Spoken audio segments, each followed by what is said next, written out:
Suki, hello, welcome in. DJ, welcome as well.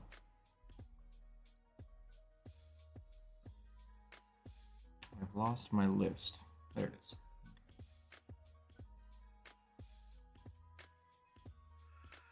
Welcome in, everybody. Welcome, welcome, welcome. Orbs, hello. How are you today? I'm really quiet. Okay, hold on. Let me adjust this mic. Okay. There we go. That should be good. Oh, okay.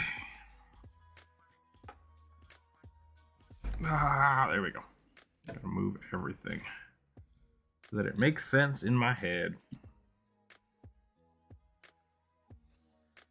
Okay, I think we're ready. We're ready. Let's do this.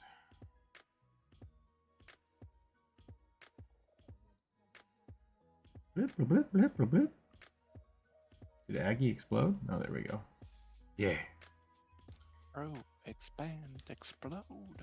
Half-elf Minotaur one. Nice. I think Druid drew that one. I believe so. We had a discussion about what a half-elf, half Minotaur would look like. So, my question is, was their parent a half-elf, or was their parent an elf? That's a good question. I assume because of the Claire... Yeah, because it could work either way, right? Half-elf, half Minotaur, or half-elf, half Minotaur. It depends on where the comma is in there, I guess. Looks great, yeah. All right, we'll pass it along to Druid. So I have the playtest material. Nice. I'm excited. I'm sorry if I constantly bring it up today. Nope, I think it's pretty cool. I like the Animus idea. It feels a lot like the medium, but with a little more flexibility. Mm-hmm. And then I like the idea of like the monk paladin kind of divine fighter thing. So yeah, because they don't get heavy or medium armor. They're only in light armor. Yeah, but I'm trying to think of other, like, I guess the war priest was kind of that way as well, where it's just like a martial divine caster. Yeah. But I assume they just don't want it to be linked to like a specific deity, right? Like it's supposed to be Yeah, because you're kind of... You said folk in hero, the process right? of becoming immortal. Interesting. Like, because there's like 20th level feats where you like become immortal. Okay. That's not in uncommon. some form. That does feel like the monk side of things. So yeah. And so you like have like magic item, not really magic items, but like items on you that like are vessels of divine energy. So like your weapon could be one, which there's quite a few of those, like but also your like body can be like an icon. Just finished your book. Good day. How are you doing? You're doing all right. Doing all right, Oliver. I thought you said Nikon, like a camera. Oh. How's that spelled? Nikkon. Oh. Might only be 1K. I'm not sure. Might only be 1K. Yeah, this one's spelled IKON. Yeah. I wonder if Nikon... sure because there's like 3 different ways of spelling it. Yeah, because there's like icon, and then there's whatever the hell they call them in Final Fantasy, which is also icon but with an E. Yeah, it's like EKON. Mm-hmm. And then you have icon as in like an image of something. Yeah. Like, oh geez. Gotta love those. Like, I'm gonna use a word, but I'm gonna make it my own by changing a letter. Yep. Just translations and stuff. Let me go through some Harry Potter series once more. I forgot how much I like the series. It's a fun series. Definitely a fun series.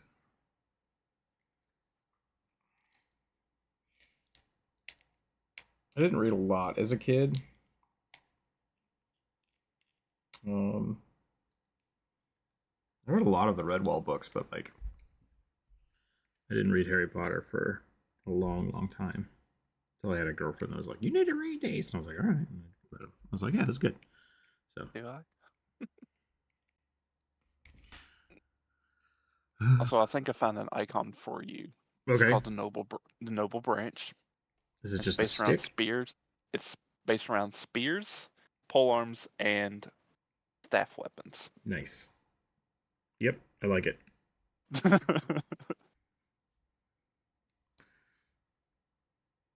So the playtest material is out. I wonder if they have a mod for it for Foundry. They do.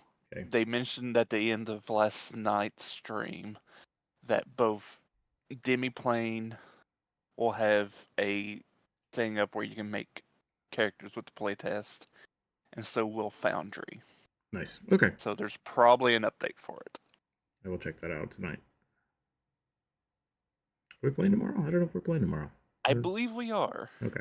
Because the Druid asked, and nobody said anything. So far,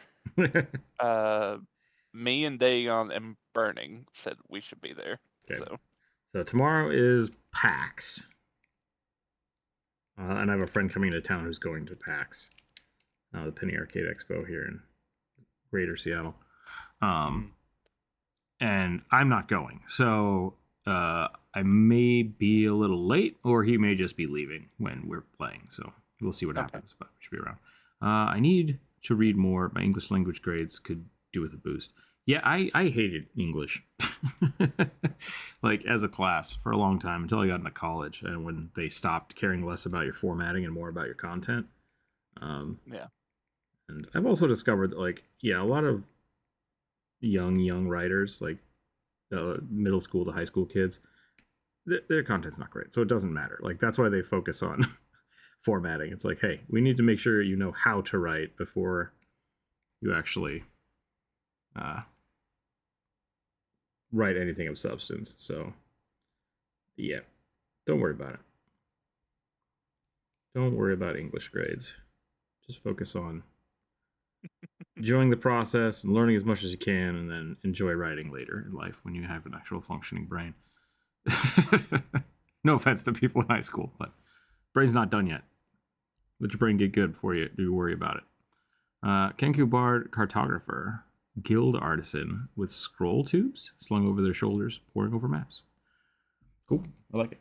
Chris, did you suggest one on Wednesday? We usually only do one a week, but I'm not sure if you had one suggested on Wednesday. If you did not, I will definitely put this one on the list. And if you did, we should save that for next week. I think you were here on Wednesday. I don't remember. They all blend together. Welcome in, though, by the way. You only get one a week, so.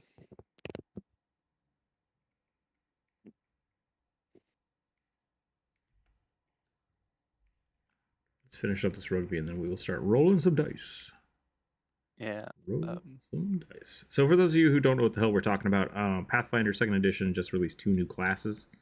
For playtesting specifically. For playtesting specifically, yeah. Ooh, okay. Aggie, do what you're doing. Sorry, everything just reset on me. That was weird. But yeah, I'm kind of excited because it's like it is new classes. Like that hasn't come out in a while for anything. I think the last one was the Changelings. No, what was it? The Shifter class. So I'm excited. You mean the last one was the Kineticist? Oh god, I forgot about the Kineticist did just come out, didn't it? I guess they've been releasing new ones for Pathfinder in a while. But like the Kineticist kind of already existed, didn't it? Like yes, in first edition? Yeah, that's more what I meant. These are like these are brand new. Yeah. Yeah. Because before that, like, I don't think... Well, maybe the Shifter existed in 4th edition. But I don't think it did. You mean 3rd edition? No, I think it existed in 4th edition. Let me look. Well, what I mean is they wouldn't be able to use it if it was in 4th edition. Ooh. So Pathfinder making the Shifter a class. Or did they make the race? Oh man, I'm so confused because they both came out around the same time. So the Shifter has been a race for D&D since 3.5. Okay, so it was a 3.5. Got it. Well, it's a race though, right? Yes. Okay. Because it was a Eberron specific ancestry. There we go. Okay, I First thought that was edition did make it a class instead. Yeah. correct, which is what I was talking about.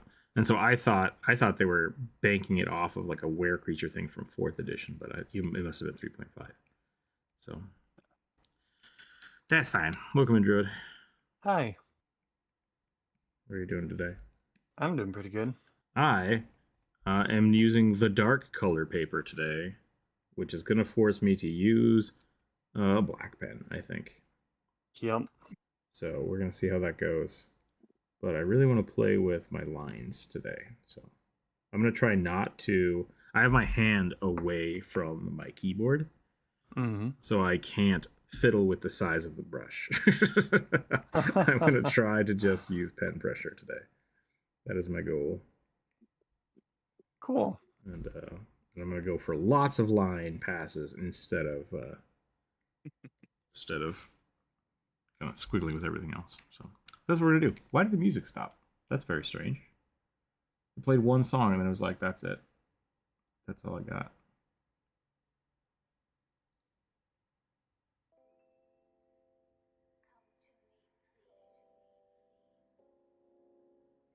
On a weird note, my vision is getting better, worse.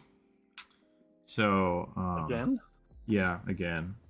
I was supposed to go see my doctor later this month, but I called him today, and he's like, "No, we need to see you on Tuesday." So we'll see what happens. But Okay. I might call today early because it's kind of hard to stare at the screen. So we'll see how far we get. But worst case scenario, I just put the eye patch back on. Yeah, hopefully we don't have to do that. Okay, so what we are doing though is we are going to roll the dice here. I have the list saved from earlier in the week. If you suggested things on Monday or Wednesday, I still have those. We're going to roll some dice and draw whatever pops up. We have 33 suggestions. I'm going to roll a slew of d12s. And we'll just go from there. 7 and 7 is 14. Plus 6 is 20. A human. Actually half-elf who looks human, because backstory. That's confusing. Fighter with an amulet that gives him psionics. Oh, okay. I don't want to just like trash talk this, but it sounds like you want it to be that sounds like the most optimized character backstory thing I've heard in a while, which is kind of great. I love human fighters, so my question is then: are they getting the human stats or the half-elf stats? And what gives them psionics? There's a lot of shenanigans going on in there. Also, how do you draw psionics? Brain lasers? Brain waves. Yeah. Yeah, usually for me, magenta or cyan. Human fighter. We're gonna give him armor. So we're gonna be an armored psychic fighter. Yeah, those look great. So much shape language. So much shape language. Might be what I try to do today, is just focus on my shape language more. I think that's what I'm doing. I'm going to be kind of oil or acrylic painting instead of watercolor.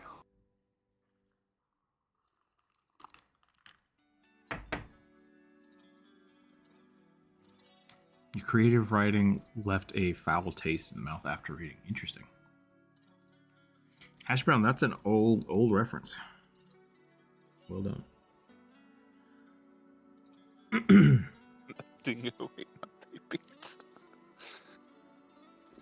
I couldn't even tell you the name of that movie it's from.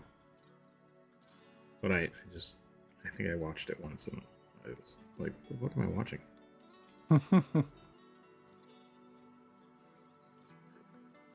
I mean, I think it was a real story. I watched a movie based off a real story, but Yeah. why are we obsessed with serial killers? That's the question. How's a I don't dingo a know. serial killer? I mean, no, the story was this lady claimed that a dingo ate her baby, and everyone assumed that she just killed it. That's where that quote comes from, from a real life event that happened. And so that was like a media storm in what, like the early 90s, late 80s? I would say, why are white ladies obsessed with serial killers? It's not just white ladies. It is like, I mean, they're the largest demographic, I think, but other people too. It's like, why people... I think it's mainly like, why do people like horror Yeah, stories? that's fair. So, it's just real life.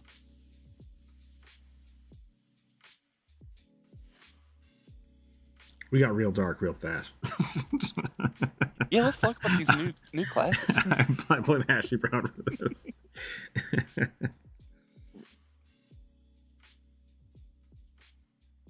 Yeah, I'm excited.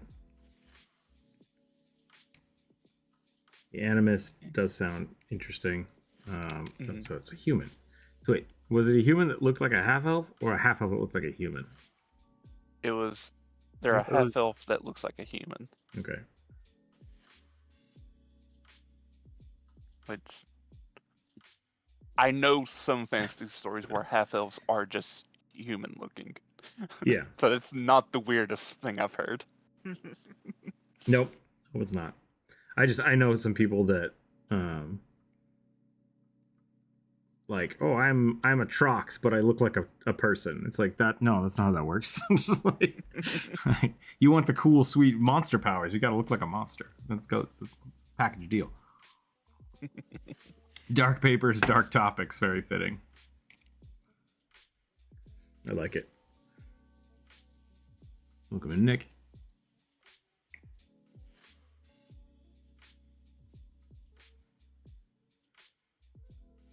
Volcano spirit.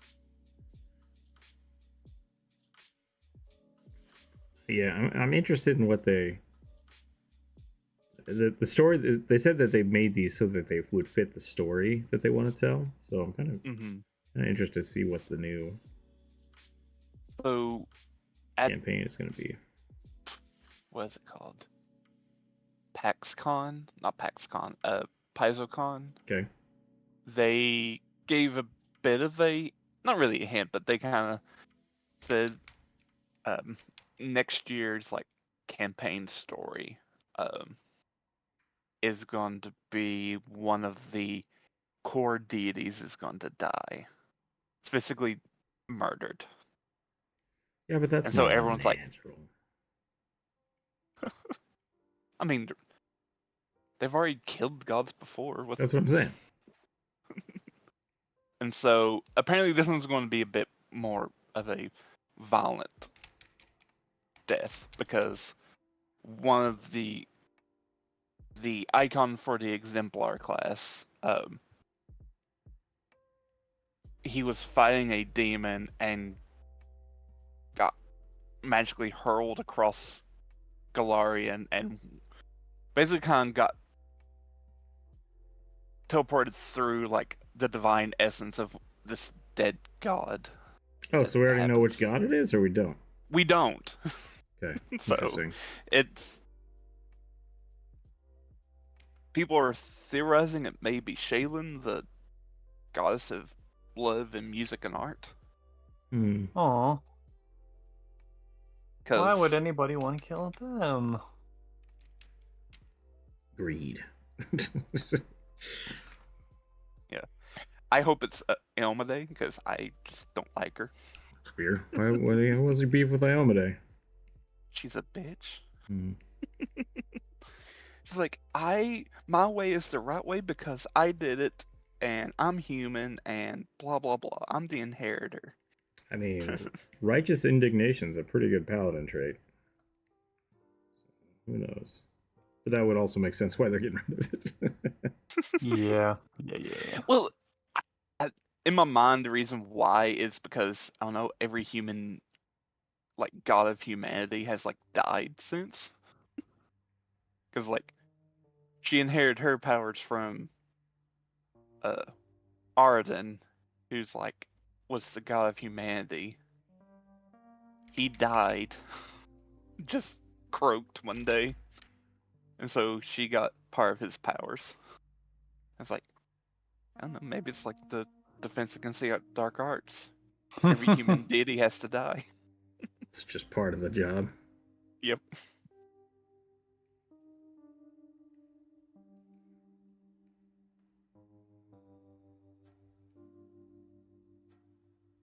How would a god of mortals understand mortality if they weren't also mortal themselves? Exactly. Pulling a Jesus Christ. But I just watched the second season of Good Omens. It's good. It's good. I think it's funny that they basically have like all the demons and angels just don't understand how humanity works. Just period, because it's just like, well, I've never seen it. Whatever. I like that. I like that concept. Mm. Just... All I've really experienced of Good Omens is the queer memes. I mean, yeah, that's a big part of the show. Mm. Two immortal angels that just they're their only friends. It's good stuff. Power couple.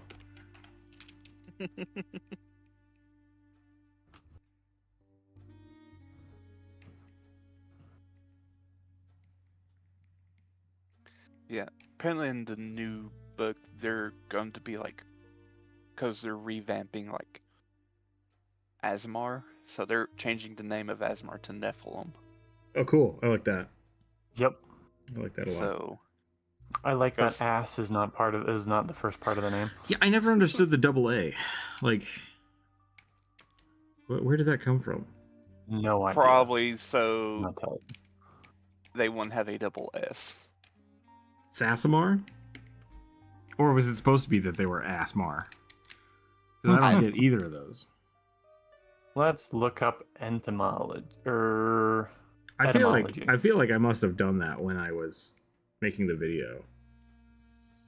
So what I know why they're called that is because they're like children of Azamons, which are like divine vessels of the Egyptian gods that came to Faerun. Okay. Hmm. So it's And more so they an got in called name. Azamars. Got it. In-game naming. Pathfinder Yeah. Wiki says the word Azamar in the common language derives from a combination of the celestial terms Asu, Aasu, meaning new, and Imar, meaning birth. Gotcha. Okay. Wait, is that actual Egyptian or is that once again in-game lore? I think that's just in-game. I don't think Asmar actually has a real life like naming etymology. We're approaching 10k subs. Yeah. We are. We're getting close. We're getting close. I don't know what I'm going to do. Dalcor keeps telling me to do like face cam. But it's like then people will just look at me and that's weird. How are you doing, okay, SDM?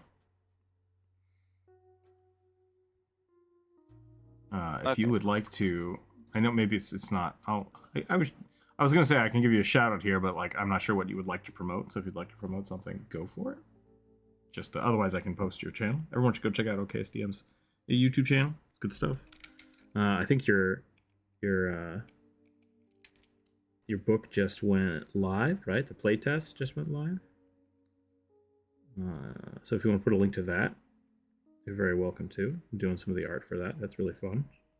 Always like seeing my stuff in books. Otherwise, we can just shout out your YouTube channel. That's fine too. Yeah, hope you're doing well. I don't know what we're going to do for 10K. Probably have to talk to the Patreon members. I did get all of the otter stickers in yesterday, so that will probably be sent out on Monday to all the Patreon members if you are interested in getting a plethora of fire otters. Which, if you're not, what's wrong with you? Yeah, they're pretty great. Some of the best stickers I think I've made. But it's going to be a big one because I think I had to skimp last month because of all the crap that was going on. And so this month it's gonna be a massive sticker package. You're gonna get like 6 stickers, I think, 5 stickers, something like that. So if you need to be a Patreon member for 1 month, this is the month to do it. I highly recommend it.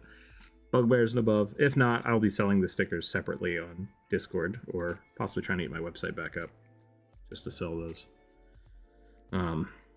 Here in the probably next week, I think we'll focus on that. Do a push to sell stickers.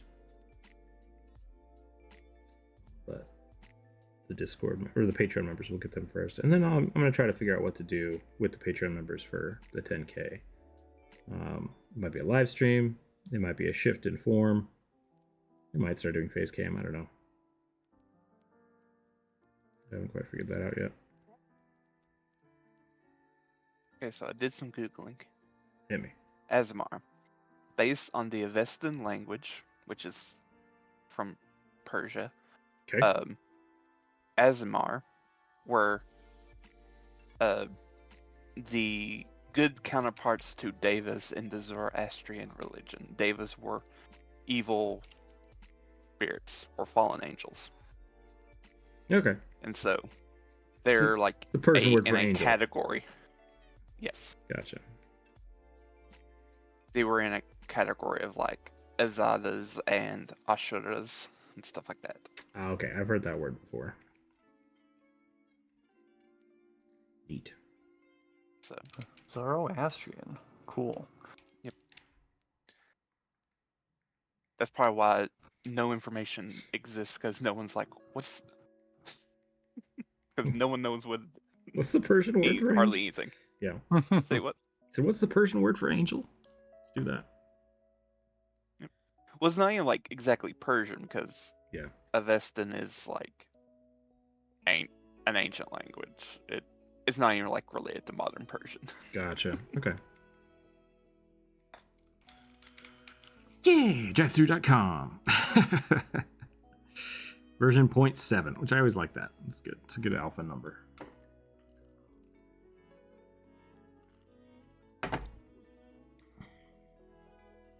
Wizard hat stream. I do have a wizard hat, I guess. I could get a wizard hat. And you have your mask. I do have my mask. I can't really see through it though, but I can't really see normally now, so maybe it's fine. Maybe I just start wearing it all the time. You just need to get it enchanted to give you blind sight. Yeah.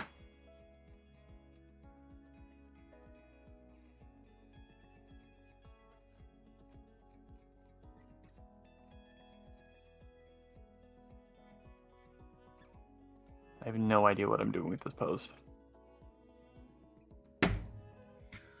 Painting in this manner is much harder in Aggie than it is in Brita with an actual painting brush. Oh, okay. Gotcha. Maybe we need to pay for the special brushes. I doubt. Is there a blender brush in there in that pack? I kind of doubt it. I think that's probably a little too CPU heavy for them. Lines, textured. No, I don't think so. Nope. I don't. So that answers that question. The answer is no. Niet.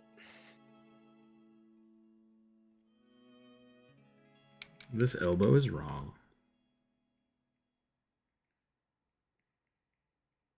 I tried yesterday. I spent a whole bunch of time trying to draw kobolds with like a pencil. Like I tried to texturize it so it looked like it was done with pencil. Mm-hmm. And every time I fiddled around with it, I kept going back to the round brush. And it's just like, I don't know, I'm so comfortable with it now. I don't know if fancy brushes are actually ever going to help me anymore.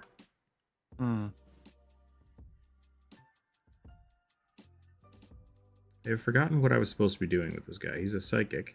Oh, he's got a hand crossbow. That was what it was.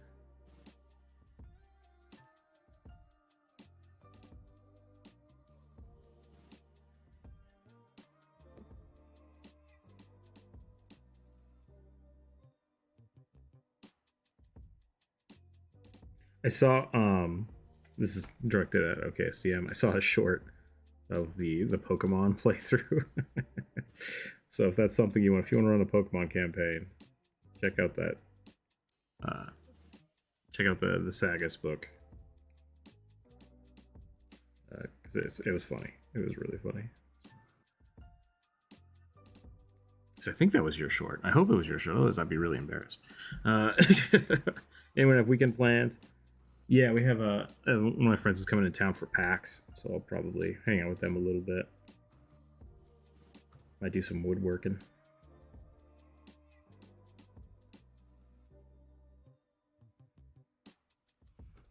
We should do a hand crossbow stream. I should see if I can find my old hand crossbow.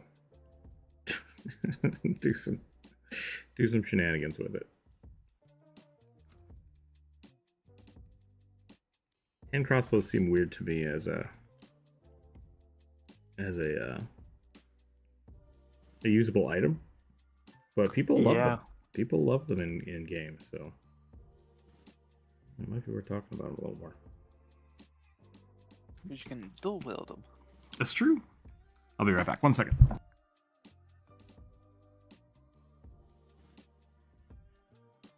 Do you have any questions, Jared, about new classes? Not yet. I'm kind of more concerned with the other Pathfinder 2 stuff that's already on my plate, like our game tomorrow.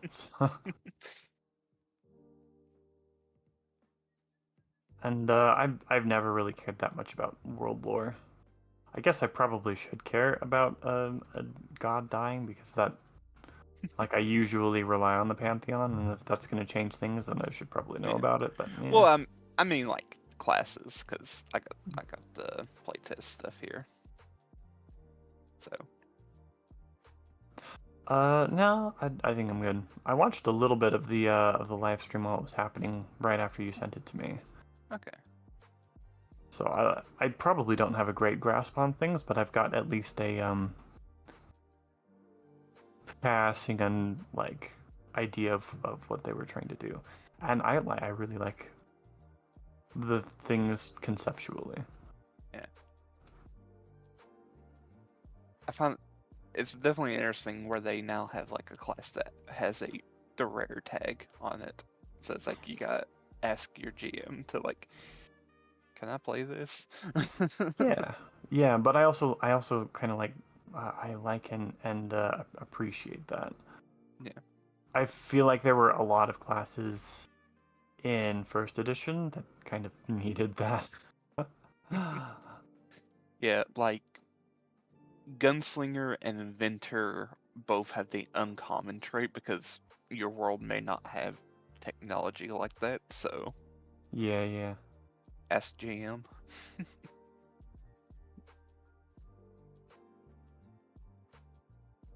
So, I'm definitely more interested in the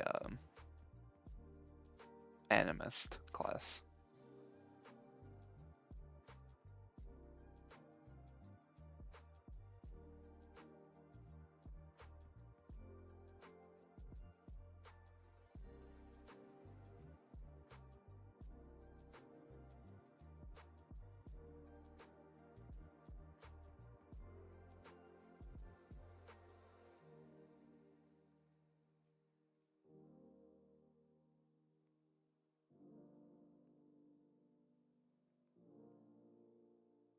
The Animist was the spellcaster, right?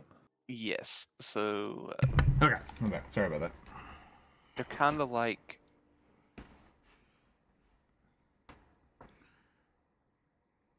they're like a shaman, but like with more of like the not theme, but like idea, like how the medium worked. And Right. Yeah, so you would be possessed by a spirit. Generally, said spirit is like a nature type spirit. So.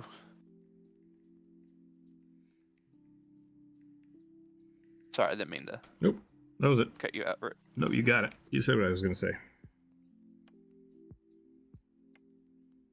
I really like that idea that the spirit you're, don't want to say fusing with, but like Bound to?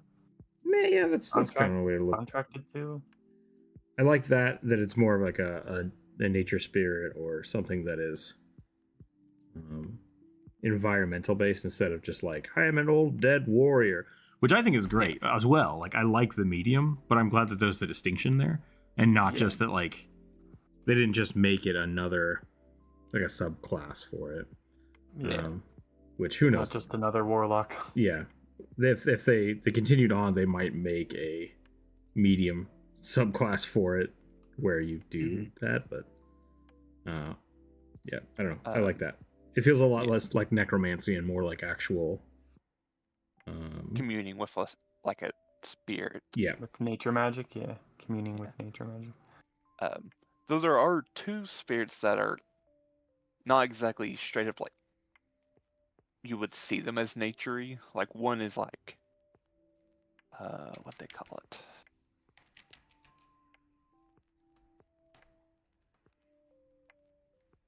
There's one called the Imposter in Hidden Places, and it's like a spirit of like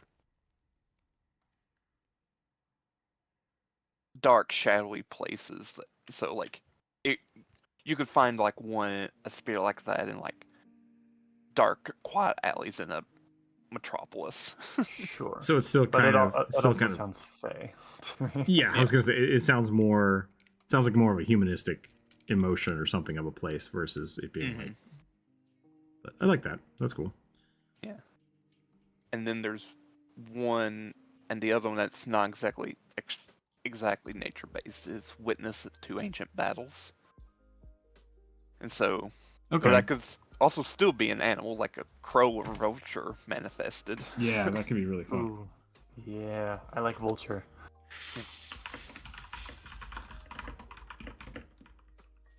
Yeah, because they also like talk about like Valkyries and other beings from beyond are naturally drawn to sites of death and battle. And so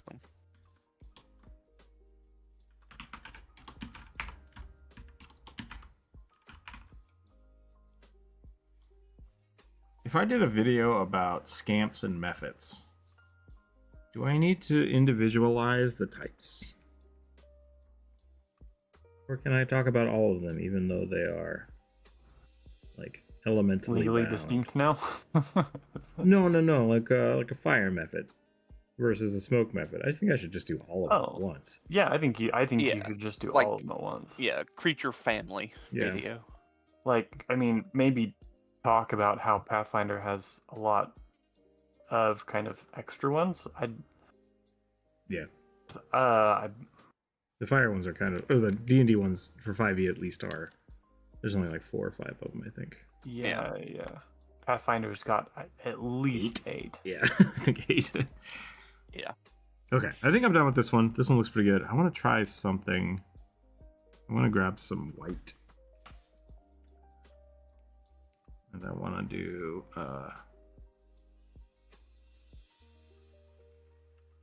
something. Ooh, that's green. Don't know why that's green.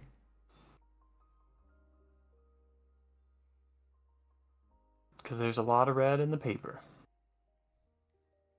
That could be. I started with the wrong color, I think. I'm going to call my warm-up there. What am I rolling? A D30. D32. Cool. Yep.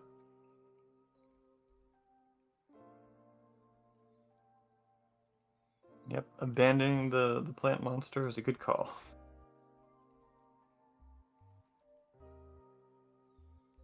Abandon all hope. What was that written on? Maps? It was written over the gates of hell in Dante's Inferno. Ah, that's it. Thank you. Rolled a 10. Amethyst Dragonborn, Echo Knight in chainmail with a greatsword. Cute. It's a good one. Amethyst Dragonborn. Echo Knight Dragonborn. Yeah.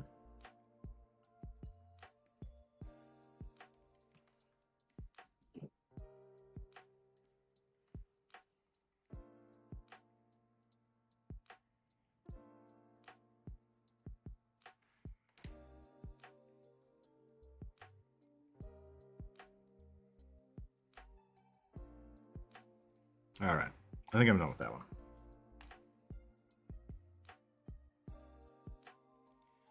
Goddamn psychic lasers. Boing.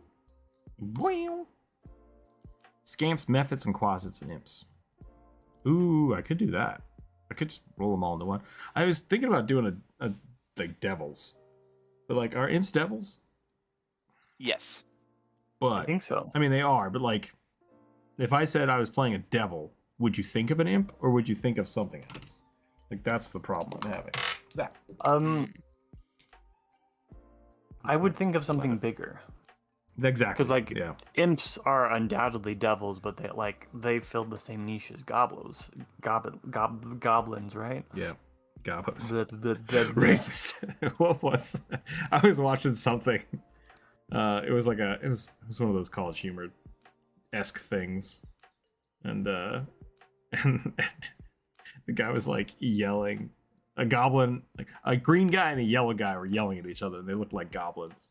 And he's like, whoa, you guys can't be fighting like that in here. And he's like, yeah, thanks, fucking gobos. And he's like, whoa. Just like, I'm thinking about all the weird slang terms that must exist in the D&D world. Is gobos like super inappropriate? I don't know, maybe. Elder Shatterkai with hold on a second. An elderly Shatterkai wielding Morningstar. That's a good one. I like that too. Sorry, Drew. No, you're good. It reminded me of that. And I thought that was funny. Earn my verbal dyslexia into Wild racism. Yeah. Yep. I get it. Kamal the Whack Welcome in. Do you still have this Echo Knight written down? I've forgotten what the weapon was supposed to be. Let me look. An owl magus leather armor wielding a rapier. Okay, one second. Any golem drawings lately? Nope, not lately. Not yet. Let me add this owl into the list, and then I will double check that for you. Amethyst Dragon Echo Knight chainmail with a great sword. Is what you were drawing. Gotcha. Okay.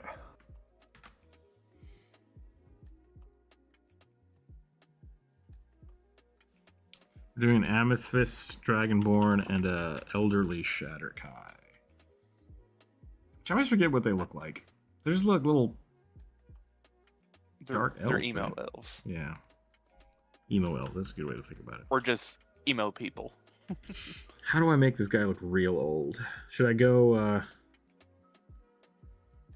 chutney?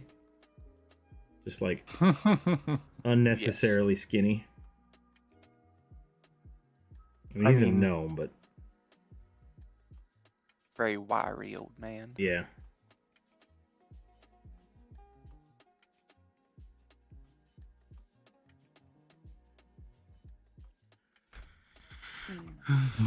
I think this pose is not going to work for me.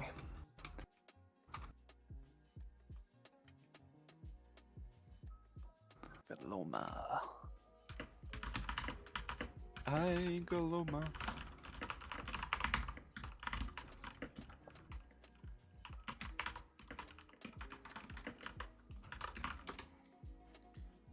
Rice-a-roni. It's delicious. It is really good. It's just recipe love. A request added to the list. I didn't request it already. A golem. If I didn't request it already, I mean, did you request it on Monday or Wednesday? I'm a blackguard. Hell Knight. I do remember seeing a Goloma Blackguard / Hell Knight in the suggestions.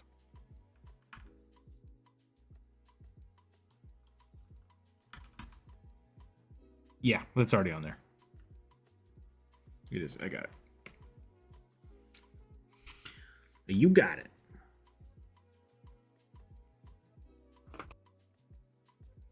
Salmon, hello, hello. What should we do to make this elf look a badass?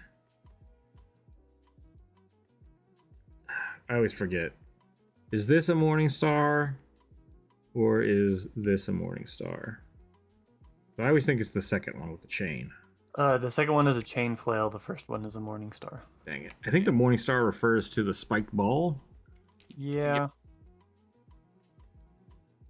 And so, yeah, I think we've had this conversation many times, which is why I always get confused. I know there are sometimes, like, I noticed in some Pathfinder books, like, there'll be a god they mention and the weapon they have is a morning star, but the artist would show them with a flail, and it's like, uh-oh. Yeah, I think it's because the, like, you take something, you put it on a stick, that does not make it a mace. Like, it's still a club, but a bladed mace is the thing at the end, like the heavy thing at the end with the blades on it. So a morning star is still technically a club, but it's referring to the spikes. So, like, because you can also have like a 3-headed flail with morning stars on the end. I think that's the confusion, right? It's just like, at least that's the confusion for me. It's like, both of these things are both morning stars, but separate types of weapons. So, wrong descriptor used. I think for me, the thing that separates a mace and a club is, does the striking end, is it a separate thing that has been mounted? Whether Yeah. Because to me, a club is just a single object. Because there have been clubs that are literally just rocks hollowed out and stuck on a stick, which are just ancient mace heads. But that's a hammer. Still a mace. Still a mace. Clubs, yep. Clubs, hammers, and maces. Relatively the same. Give it a spiked bat and it'll do the same thing. But see, a spiked bat to me is a club. Because it doesn't have anything on the end. So I think that's a good way to put it. But then once you put something on the end, I think that's a type of mace, but do you clarify what type of mace it is? Or do you say a morning star? Historically, no. Yeah. And in terms of like keeping historical records for modern days, yes. Because they would have just called it like a spiked mace, or just a morning star, or whatever name that they wanted to call it in the past. Pike, halberd, poleaxe. Which is different from a polearm. Yep. Or a specific type That's of a polearm. type of polearm, right? Yeah. Yeah. And doesn't always have to have an axe head on, which is the annoying part. Yeah, that's the annoying part. I think the funnier also- one is like the katana, right? Like whenever you talk to somebody, yeah, the katana is just a sword. It's like, no, it's a type of sword. It's like, no, there are types of katanas. Katana? Yeah. There are different types of katanas. They clarify it as a katana, but katana just means sword. So you're saying it's a sword. It's like, yes, pedanticism. I love it. Yeah. Because, like, the katana that people think of is like has a prefix in front of it called uchi, which means a slightly longer one. Spiked bat feels more like a morning star adjacent. The poor man's morning star. If we are classifying them by the types of damage that they do, then sure.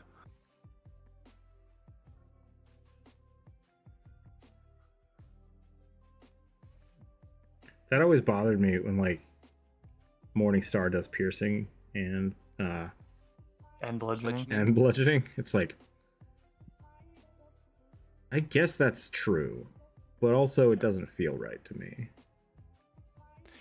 Like especially the choice. Like, does it do both? It's like, no, it does both. You're still hitting them with a heavy object. It's just a sharp, heavy object. Yeah, I feel like it does more piercing damage than. Yeah, exactly. Let's see. How do they classify morning stars? Pathfinder here. Okay, so they only. Oh no. And so in second edition, their base damage is bludgeoning.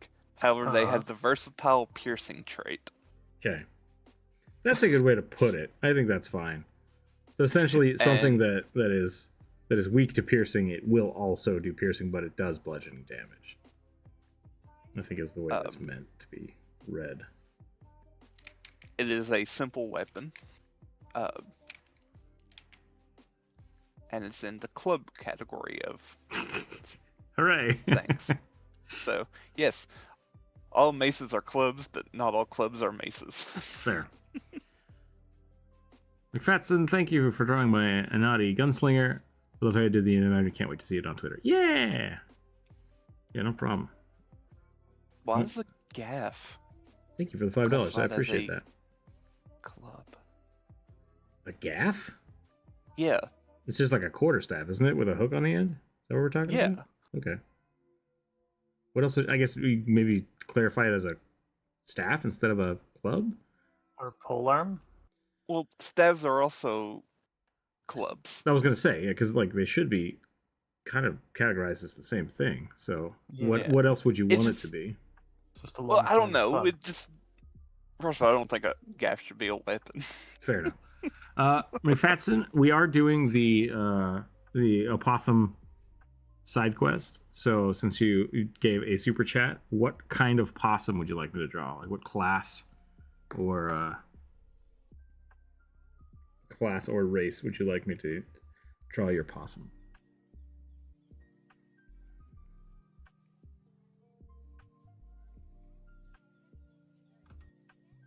And or trash panda. And or trash panda, yes. Let's see, chainmail.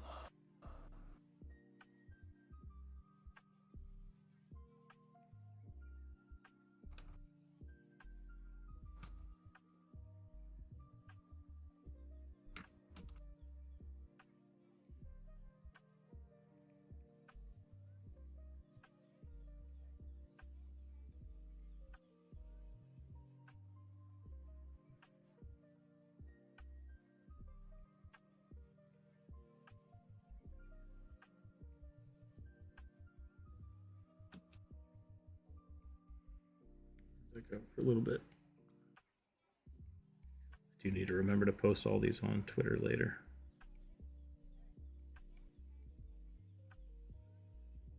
Always be on the grind. Yep. Man. Gonna make that sweet, sweet cash. I don't know, maybe you could get monetized on Twitter Oh God. if you're willing to sell your soul for that cause. Yeah.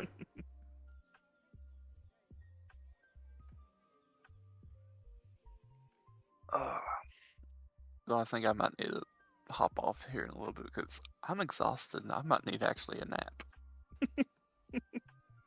It's getting which to is that. rare for me. Yeah. I thought I was Yeah. getting sick on Monday, and now I'm just like, it might have just been allergies because of the storm. Yeah. I'm just getting so I mean- old that the barometric pressure can floor me. That's great. Welcome to my life. Yeah. And it may be because I either got COVID from my mom who has it right now, or my brain is like, oh, you're definitely sick. You should rest, even though my body is not sick.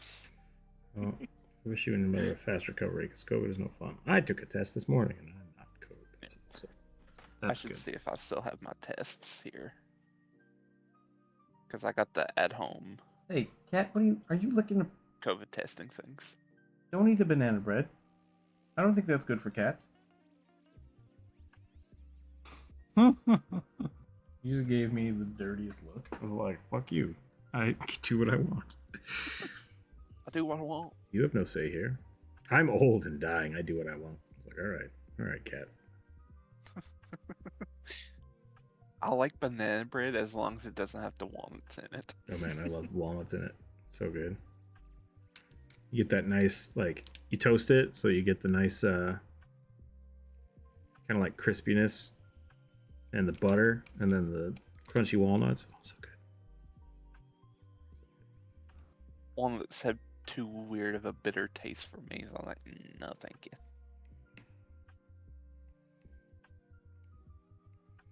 I don't know if people understand that, but at least for me, walnuts are bitter.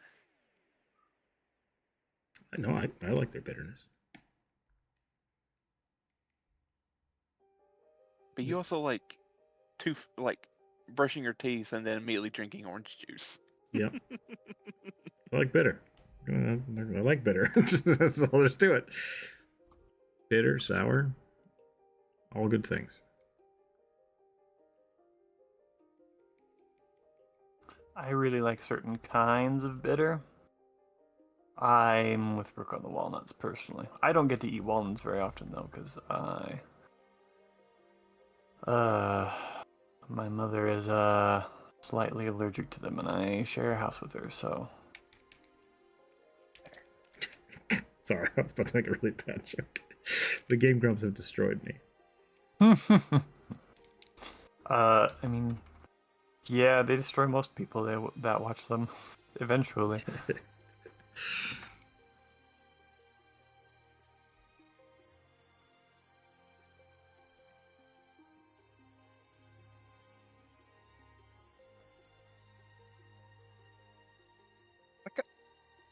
Jumper, yes, I could do pecans.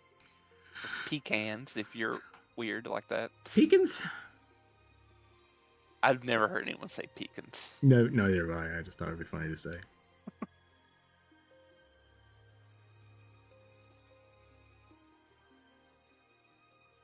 I like almonds, pistachios, peanuts, cashews.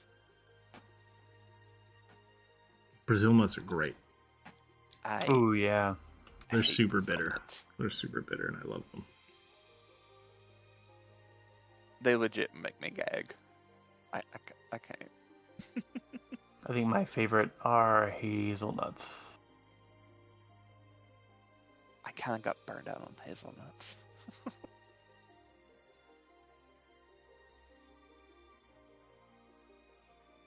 Dang it, you can't play a kobold? Why not?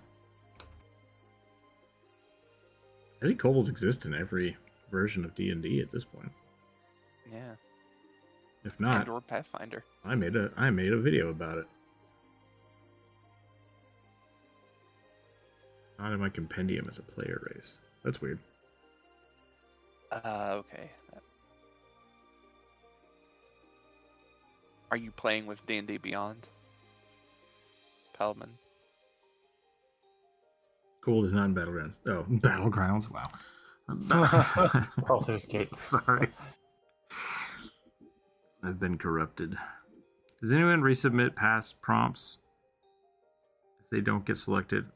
How tenacious are folks? Yeah, that's totally fine. You can absolutely do that. We've got people so tenacious that they repost past prompts that did get drawn. So. Yep. Which is fine. It's just if we recognize it, it's maybe less likely to happen. We also had someone who's so tenacious to have a kobold for every D&D class. Yep. It took them like what, a year? I think a little over a year. Yeah. But we do indeed have a kobold for every class drawn. All right, Skip Cat is whining for food, so I'm gonna finish this texture on this cloak. And then I'm gonna go give him some tuna fish. If you don't feed me, I'm gonna eat all your banana bread. Nom nom nom nom nom. No. You don't want me to lick the butter off this? Then you better give me something good. Pixel, whenever I cook bacon, I haven't used a cast iron skillet. And so I'll leave the bacon grease in the skillet to cool so it seasons the pan. Uh-huh. And then I'll come back and there'll be little cat tongue prints in the bacon grease. Like, I know exactly who this is. Pixel, you're gonna get the shits. Be right back. 1 second. Come on. Oh, Stupid cats.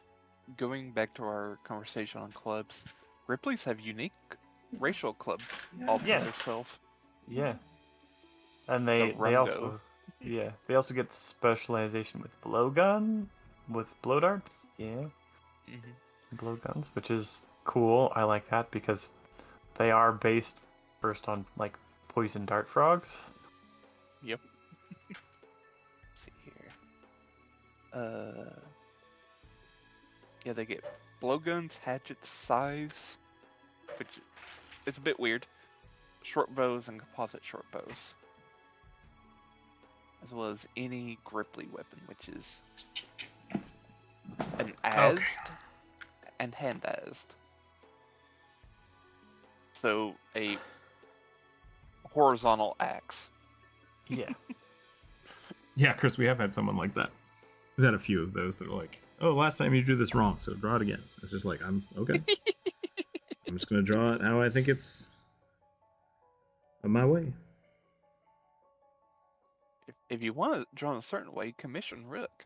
Actually, I've had somebody do that too, which was really funny. They're like, I really like what you drew, but it was wrong. Can I commission you to do the thing? And I was like, yeah, that's totally cool. I'm fine with that. Yeah.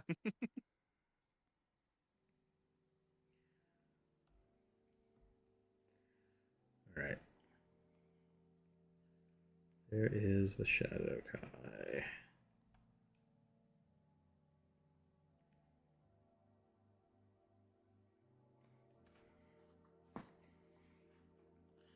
Really want to get more specific with my lighting.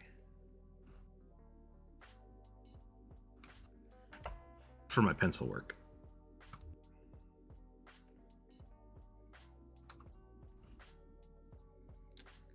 I'm coming for you, Dwayne. I'm gonna get there. You mean Wayne? I thought it was Dwayne. Is it not Dwayne?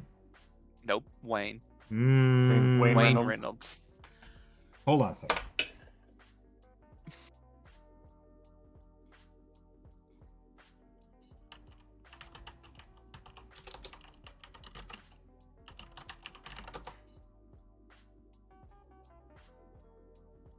I might be following the wrong person on Instagram. The Pathfinder artist, right? Yeah. Yeah, it's Wayne. Wayne Reynolds. Yep. Yeah, you're right.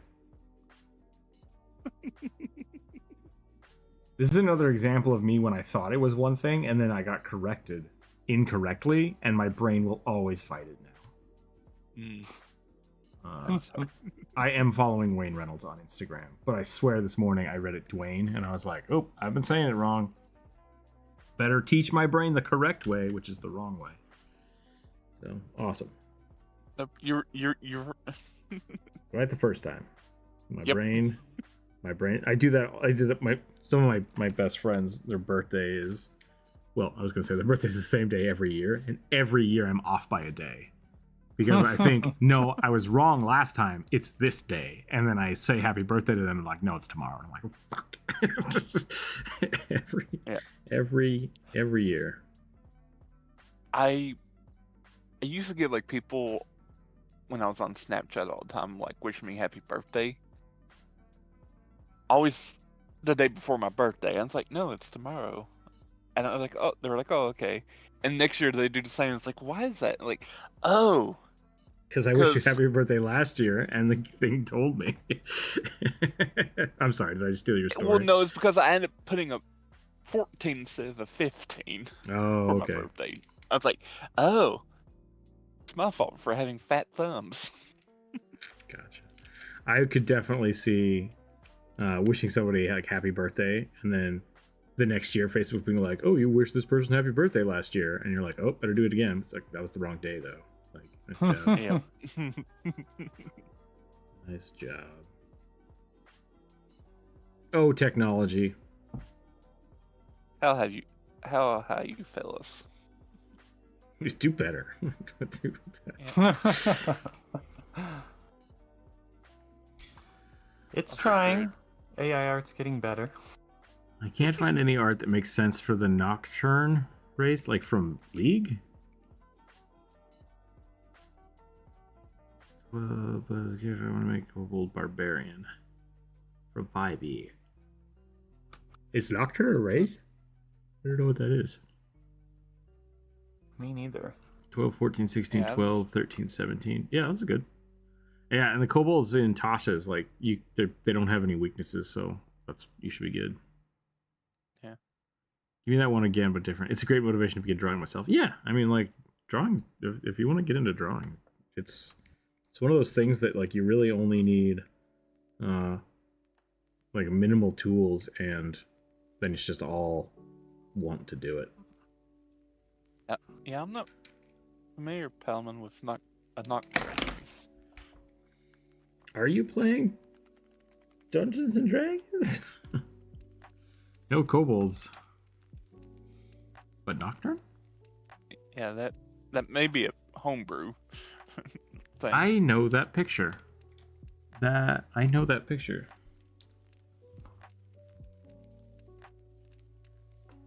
That is, it's a lowish picture. So that's definitely not D&D. I have that book that picture's in.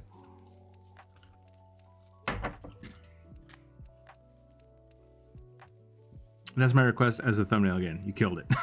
Thank you, Tommy. I really like that one. I really like that armor. How much homebrew is in my compendium? Well, if you're using pictures from lowish, probably a lot, because that's like... That's gratuitous plagiarism. That's not even like someone got something commissioned for it.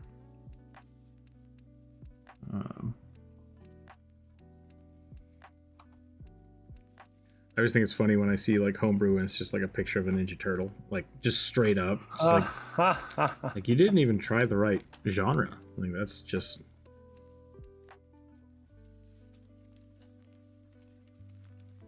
I really like it when people do that, but they put the time and effort into it. So it's like they basically try to make Iron Man and then they have somebody draw like a Final Fantasy Iron Man. I love that. It's supposed to be a living shadow race. What are those called? Because there is that in the monster manual. Yeah, I think they're just called shadows. It might just be shadows. Shadows or shades.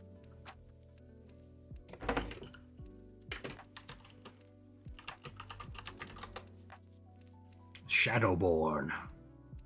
Nope. That is...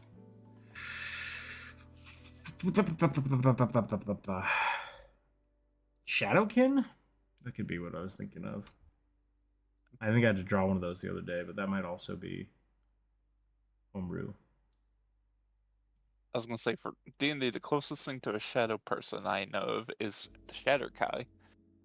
Yeah, which is what I'm drawing right now.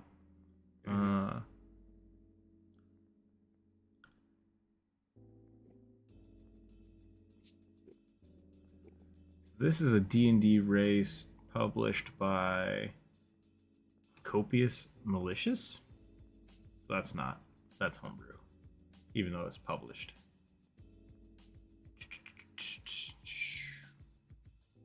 I have Pelman. Shadlings. There we go. That's what I was looking for. Yeah. It's from a horror book that was published by Fat Goblin Games, though. So once again, third party. So there are some third party ones. Yeah. And apparently, when I typed in Nocturne D&D 5e, that picture shows up in the homebrew wiki for 5th edition. So yeah, Nocturnes are a homebrew thing that someone just... But they did cite that it's from the artist. I mean, yeah, it's still got her signature on it, which I appreciate. Is.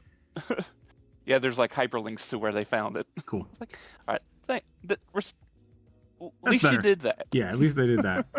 I figured it'd be a full support of built-in racial weaknesses. Yeah, I really like the old school kobolds that have like -4 to strength. I think that's great. I think tiny kobolds are great, but I mean beefy kobolds are also really funny. And if you want to use a greatsword, I think that's a great build for kobolds. It's really really fun. But I did that with the kobold. Jonas did it too. But I made a kobold named Snick who had a two-handed adamantine pick, great like war pick. That was really fun. He had disadvantage with it every time he attacked, but I didn't care. It was just like, oh yeah, no, he's just gonna try to crush stuff with it. It's gonna be awesome. It's gonna be awesome.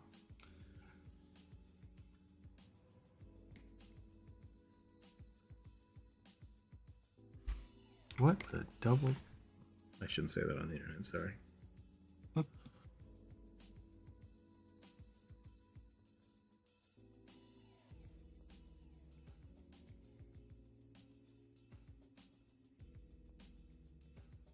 There we go. I'm finally getting somewhere.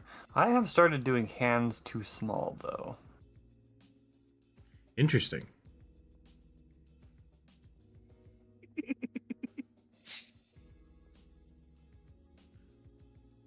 No, snick. Snick, like the sound you make when you stab somebody. The onomatopoeia. Yeah. Or like when you bite your tongue trying to say snake. Snick. No, he was a kobold rogue that used a great pick, a war pick. It was pretty great. Nick and Sneak. Yep. Stolen from the corpse of a dwarf. A dwarf, yeah.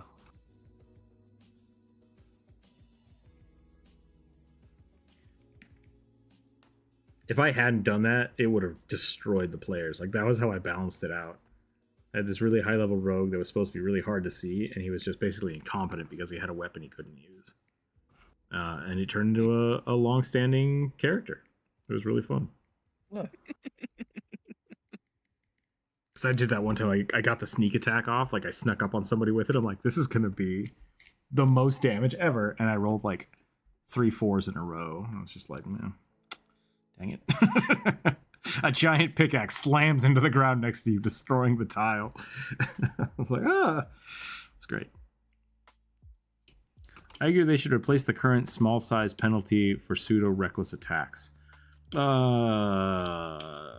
What would you define as a pseudo reckless attack, and why not just have them have reckless attacks? Like, I think a reckless attack is great. Like, why would that be a removal for a size penalty? Also, there is a strange thing, like the way 5e works, there isn't really a penalty for size, because in Pathfinder and older editions of the game, being a size smaller lowered your strength, but raised your dex and the natural armor for dodge, essentially, because you're just harder to hit because you're smaller. Until you were like diminutive, where you get like a -8 to strength, but like a +6 to dex or something. It's pretty great. There's a whole calculation for it. And that's one of the reasons that like dragons have massive strength, because they're big. Like they're naturally bigger, they have bigger strength scores. So yep. I really like that, because you could get super high, but with 5e it makes they try to keep the stat scaling lower, and so they removed those kind of penalties. Yeah. Which is why you don't have any officially recognized large-sized characters. Yeah. Okay, there we go. I'm done with this guy. I'm happy with that. I'm gonna leave that there. Merge that down. Turn that off. We're gonna roll some dice. Roll some dice.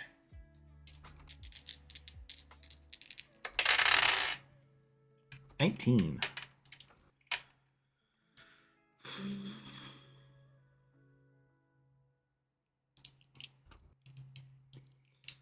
Kenku that looks duck-like. Fighter. I'm gonna try to read this sentence. Kenku, comma, that looks duck-like fighter that fights using his fists and is sailor. I assume as Donald Duck is what they're trying to get me to do. They're trying to make me make Donald Duck. Not subtle, 1, but 2, I'm gonna draw this and it's gonna be awesome. So it probably will not be Donald Duck.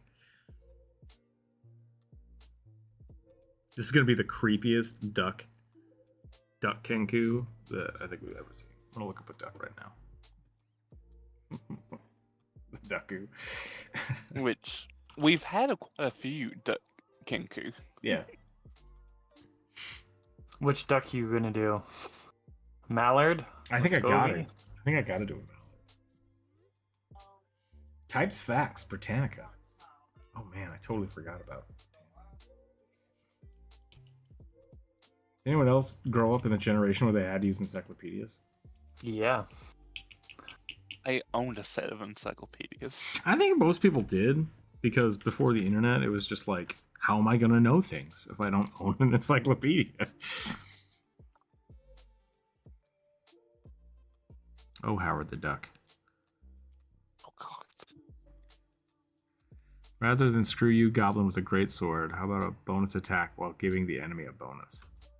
Yeah, so see, if you're doing something where you get a bonus and they get a bonus, then that's not a replacement for a decrement, is what I was saying. So if you want to remove your size penalty, you're going to have to just give something. Yeah. So I mean, small creatures still get a penalty for heavy weapons, which I think greatswords are still classified as heavy weapons. oops. Yeah, which I assume is what you're talking about. Like, so if you want to be able to use large weapons, then you're basically going to always have people getting advantage on you, or you always swing with disadvantage. Like that is the negative, right? So if you're trying to remove that, that you have disadvantage, then you have to give someone else an advantage. So there are other ways around it. I will generally, I've hand waved it before. I think it's fine. Hell, I've hand waved like the requirements for small weapons for sneak attack because I think it's funny. And you just have to work that into your game. Like sneaking attack somebody with a greatsword it's amazing. It's just like exploding somebody. I will always allow that stuff. I think it's really good. But you have to be playing with, like, it fundamentally changes the way the game works. Because it's like, if you can one-shot a boss, the boss has to be able to one-shot you guys. Like, there's just, it has to speed up like that. So there's a lot of escalation involved. Make them take opportunity attacks when using heavy weapons. They could be strategically useful.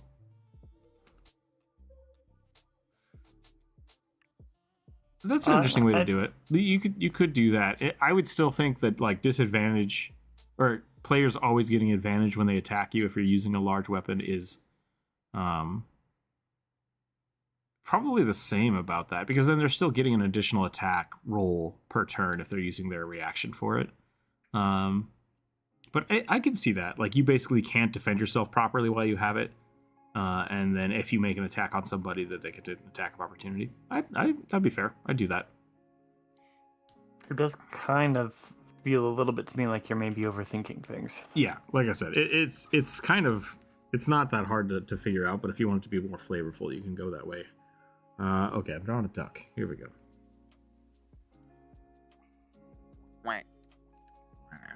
Someone used the soundboard that doesn't exist. I think it's in Discord. This is a Discord soundboard for the duck quack. I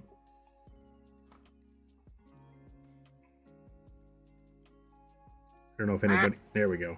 That scared the hell out of me. I was expecting Sorry. It got scared me too. I didn't even know we had the damn thing. Yep. I didn't even know we had a soundboard in the Discord. Yeah, we got a soundboard. We have animated GIFs. We got pop rugby. There you go.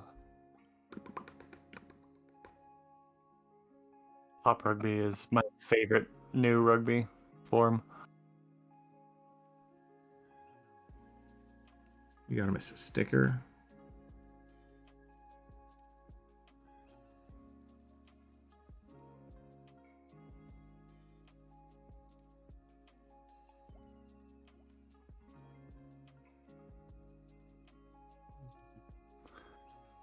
Lordy B.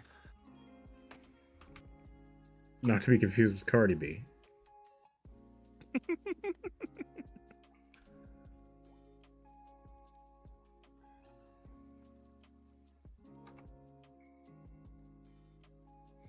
I watched the D&D movie, and I was kind of off-put by their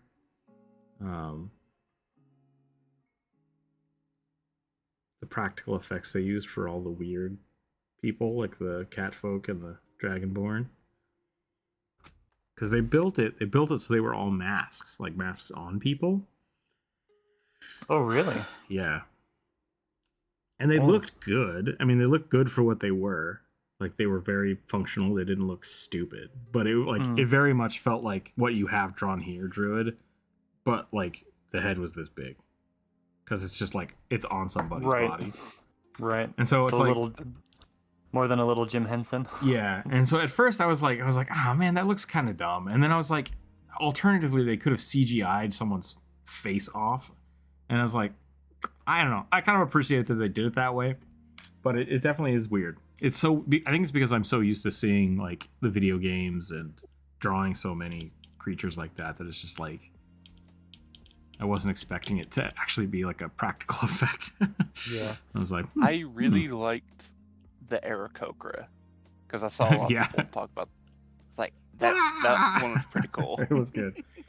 I think it just didn't feel real. Yeah, it definitely it felt more like a puppet. Like exactly that's how and I'm not sure how I'm kind of still on the fence about it. It's like I appreciate that they did it as a puppet, but I don't know if it did pull me out a little too much. Pull me out of the rest immersion. of it. Mm-hmm. Whereas like they spent all the time up for the like the polymorph effects looked great, the owl bear looked great, the mimic looked great, and then they just have these kind of goofy puppet people running around, and it's like weird. So both appreciated and kind of just kind of odd. I appreciated the druid having a slingshot. Yeah. Oop! Well, I'm getting a phone call.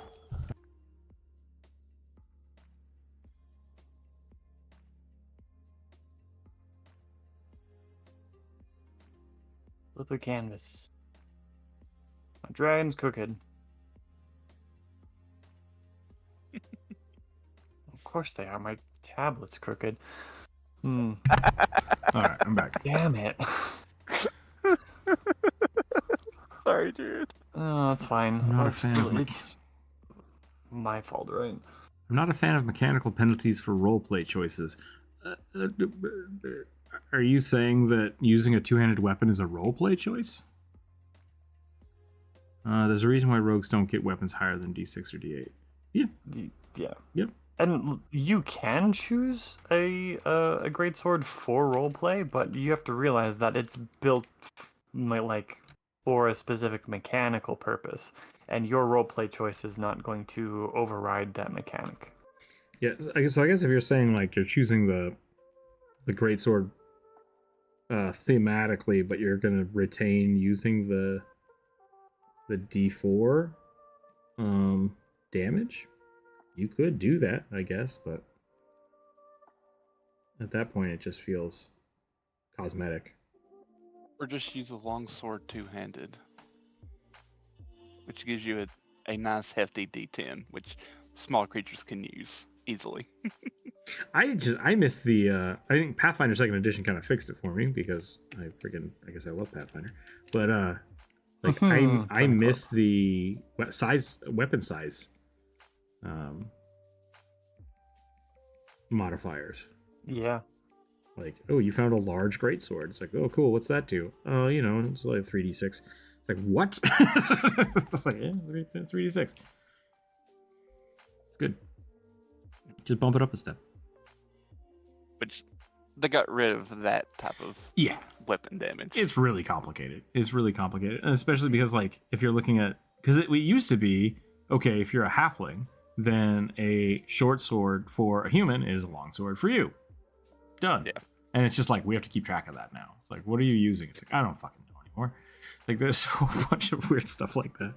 Like, oh, that giant had a great sword. It's like, can I even wield that? It's like, no, you can't, because it's massive. It's like, oh, I want to. It's like, okay, it's 2d12 damage, but like massive penalties. Massive penalties. Yeah, you take like, I think you take like a -10 to trying to use it. Something like that. And so then if you're attacking multiple times in a turn, you get like negative. I've had a -20 to a roll once, and I was just like, barf. This is gonna be awesome. So, I mean, you're rolling at 20 and it hits. Yeah, exactly. It was one of the reasons with my one of my dragoons. I took the D&D thing that let me like give you true strike. Like, why would you take true strike? That's dumb. It's like, I'm getting a -15 to this roll. I need advantage. Advantage, or this isn't gonna work. And if I hit, I'm gonna do 75 damage. So I'm taking 2 turns. It's gonna be great. Do what you need to do. Last time I tried to change the damage dice for a big sword in D&D, in West March campaign, it completely broke everything. This was way before I was sensible enough to not do that. That's funny. I gave Kevin the Necromancer a Flameberg. That's a very powerful weapon. It's a very powerful weapon in D&D. especially like at level 5. It's like a +3 weapon essentially. It's real good. It's real good. Dude, who is playing a Rune Knight too? Yeah, that's gonna do a lot of damage. Like, what's even is the benefit of being smaller besides stealth? So this is the problem we're talking about. If you were in older editions, if you were small, one, you don't have to squeeze through or do acrobatics to move through people's squares. Two, you would generally get a bonus to dexterity, negatives to strength, pluses to your AC, minuses to athletics checks against grappling. Just because you're smaller, people can grab you more easily. Yep. And I think that was it. So, like, being small isn't necessarily like... Oh, you could also take cover behind people, I think, was the other thing. Yeah. I think, if you could share a space of a creature that was 2 size categories larger than you. Yeah. You can ride Which large creatures. Yep. Or the medium-sized closest creatures. thing to those benefits 5th edition has is with the Lightfoot Halfling, where you can hide behind medium creatures. Yeah. And that's what I'm saying. Like, not everything is beneficial, right? Like, that was kind of the point. And so with kobolds, like, kobolds had some of the lowest racial points across the board. They were just supposed to be these weak creatures. And that's why, like, they had things like pack tactics. Like, they were supposed to be weak, but just excel in numbers and tenacity. So I really, really like kobolds, and I liked that they used to be these kind of like weaker creatures that you had to kind of figure out how to keep alive. And I think that's like the Spurt Chris Perkins joke. 11 days. 11 days! God, I can't do that voice anymore.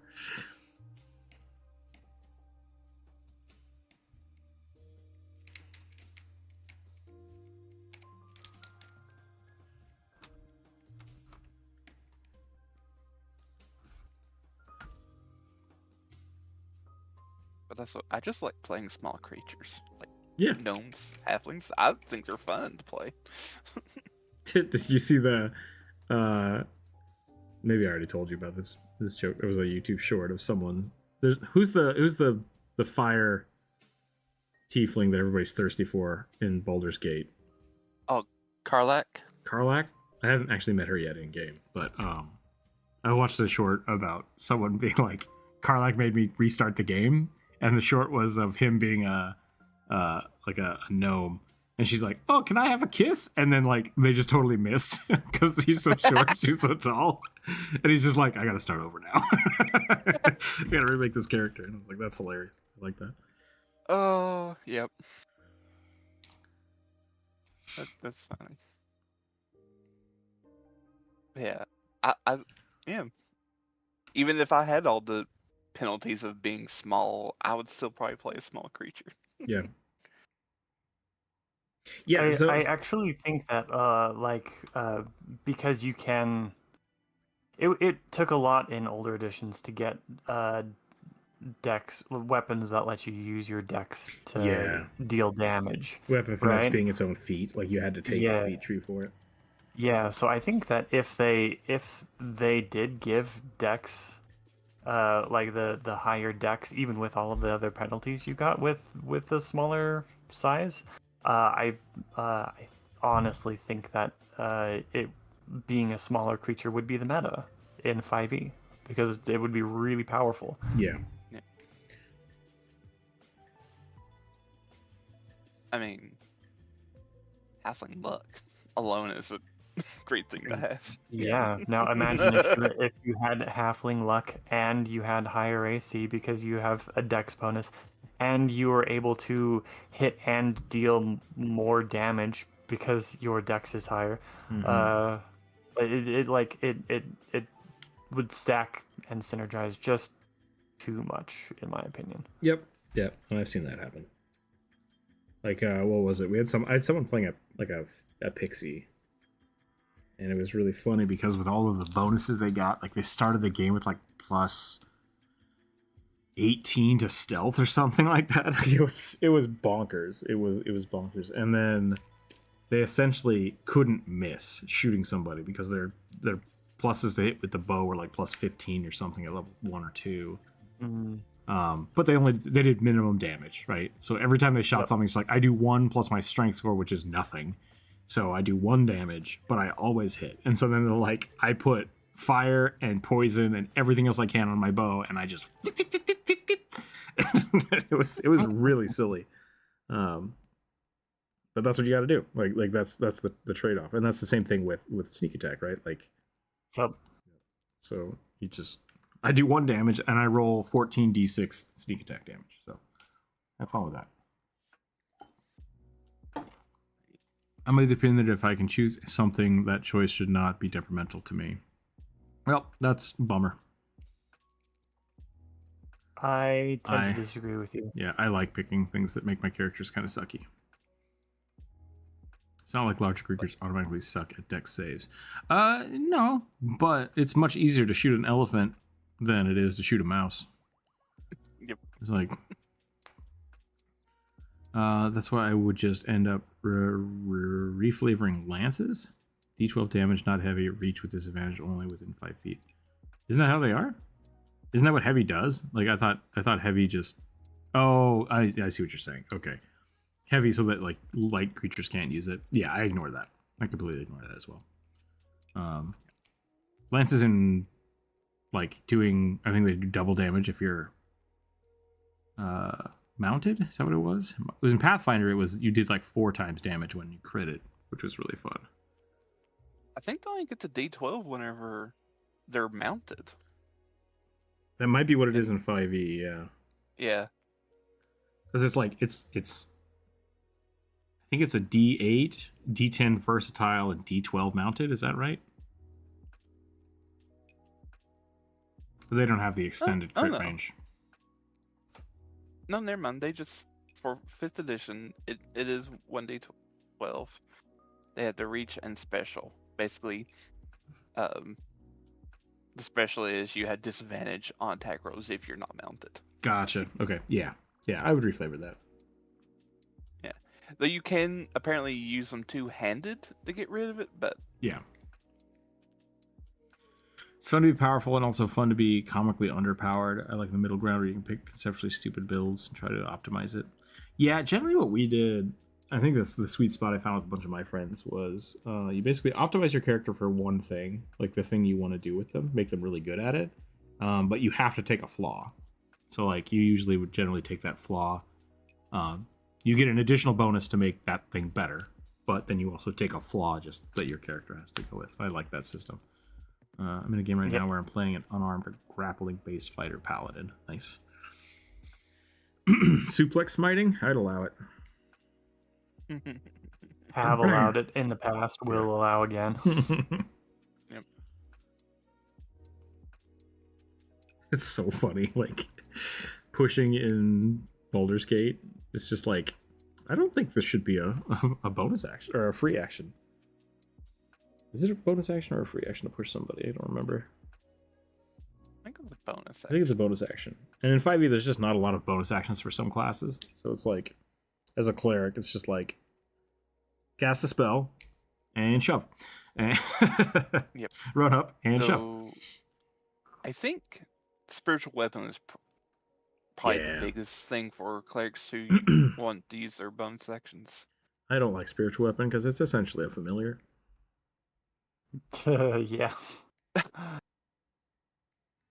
Better than familiar. It actually does something. Yeah, that's fair. But you still have to manage it like a familiar. Yeah. Yeah. Things I don't want to do. I don't know anyone using familiars in combat. That's the thing. Gotcha.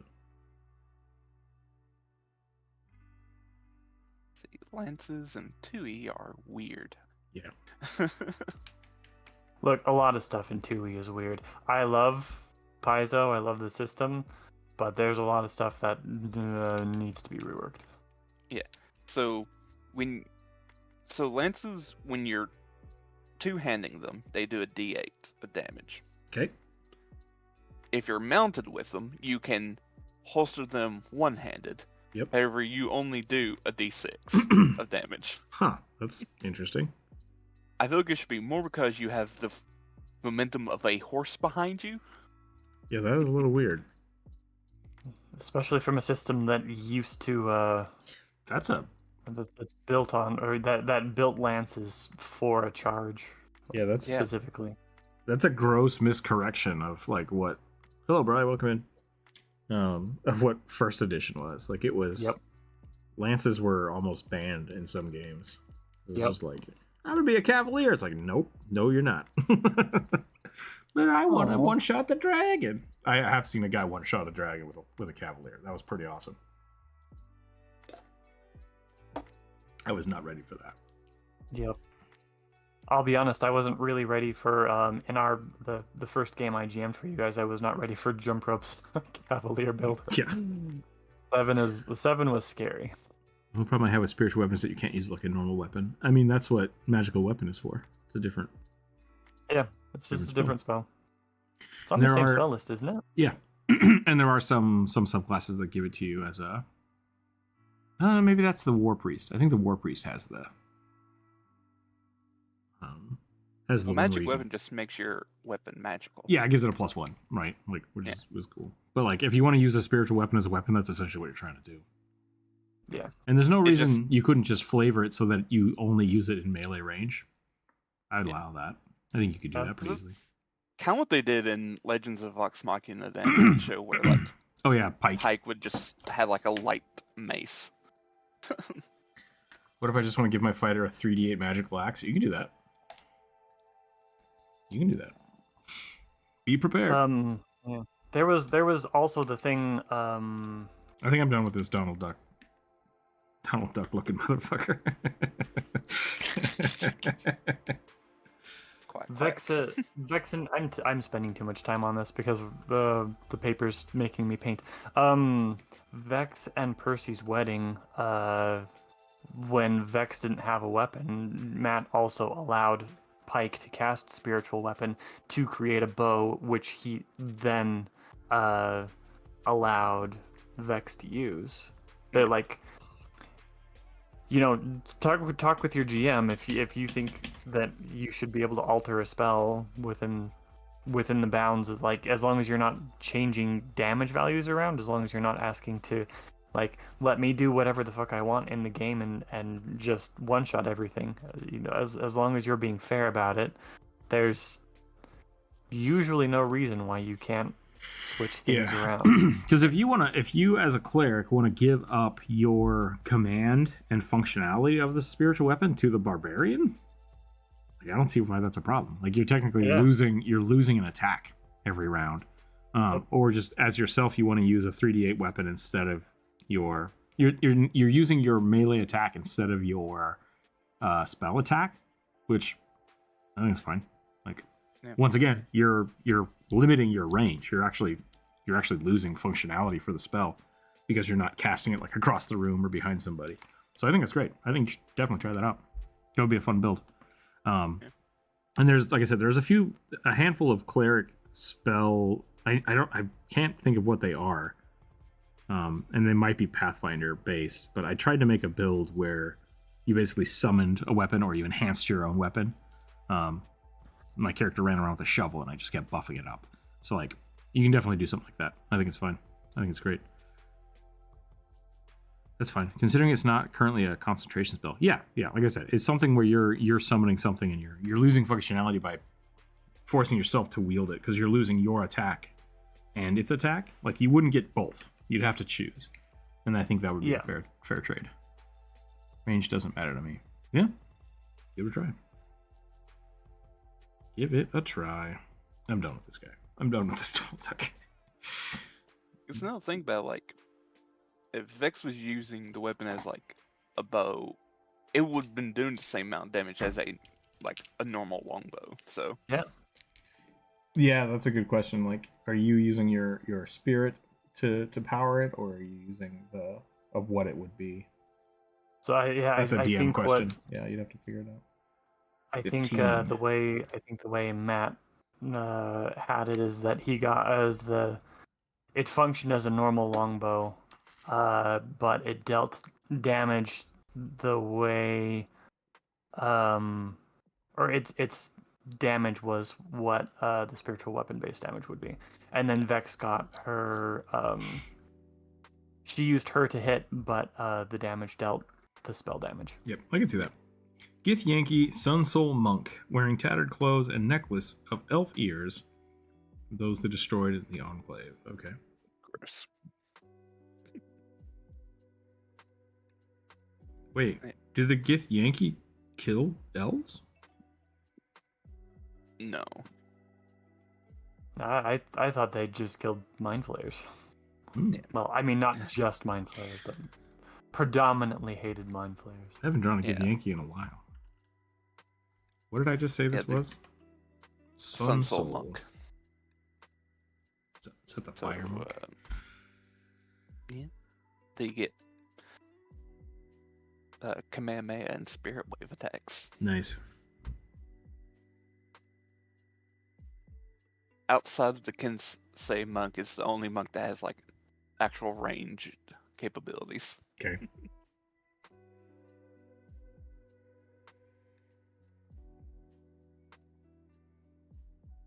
Because they basically get like guiding bolt as like range attacks, and then they eventually can like just huck out a fireball for like 4 key points, maybe 5 key points.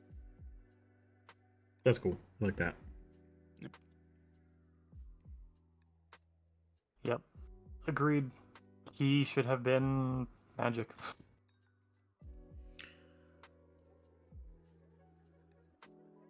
This is crappy Vegeta. Maybe. You can plant Vegeta. The plant Vegeta? Yeah, that was the name of his planet. Was Planet Vegeta. Oh. Oh, I thought you said plant Vegeta. That's what I was thought thinking, too. I'm like, yeah. are Gith No, Yankee was like- plants? Planet. Did they grow a Vegeta Cyberman? I mean, Cracker, cracker, carrot cake. God, that's an old meme. That's an old meme. the best one is Ghost Snapper.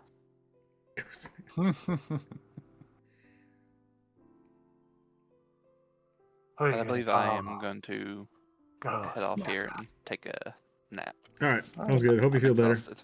Yeah. Oh, thanks. Get your vitamin C in before you get sick.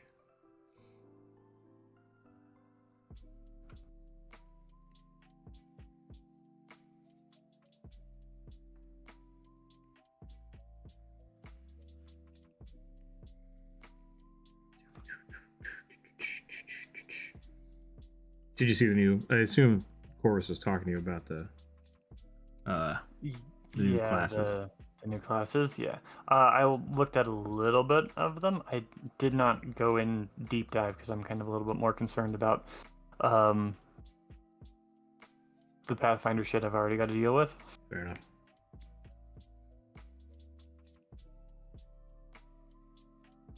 I might make a. I can't remember what they're called. Dang it! There's the Animist, and then the other one. Yeah, I can't remember the name of the other one either. I might make one of the other ones, and just use wands,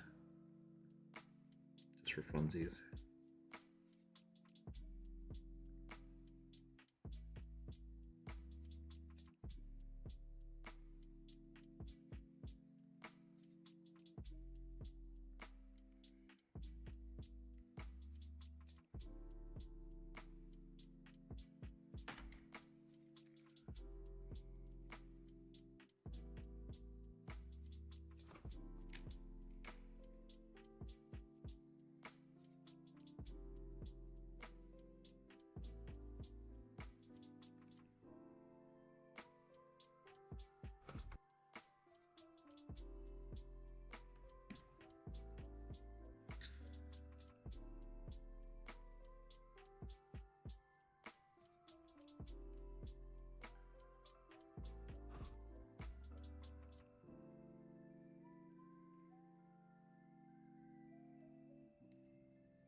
It only costs key to make it better. Otherwise, you just get to flash an area every turn. Still a little too high level for its own good. Yeah, I think that's kind of how monks are in general for me, I think. Like, they're over-optimized for no gear. But then they kind of start losing traction unless you have a way to level them up. Yeah. Great for low-level, low fantasy campaigns. Mm-hmm. They're really because powerful. They're innately high fantasy. Yep. Low level. Yeah, that's actually a good way to look at it. They're just innately high fantasy. I think that's a good term to use. I am a fighter. I've trained my whole life with this stick, and now I can hurt people with it. What can you do? I can punch ghosts. It's like, what?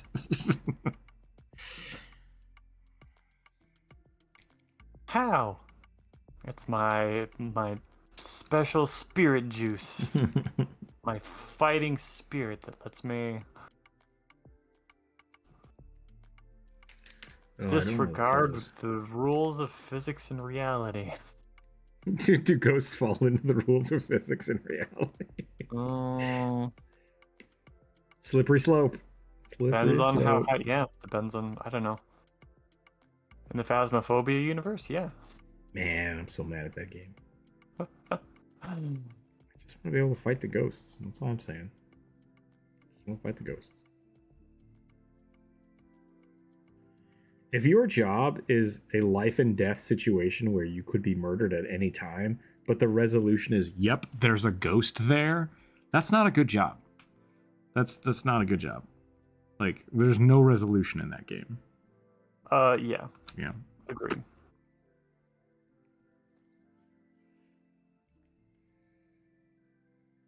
Let me exercise that shit, and then we'll talk. My headcanon is kind of that, like... I mean, it doesn't really work because, obviously, because there are so many levels you can go to. But my headcanon is that they're, like, the people are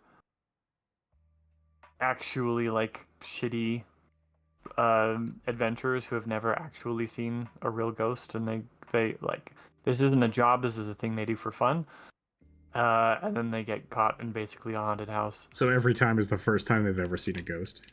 Kind of, yeah. Like, and that's my specific headcanon. Like I said, obviously it doesn't really work, but it's it makes it funnier to me. Yeah.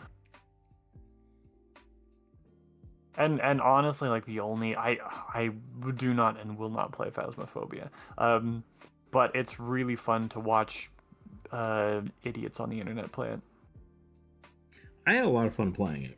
Like, don't get me wrong, I had a lot of fun playing it.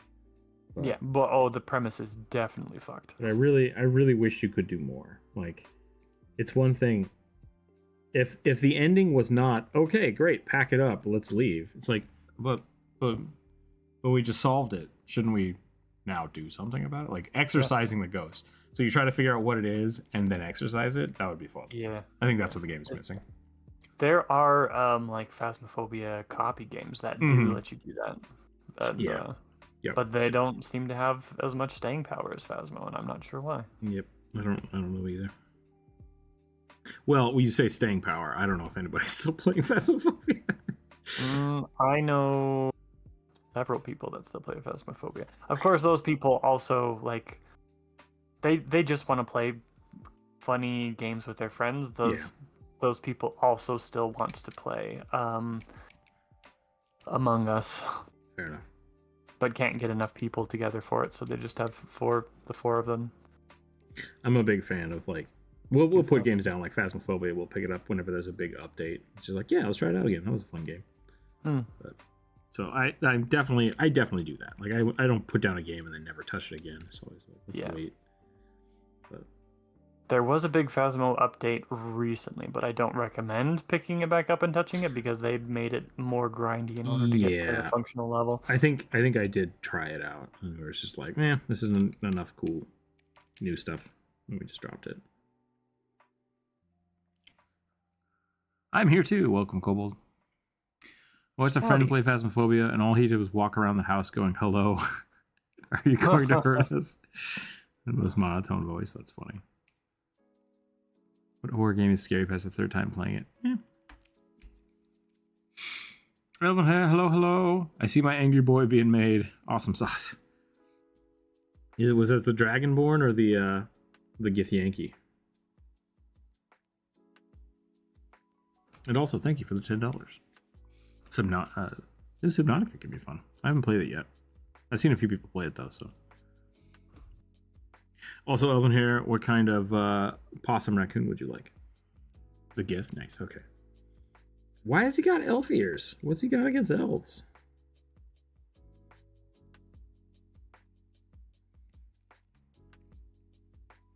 I just hate them so much. Pretentious pricks. You ain't better than me. You ain't better than me. We got to a point where we met other Gith in Baldur's Gate, and my first response was like, "Can we just kill these guys? Like, is that okay?" They're kind of assholes. Kind of all self-righteous assholes.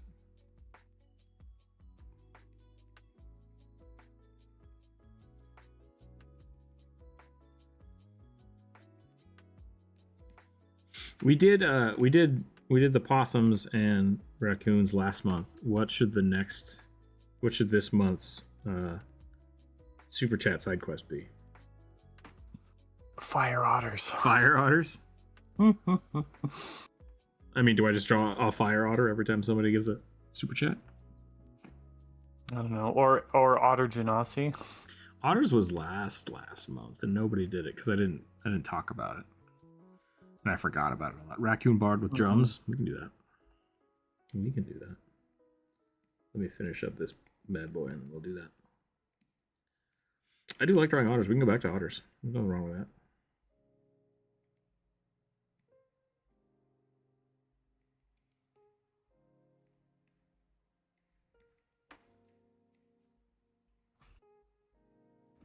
Goddamn crystals.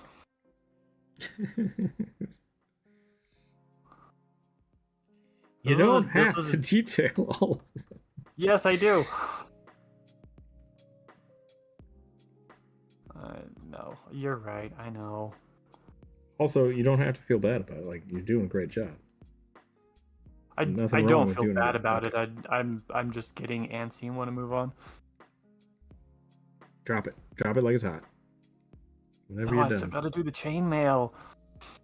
Actually, I found a cool way to do chainmail the other day. Well, let me see if I can do this real quick. It only works in the painter lathe style. I think it was. How did I do that? I've got a methodology, but I want to see this. I think it was just like you do the long hashes. So you have a baseline. There we go. Now I remember now. And then you come in with a lighter color, and you just do the secondary line, so you get that top and bottom. Yeah. Top and bottom texturing without having to actually like draw any links.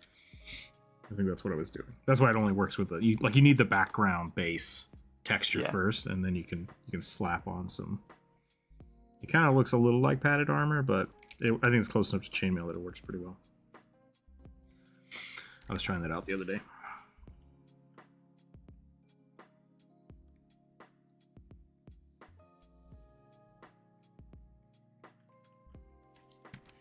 He hangs the wood elves that killed his enclave. Oh, okay. Gotcha.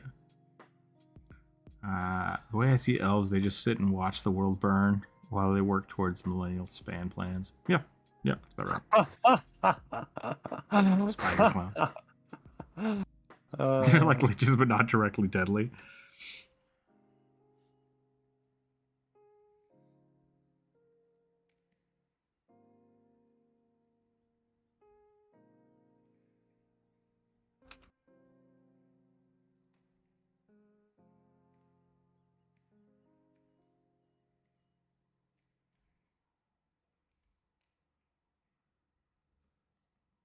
I do like that concept of like the Fae more than anything, but like the elves being like disinterested. Yeah, maybe not less disinterested is a good way to think about it, but maybe more No, disinterested might be a way to say it. Yeah. Kind of uncaring, just like. Yeah, maybe disconnected is a better term. Yeah, that's kind of more what I was thinking about.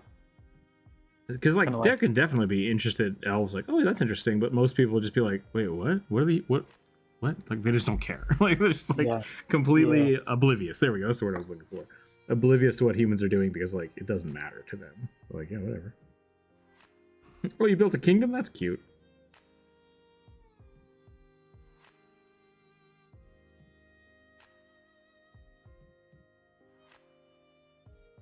Oh, your dynasty ended? I remember when you started that thing. Yeah. Didn't last quite as long as the last one, huh? Your great-grandfather was a dick. Realize you're a different person, but honestly, like... That would actually be more funny, yeah. just like, yes, King Granford. What? He died like 500 years ago. Oh. Who are you?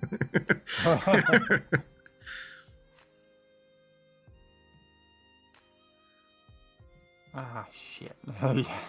Alf just constantly being like, shit. Stupid millennials ruining everything. Or who's getting all the blame now? Is it Gen X's turn?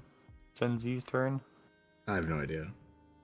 No, nobody picks on Gen X. I think it's Gen Z's now that's getting all the crap undeservedly.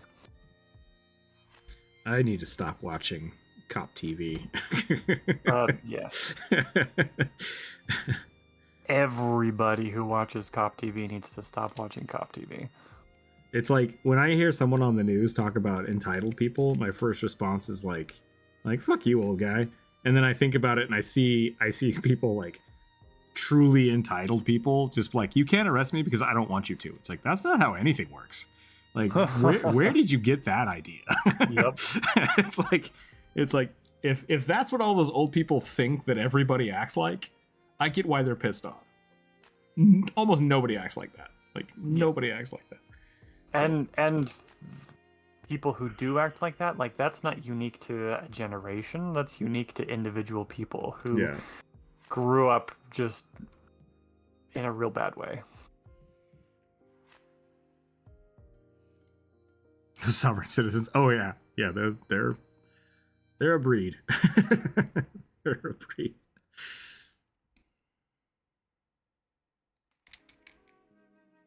I watched a YouTube short a couple of weeks ago where a guy like lived in a gated community and like ran delivery drivers off the road because he didn't recognize them. Yeah. And was getting cussed out by a cop being like, you're the one who broke the law. I don't care if they entered your gated community. They're doing their damn job. Yep. It was, yeah. And then I was like, you know what? I need to stop watching shorts. This is filth. This is borderline pornography. No more YouTube shorts for me, thank you. Let's just all be cool. Take a page out of Bill and Ted's book. Just be excellent to each other. Yeah.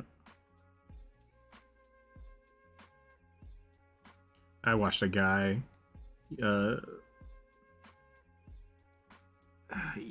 motorcycle YouTubers. Like, that's a type of channel that's on YouTube. It's just like motorcyclists who are constantly, that kind of bleeds over into that like cop YouTube stuff. Because they're constantly like, their YouTube channels are, haha, I just went 250 miles an hour on the freeway and some asshole cut me off. It's like, yes, that guy was the asshole. Like, and then they get pulled over by the cops and the cops are pissed off. I'm like, why are these cops so mad at us? Like, they didn't see us doing anything wrong. It's just like, guys, oh my god, what is wrong with you? But yeah, I saw a truck like cut off these two guys, which like, he should not have done that. That was not cool. And then he started like tailgating him. It's like, this is dangerous and that guy needs to get arrested.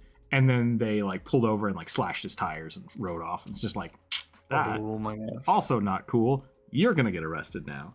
So it's like, people just need to figure their shit out. So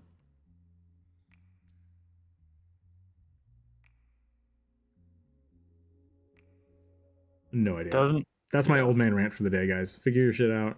Be kind to each other. It doesn't actually cost you anything to take a deep breath and let it go.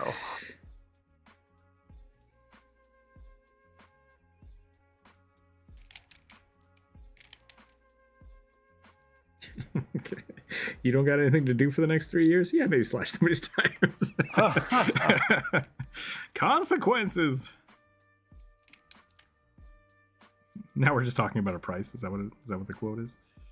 Yeah. We've established what you are, and now we're just haggling over the price. Yep. What is that even from? Man, I don't remember. I'm not sure it's from any specific thing. I remember it from an anecdote about. I think they used Specifically it in a about- movie. But Oh, really? my freedoms. Yeah.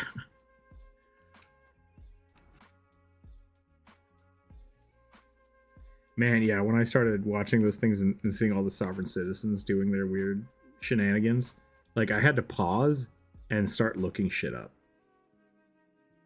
Because there's just like legal stuff. yeah, because it's like that's not how that works. And but they're like they're so bent on like this is what this says. And I'm like, I have to check that now. And I have to pull up case law and I have to start reading shit. And it's just like, yeah, and that's not what any of that says. I don't know what. Nope. It's wild. It's wild.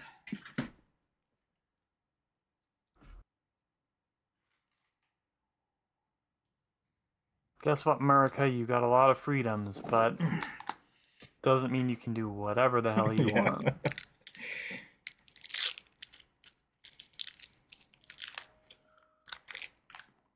Anyway, we need to move away from this topic immediately. Yeah, probably. I kind of like it. It's my guilty pleasure. I mean, watching stupid people win stupid prizes. fair. Yeah.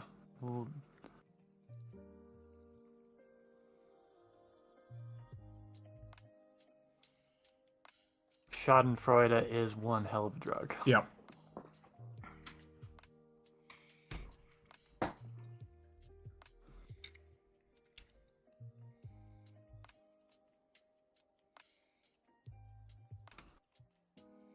Anyway, damn whoever asked me to draw this.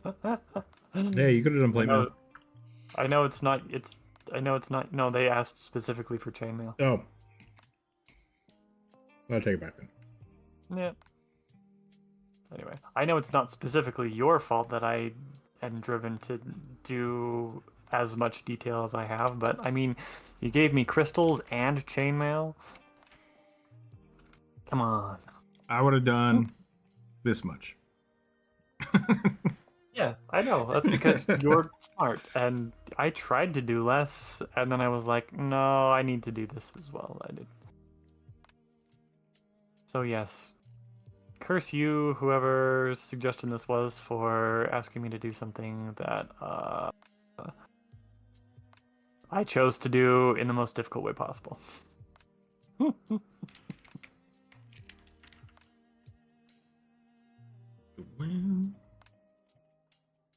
I hope you like it.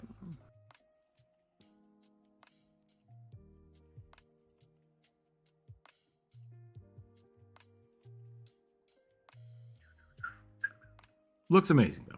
Yeah, I agree. It looks really good.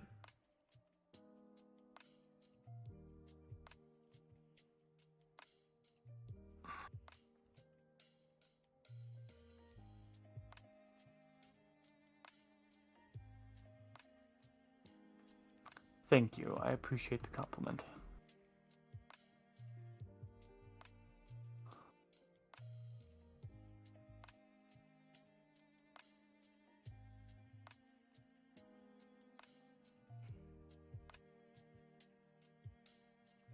Sick red outline. Thank you. I'm trying to really find ways to accent my drawings without having to rely on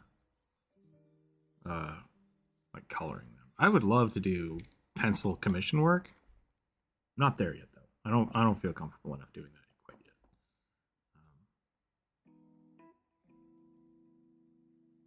So we'll see.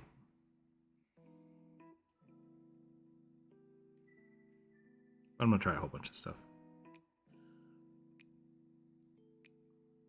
I was hanging out with Oak T on Twitch yesterday. I mean, I was in her chat. I wasn't hanging out with her. I was hanging out in the Twitch chat, and she was talking about like taking a break from digital art that really got her into traditional art again. And it's like, that sounds awesome. Like, that sounds really fun. And so it's like, I should really start thinking about traditional art more. Because, yeah, even like I said earlier today, like, it's not hard to just start drawing. So why am I so caught up on having to do it digitally? That's just something I'm thinking about.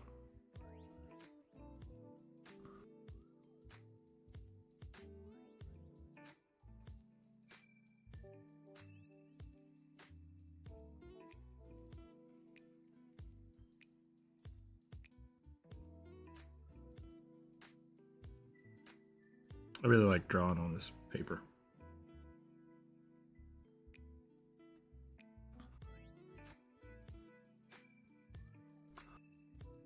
I like having a paper texture. I'm not sure this one works for my style. You just got white outline stuff. Yeah. I'm making it work. I probably just need to get used to it. Why'd get ghost? Why get ghost? Maybe ghost want hugs? That was 15 minutes ago. I'm sorry, Brian. Yep. I just now saw Discord again. It's like, ghost phasmophobia. Oh, That's from what it was. Phasmophobia? Yeah, I gotcha. Yeah. Okay.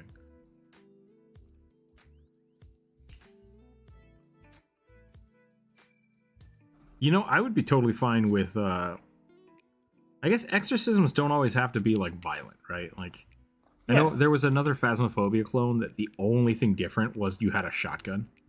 And it's just like, okay, to what end?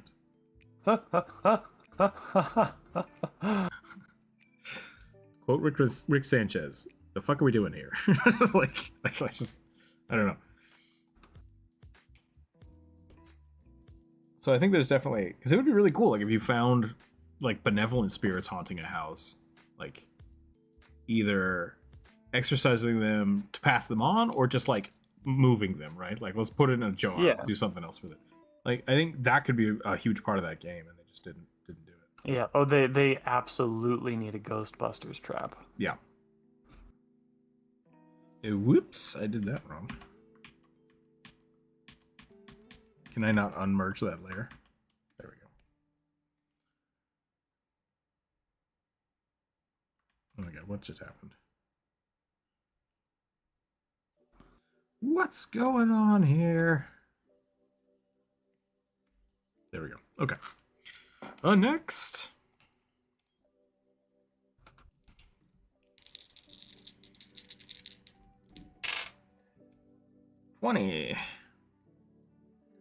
Numeria Skeen Jack who controls gravity.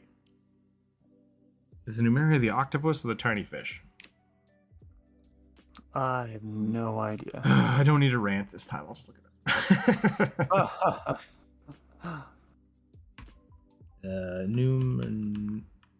Numenera? We'll type that word in first.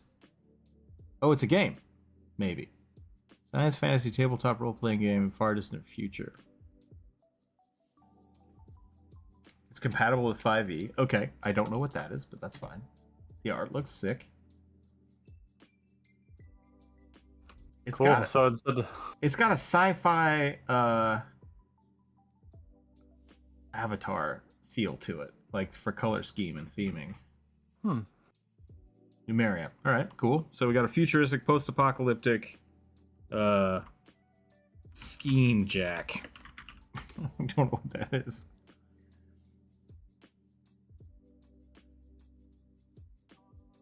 Oh, it's a race. Okay, I thought this was a fish. I straight up thought this was a fish. It's not. It's kind of a fish. It's an orca person, I guess.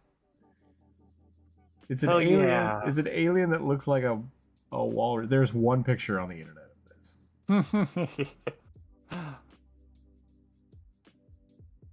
It is. It's an orca person. Okay. Yeah, Slamu from Street Sharks. Fan Yeah, I art. guess Here we so. go. Skeen, official Numerian. Race of aquatic creatures native to the underwater city of Rust. Skeen are Rust is a furred, good feather, name for webbed, an and colored in gray and white. Stripes down orange. Oh, they're like penguins. Oh, this is weird. This is a weird thing. They're penguins. Okay.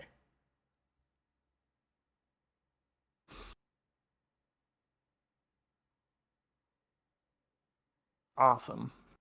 It's exciting when we get to do something new. Usually I'm the one who's got to dig through Google. Yeah. All right. I'm gonna try my best here.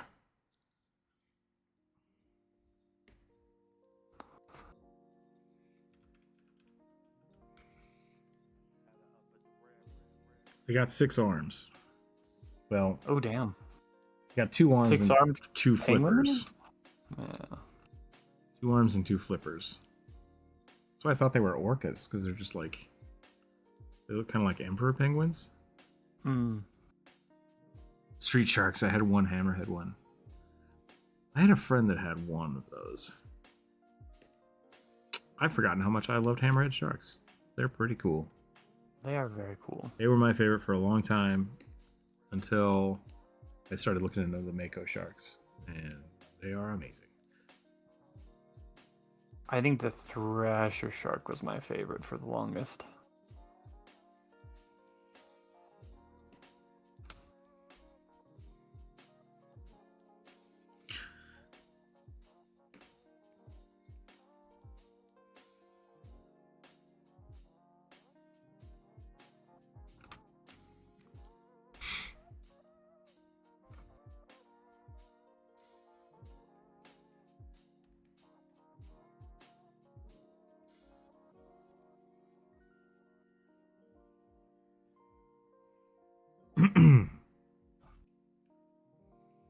Numerian is Monty Cook's latest brainchild, built on his slightly less crunchy D20 hack called the Cipher System. Okay. All of those words sound familiar in my head. Skinned with surreal post-apocalyptic sci-fi fantasy settings. Gotcha. Monty Cook. I know Monty Cook. What else do they do?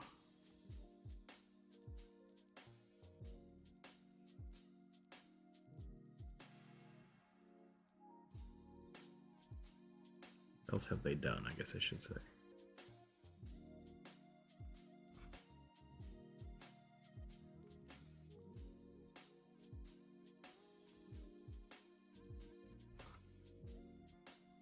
Did a lot for 3.5. Okay, gotcha.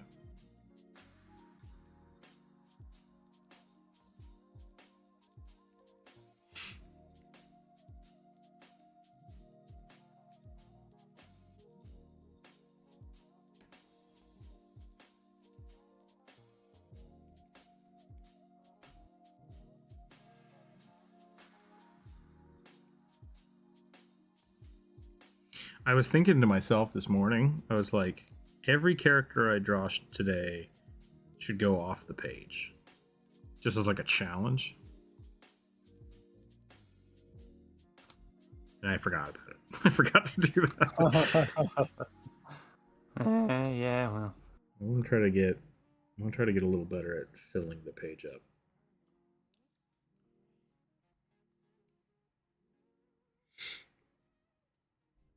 That's gonna be too bright. So I have a weird. This is gonna be directed at you, I guess. Uh-huh. But everyone in the chat can discuss. If the human race got to a point where nudity was fine, in that like immune from temperature, right? Like Yep. so much so that like when we see aliens in pop culture, like this thing I'm drawing, mostly naked, it's got like a glove. Like that's all it has on. It's a glove. What do you think people will stop accessorizing? Like, if people didn't have to wear clothes, would people still wear clothes, and or would everybody just like tattoo and paint themselves up? I think that Do you understand my question? yeah, Okay. I do. I think that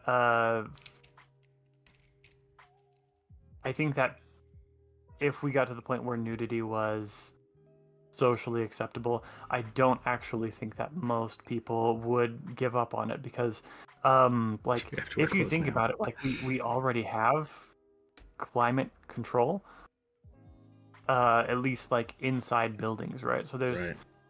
um, That's always been one of my, like, for all the people that are like nudist colony type people. It's like, how privileged of you to not live somewhere where your balls won't get frozen off. It's like, oh yeah, absolutely, absolutely.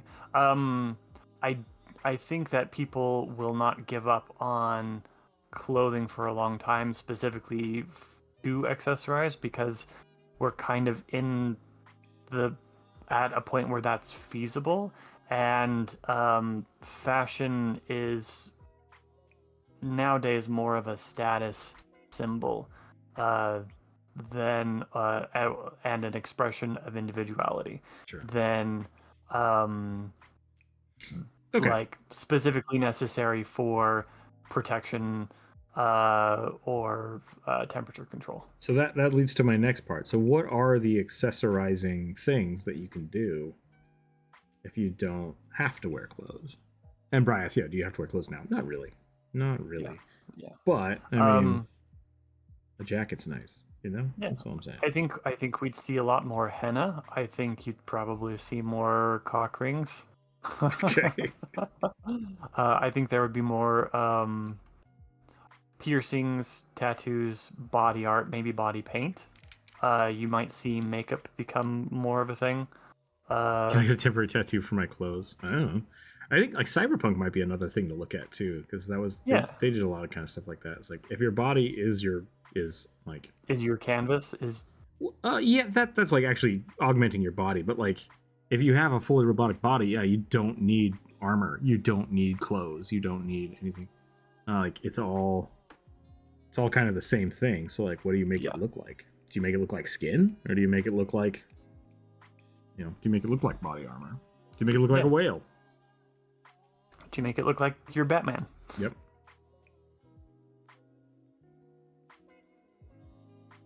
These are the questions of our time.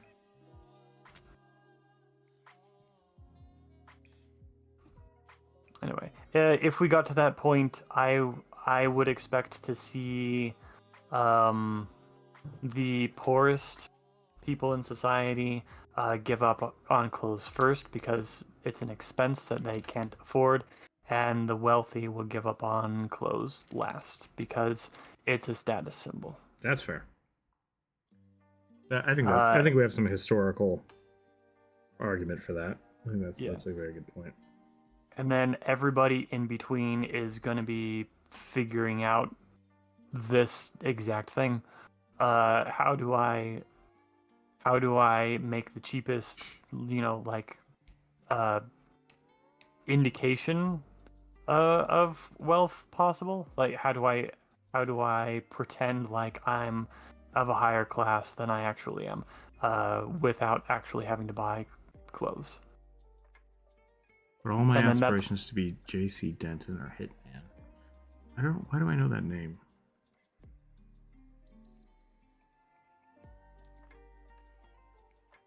Sorry, go ahead. No, that's where fashion then picks up. Gotcha. And then fashion determines what people use to accessorize. And then we get Repo the Genetic Opera. Yeah.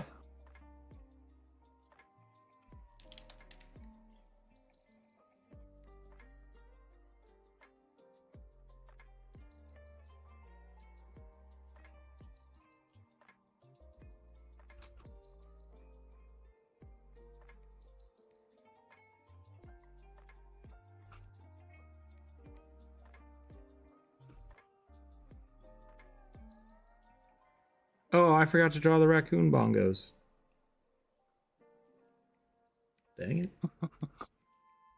Don't know why, but raccoon bongos in context of a character drawing session sounds to me like a euphemism. Probably more expensive jewelry. That's a fair point, yeah. Like, Yeah. just purely cosmetic jewelry. Yeah. And you have more places to attach the jewelry to, right? Yeah, because So, like jewelry itself, I guess, is kind of the same thing anyways. Like, you don't need it. yeah. Yeah.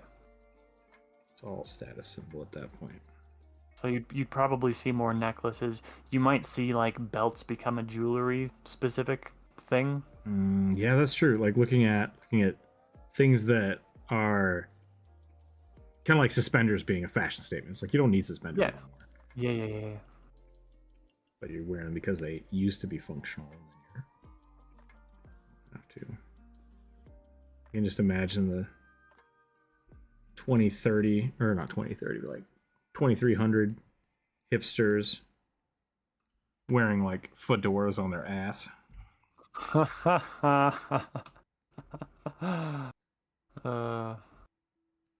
It's cool. I'm being one of them millennials.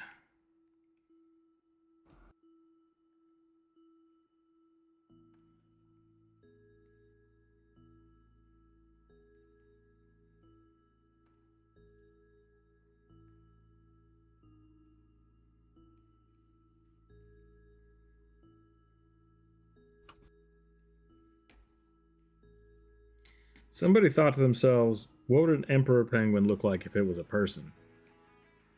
And then got really, really drunk.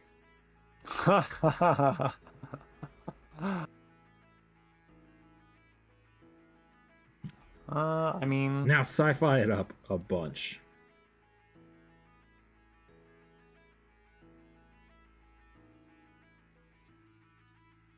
I'm steampunk now. Those guys are fucking brilliant.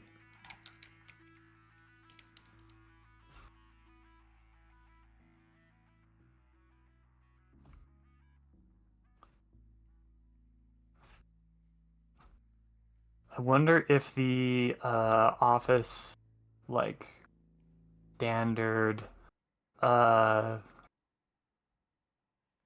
or dressing,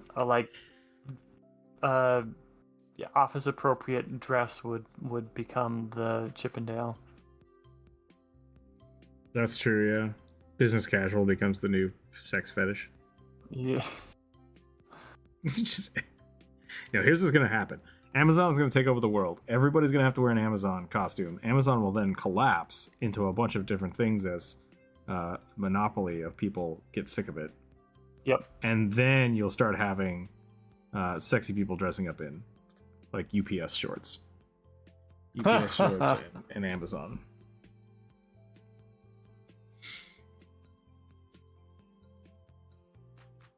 Somebody posted a Eat the Rich meme yesterday. I thought was pretty funny. I can't remember what it was now.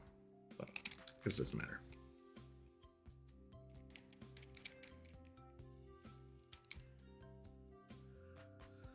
Oh, my internet's freaking out. Daddy Bezos heard me. Fedora bell-bottom jeans. We're gonna be walled by Amazon? Yeah, probably. I mean, we kind of already are. We're being walled by, what, Temu? Is that what it's called? Fast fashion crap? Yeah. If that's not how you get walled, then I don't know how you get walled. Like...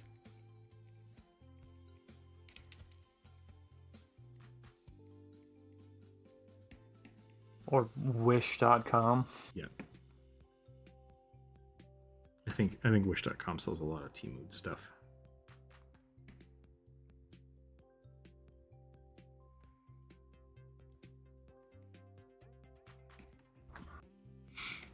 For this being my first attempt at whatever this is, I'm okay with it. I'm happy with it. I don't fully understand what it is. That is some spicy censorship in the Discord right now. What am I looking at? If this is sexy dude in spenders, I'm okay with it. Oh, that already exists. All right. Sexy UPS costume already exists. Can confirm.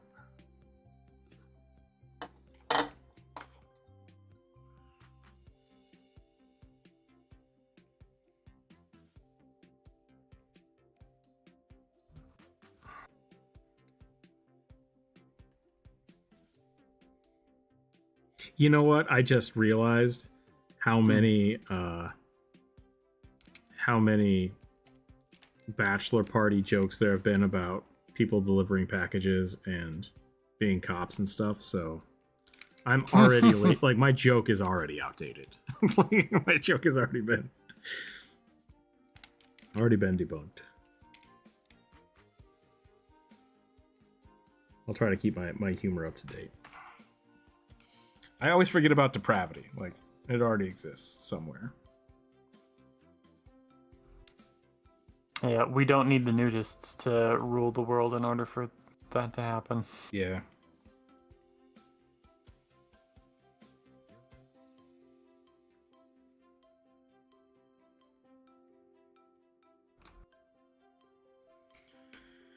We'll get some nice blue sea foam on this one, and then I'm going to draw this panda. Panda? Not a panda. Trash panda. That's what I was thinking of.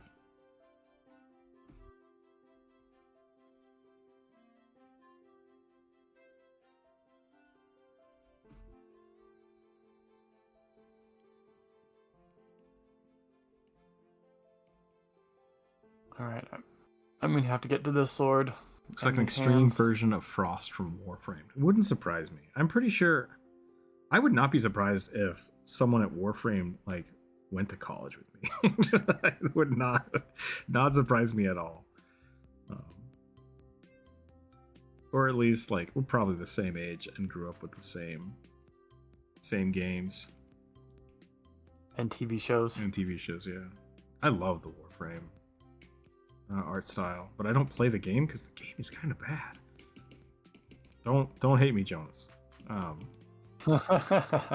I couldn't get into the game. I did not enjoy it. It was way too grindy, way too fast, like right out the gate, and just couldn't get into it. So, but I love the art style, and people say that my art style is very indicative of it. So, what do you mean? What do I mean the game, or what do I mean that it's indicative of my style?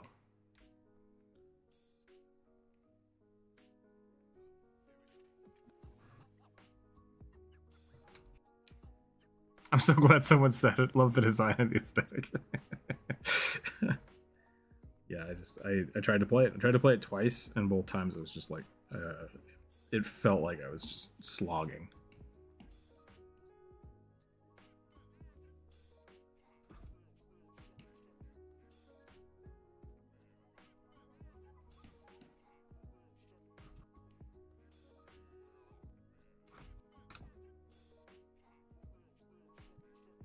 Is there something wrong with the game? It's just slow. That's it. I could not get into it. A lot of people enjoy it. It's a successful game, so there's clearly not something like air quotes wrong with it. I think it's the grind nature of it. Yeah, I think so.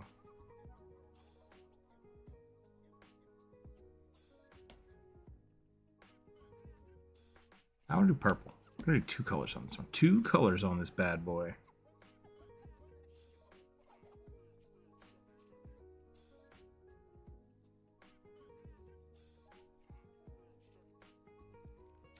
Play Vermintide 2. It's grindy, but the maps make it feel like you're having progression. I don't feel the same way for Warframe.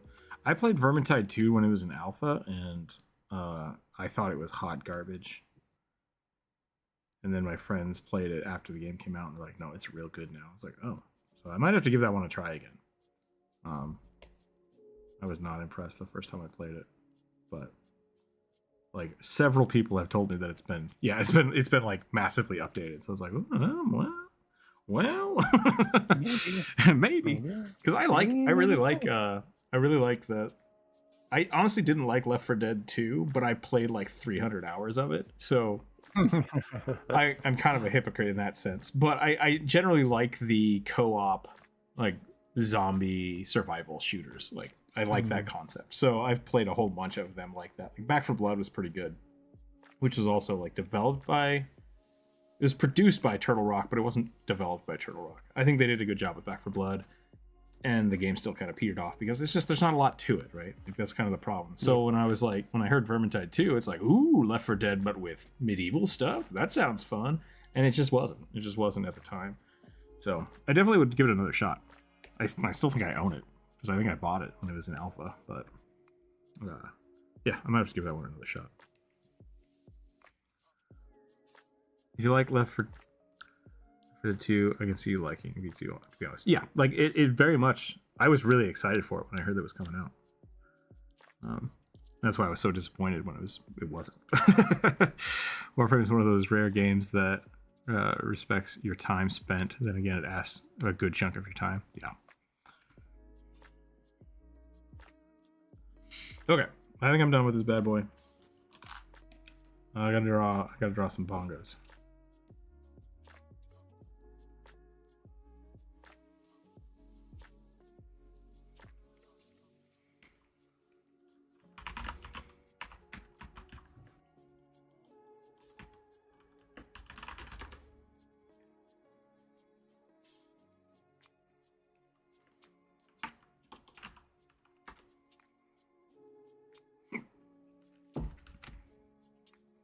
Okay.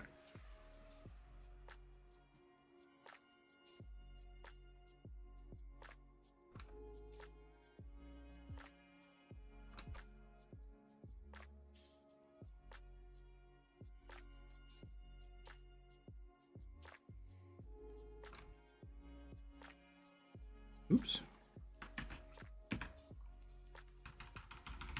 Somehow my pen got very large again.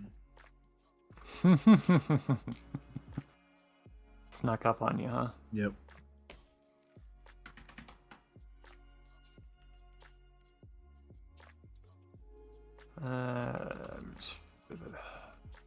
Let's get some base shapes in here.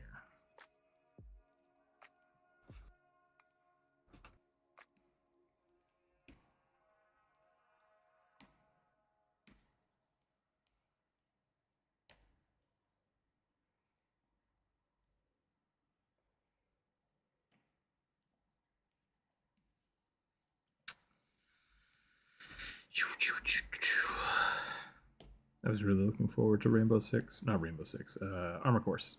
Armor Core. Is it 6? Might be Armor Core 5. But I was looking forward to that. Apparently there's only one player though, so I didn't get it. Bummed me out.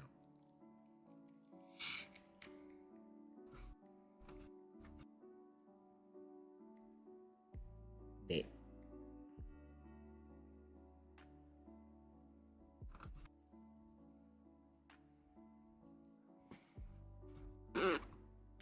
That's the noise that raccoons make.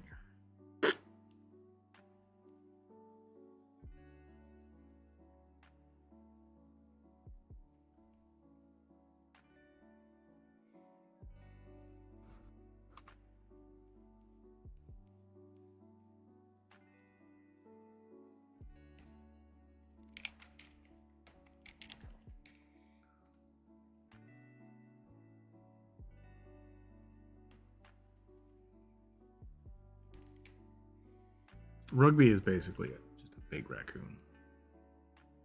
I mean, yeah.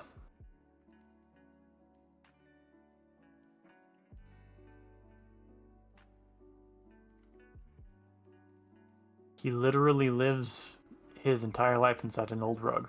Yeah.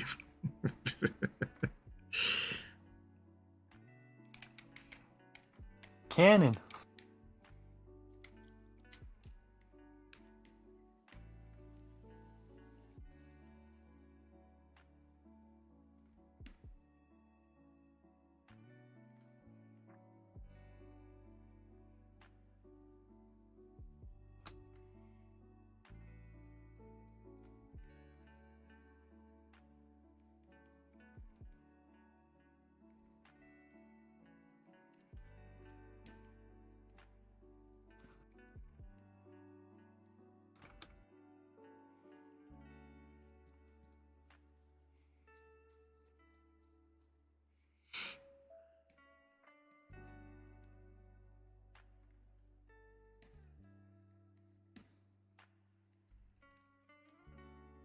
Maybe the head should be more of the body.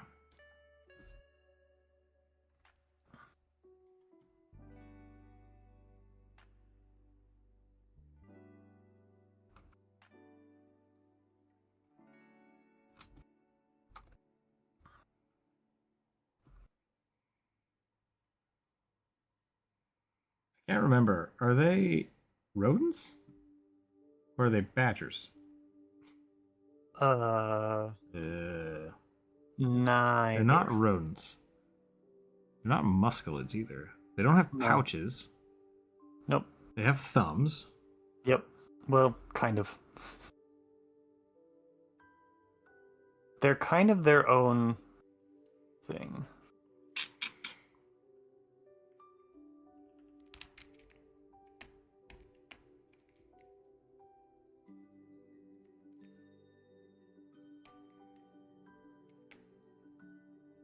Not weasels for sure.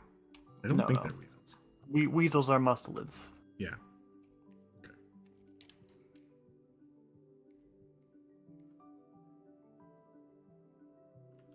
You want me to look it up for you?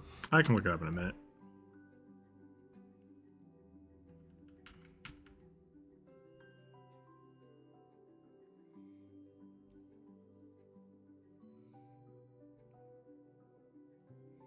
I was hoping someone would just know it off the top of their head.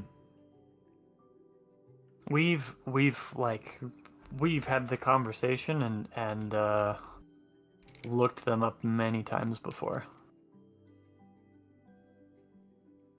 So I can never remember what they are. I think they were classified with mustelids, with like skunks and badgers and weasels for a long time, and now they are not.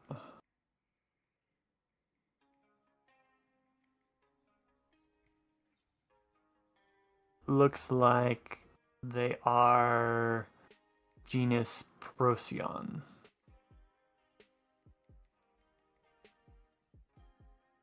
Which is closer related to, I think, bears and dogs than. That is what I had in my mustelids. head, so that's good. Which is funny because people call them pandas, but pandas aren't bears.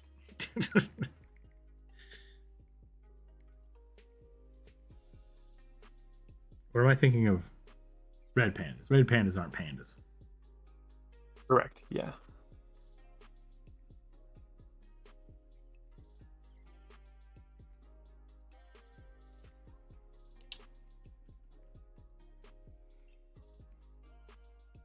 Yeah, Carl Linnaeus, the father of modern taxonomy, originally first placed the raccoon in the genus Ursus, first as Ursus cauda elongata, long-tailed bear, in the second edition of his System Natura 1740, then as Ursus lotor, washer bear, in the 10th edition, 1758 to 59. In 1780, Gottlieb Conrad Christian Storr placed the raccoon in its own genus Procyon, which can be translated as either before the dog or dog-like. It is also possible that Storr had its nocturnal lifestyle in mind and chose the star Procyon as a eponym for the species.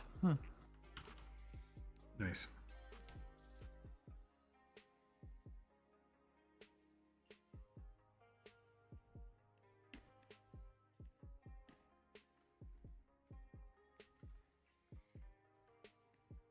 I kind of wish that, I might stop calling them trash pandas and start calling them washer bears now.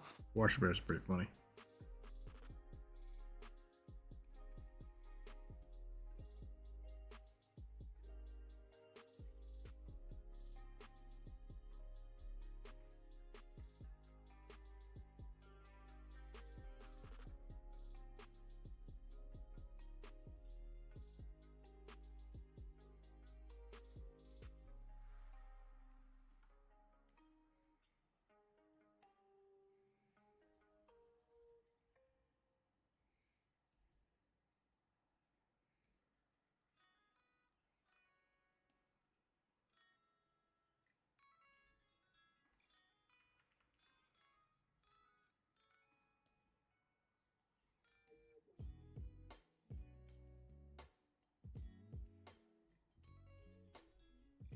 Raccoons are unusual for their thumbs, which are thumbs but are not opposable. Correct.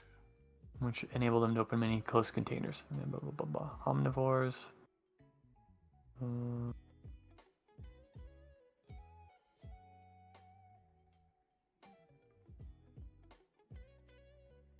Plantigrade feet. You little people. Little dog people. Procyon is a genus of nocturnal animals comprising 3 species commonly known as raccoons in the family Procyonidae. You got the chunky ones. You got the trash ones. Mm-hmm. And you got the long ones that are, I think, the ring-tailed cat is what it's called. Funny.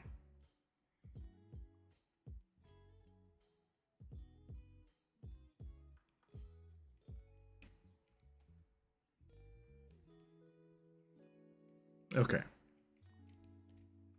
There is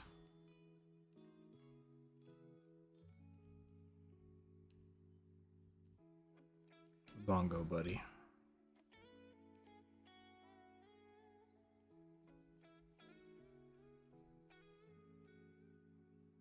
Okay, I was wrong about that. Ring-tailed cats are not in Procyon, but they are Procyon's closest living relatives. Gotcha. The ring-tailed cats and Coccomistoles of genus Basariscus.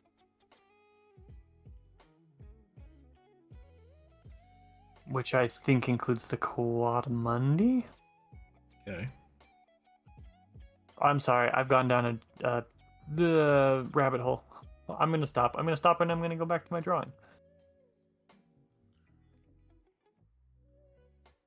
Sorry, chat. My pen got really big again somehow. My hands started too small and now they're too big. I can fudge it.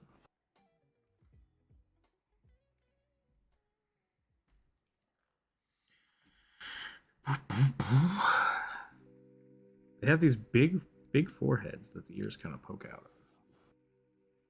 That's what I'm missing. It's making it look like a cat. Yeah, you are.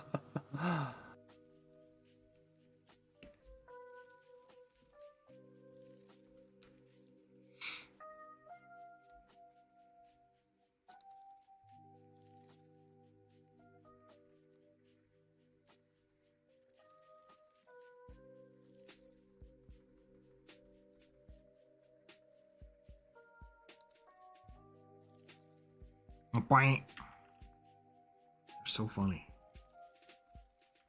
They are just extremely goofy creatures.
Okay, I think I'm gonna call that one there.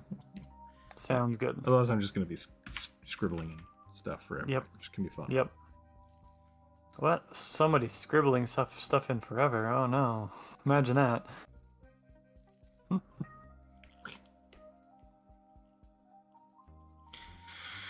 Okay. Beep. What time is it? 1:50. I can do it. Feeling pretty good. Am I really only gonna get this one done? We can go for a while today. No, it's fine. I know you 16. got stuff to do. We can. Grown monk named Bob. That fulfills the, it's got everything. Got the race and the class and the description.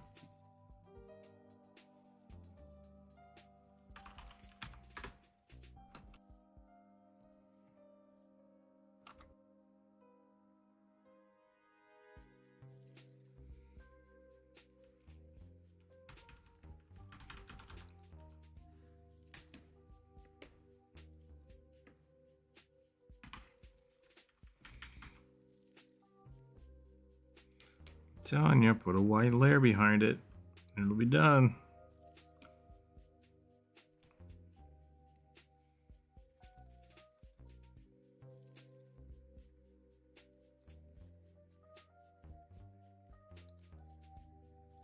Hey, Mocker, hello, welcome in.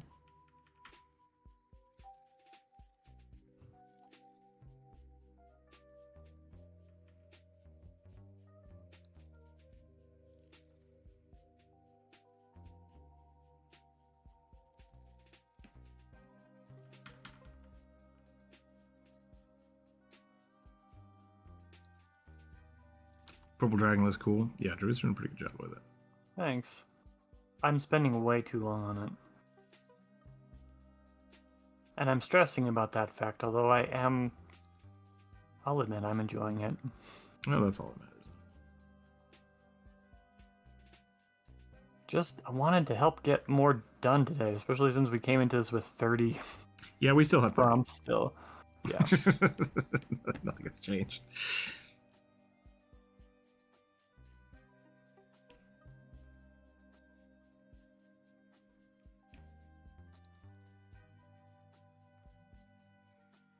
Like the background for the stream looks like colored pencil. Yeah, it's just I think it was craft paper. That's the texture I picked. I have a whole slew of scanned pieces of paper.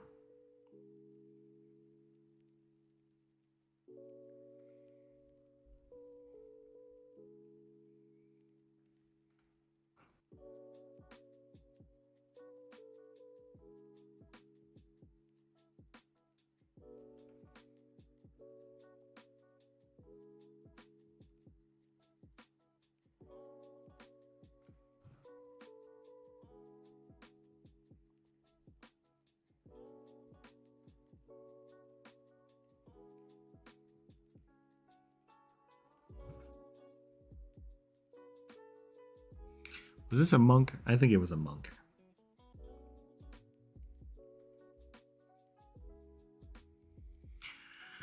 Reminds me of the hard cardboard stuff you'd find in the back of sketchbooks. I always want to draw on those.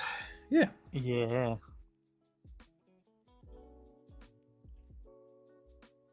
What is happening? Sounds like shit is just falling on my house. I need to drink more water.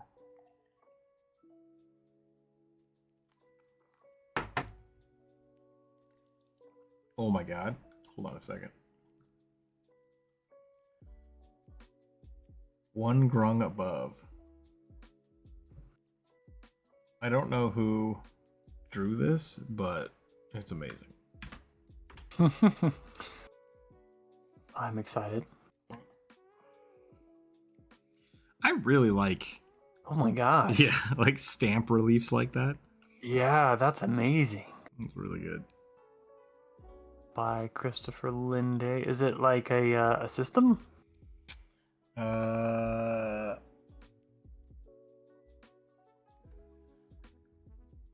Author and director of the Grung Preservation Society. Summaries of the characters of the new Twitch streamed game. So it looks like it's a compendium for a game that was played. Gotcha.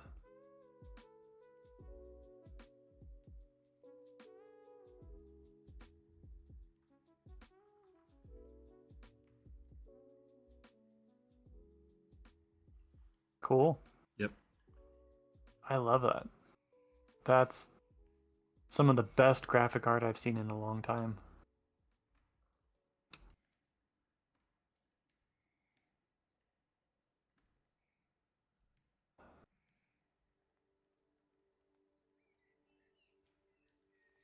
What are you drawing on the left? I am drawing a grung monk.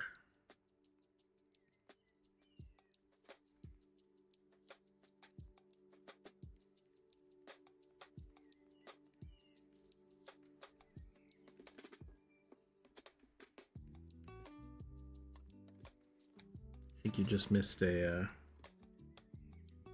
raccoon playing the bongos, and I don't remember what I was doing before that.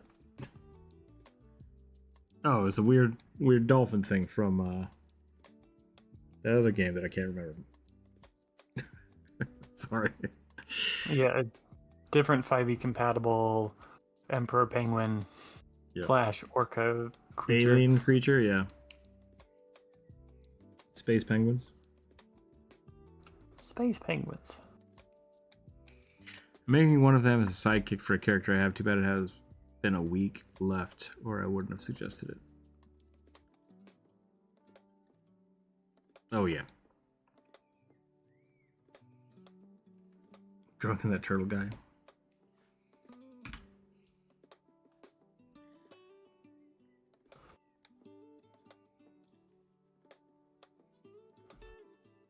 Master Oogway. I think Oogway just means turtle.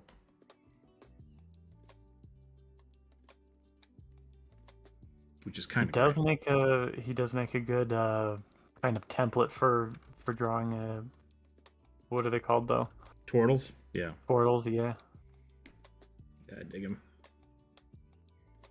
He is good character design. Yeah, good shape, good act. Like everything for that character was beautiful. Like the voice acting, the animation, the design. It was a good movie. It was.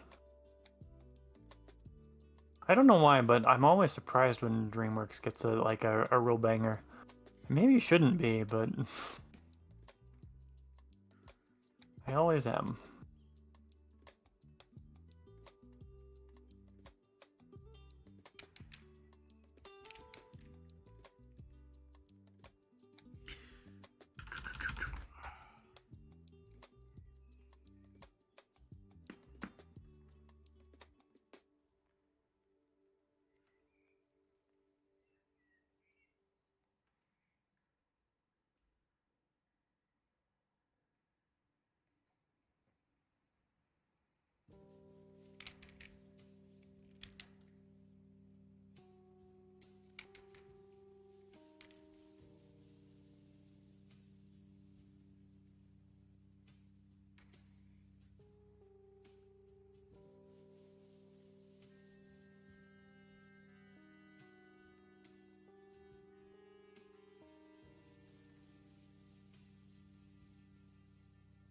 I made this wrist a little too long.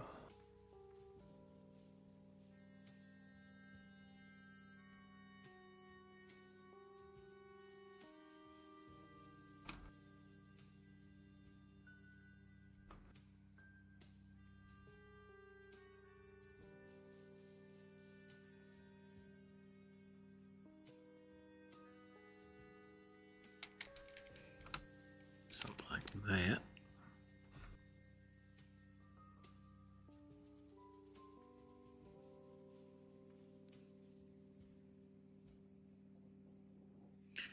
This should be.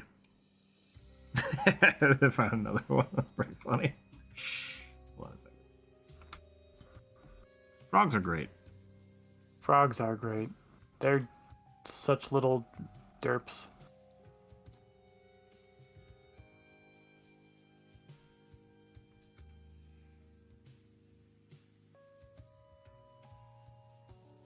Rugby could also be a frog. A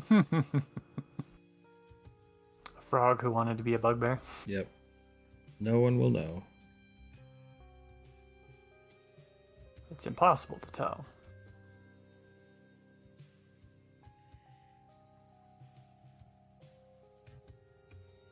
At 100,000 subscribers, we'll have Rugby take off the rug. Check out the OnlyFans. Only Rugby. That's what we'll call it. Only Rugby fans.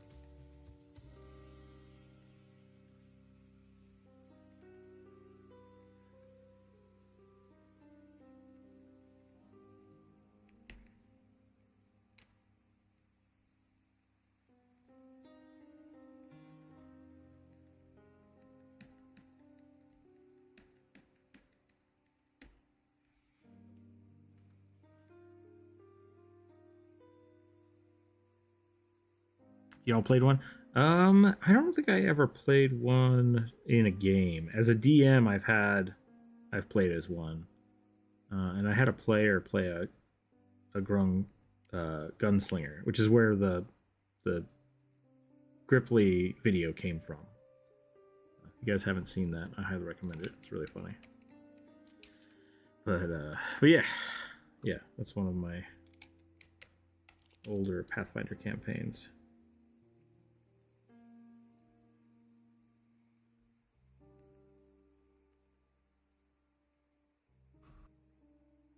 Ripley gunslinger that would just stick to the back of a Trox and ride around and shoot people. That's pretty good.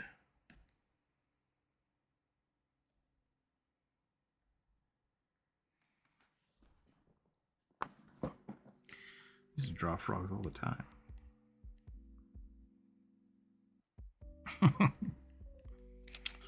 Kirby the Frog here.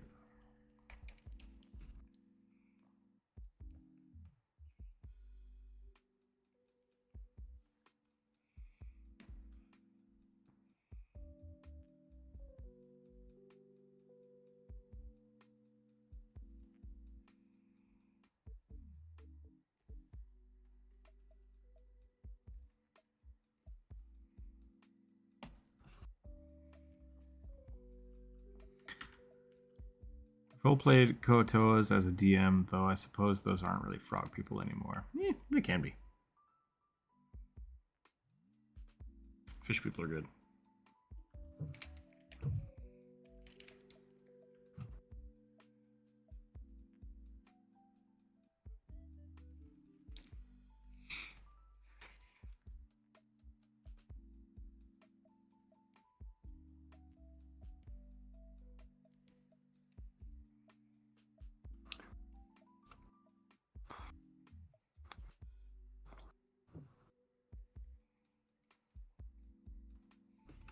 What if we did a commission stream?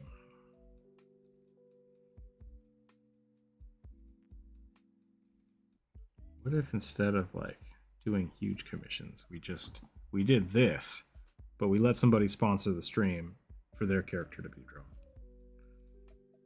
That way you can just spend, you can just spend like 3 or 4 hours doing what you're doing. Someone can get a really nice picture of whatever they want. Because this is basically a commission at this point. At this point, yeah, you've put like 3 or 4 hours into this. Yeah, I got lost in the weeds. So whoever's Dragonborn this was, the Amethyst Dragonborn, like, hit the jackpot today. Yep, you're welcome. Don't expect this level next week. The dice gods were kind to you and really fucked me over. Yeah, this is don't expect more of this. This happens rarely.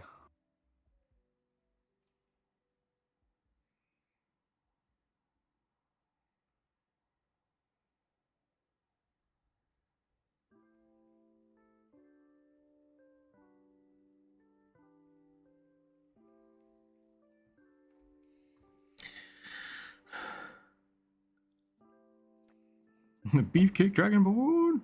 Yeah, yeah.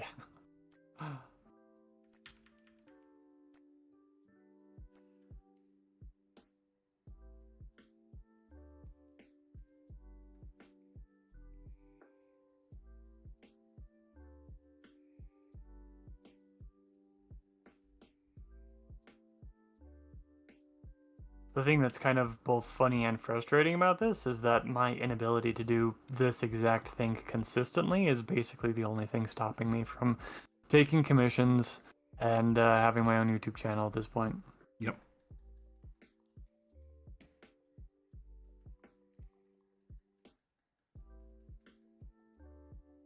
But I have been practicing doing this basically all last week, so maybe that's why I got lost in the weeds. I mean, you've been practicing doing this for like 4 years now.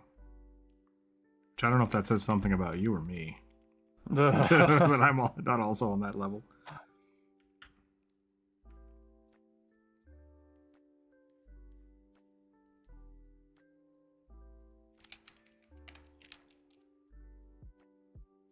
No, I made the pen bigger. It probably doesn't mean anything significant, right? We're good. Fine, it's fine. This is fine.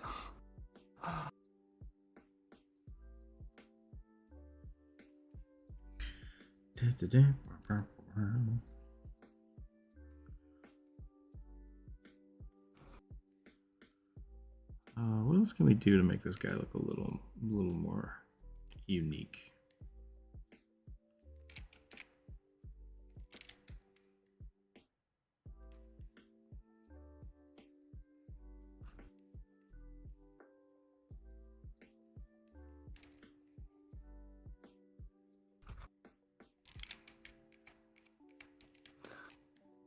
I mean, he already looks awesomely unique. I don't know that he needs anything more. But it's such a good head shape you've got going on there. Wow. I love it. And the little derp tongue sticking out. I gave him the big Battletoads forearms because I thought that would be funny. I love him.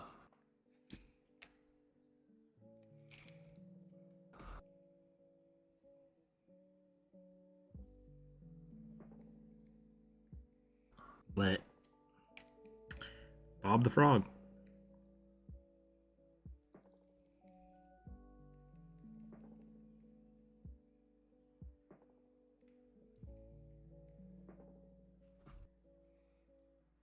Time for the Battletoads dance.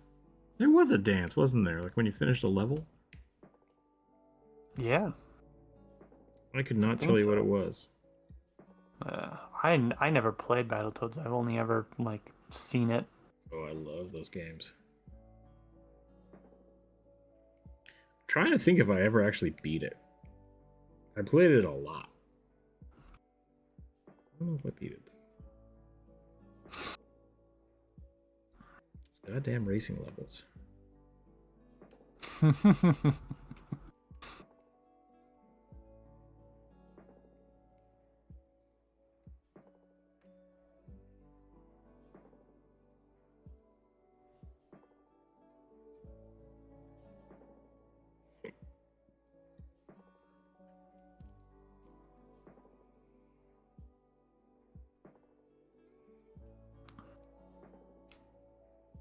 Drive-through RPG. Yeah, bro. I think that's where I got that picture from.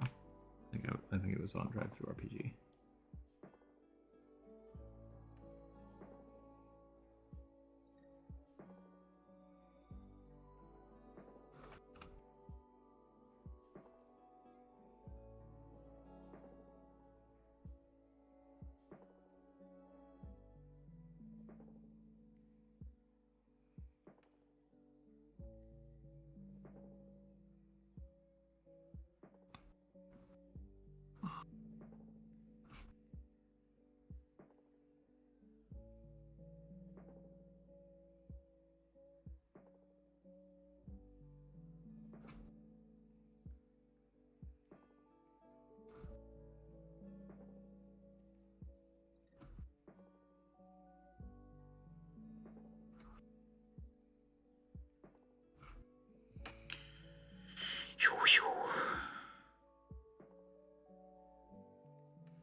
Oh, hello, Skip Cat.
It's 2 o'clock. I would not mind continuing going, but I should probably get a drink. Yeah. Take a break. How you feeling? I have a surprising amount of energy. At the very least, I am invested in this. Okay. Oh. Well, let me take a quick 5-minute break, Yeah. and then we'll be back and I'll do another one. How's that sound? Sounds good to me.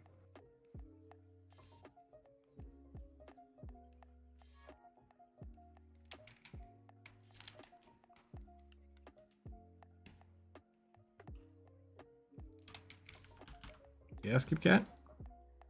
Just causing a ruckus? Okay.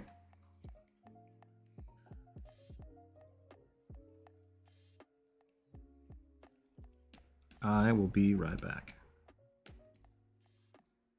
Hang tight, everybody.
Squat and stretch. Squats doing squats is a good idea actually. Yeah. I'm so close to finishing this though.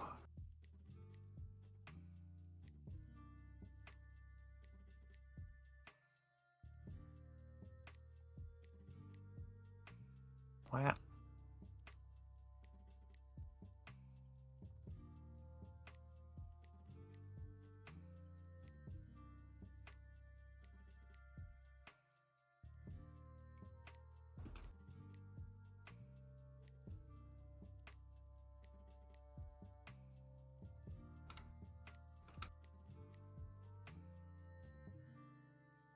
I'm back. There's chicken teriyaki on the stove. Oh, that sounds good. Just gotta wait. I gotta go back in 5 minutes. Check on it.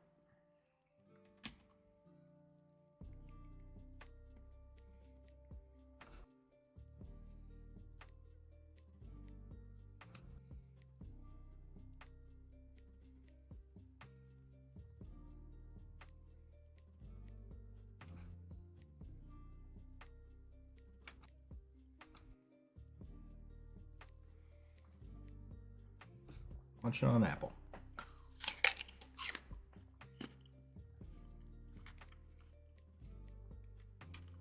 Rolling some dice. 14. Fire Genasi Dwarf, Oath of Conquest Paladin, armed with white plate and greatsword, beard and hair wreathed in fire.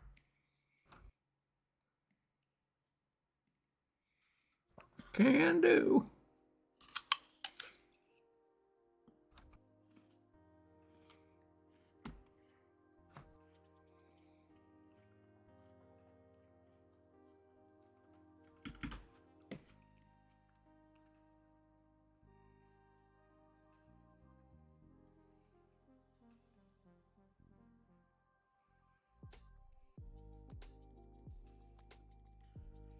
Should his beard and hair be wreathed in fire, or should they just be fire? I mean, for drawing purposes, it's the same thing, really. Yeah. No, Oliver, I don't think a Warforged has them. Clockwork Warforged? Don't believe so.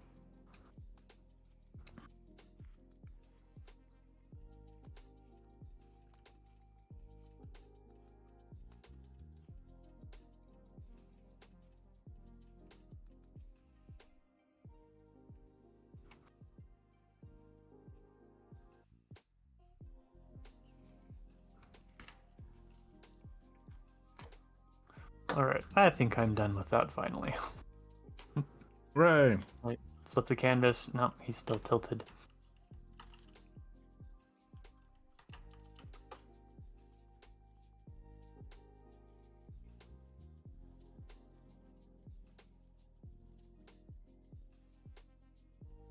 Oh, there's some good ones.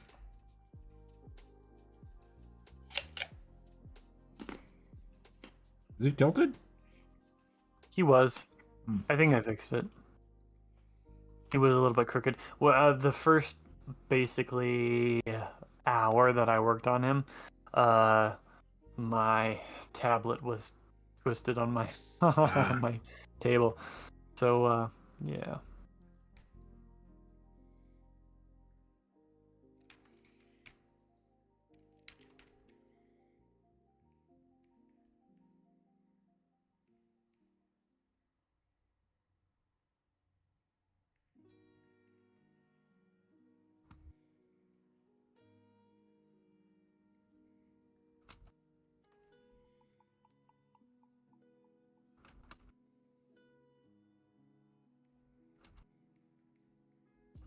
Purple's the wrong color for that.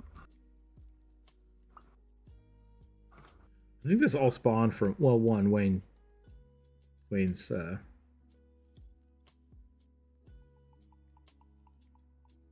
drawings of the new race, the new classes is awesome.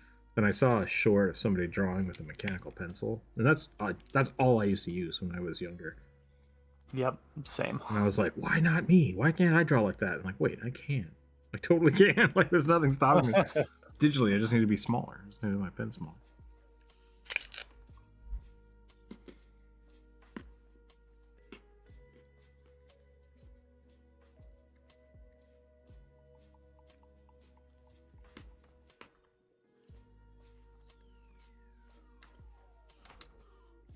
Just gotta take my time.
Okay, one fast one.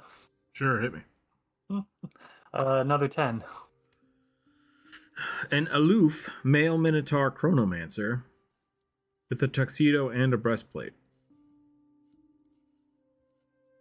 Mm, I don't know how. I mean, those are two different things. This is a cowlick haircut and an antique pocket watch. There's a lot of little details here. yep. Minotaur chronomancer, I think, is where you're gonna.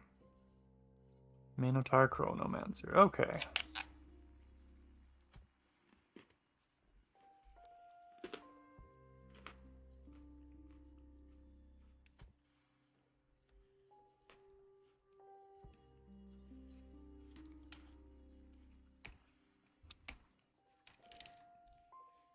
What is the greatest magic of all?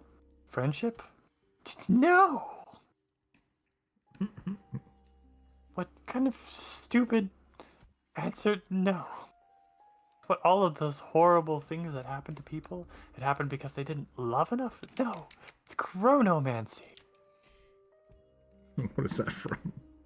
That's from Dimension 20. Gotcha.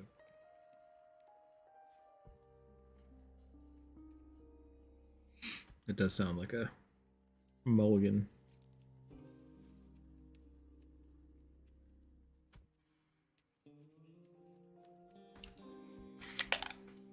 Hmm.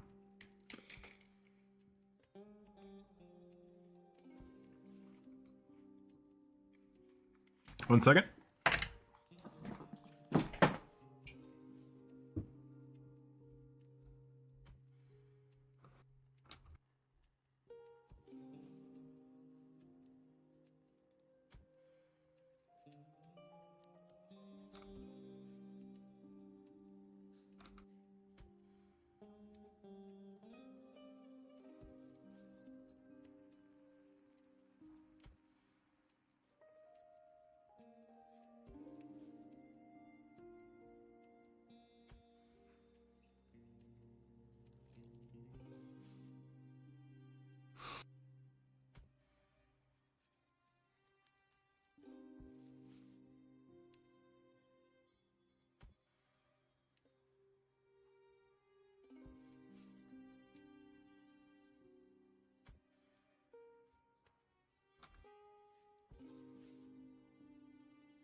Chronomancy in a tuxedo really makes me want to go like James Bond style on this.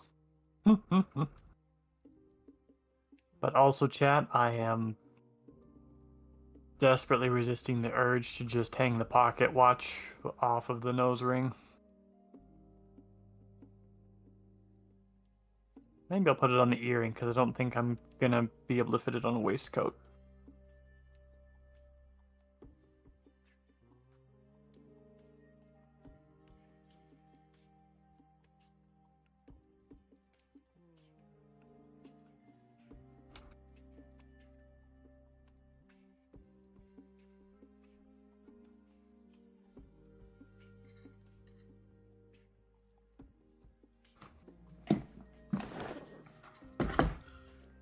Okay. Let's get this going. Snake fact: there are no vipers in Australia. Okay. I don't know if that's true or not. I believe it is. Vipers being a specific type of snake. Something to do with their venom sacs or something? I don't remember what makes a viper a viper. It's the head shape, but...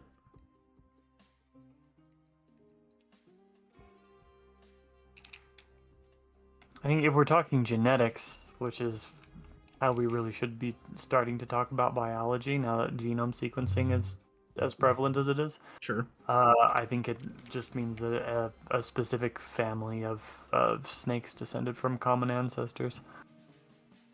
And since Australia has been so isolated continentally for so long, it makes sense that there would not be any vipers there. Yeah.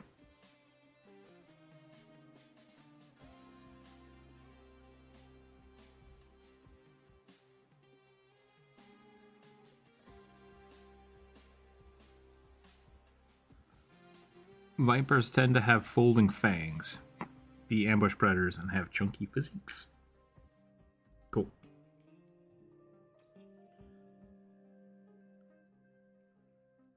This sounds like the 80s soundtrack.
Asymmetry here.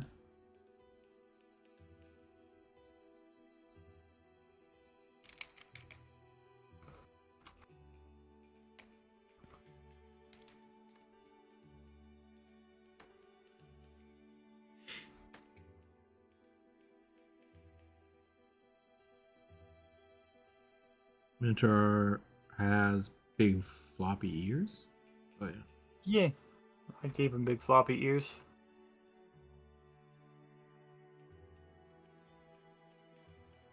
You want to fight about it?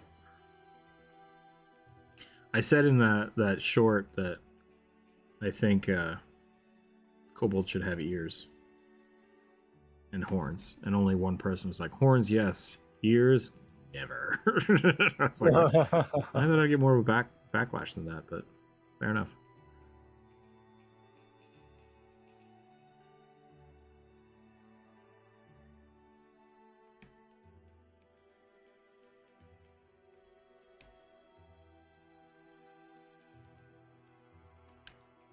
Kobolds don't have ears. How can they hear their masters scream at them?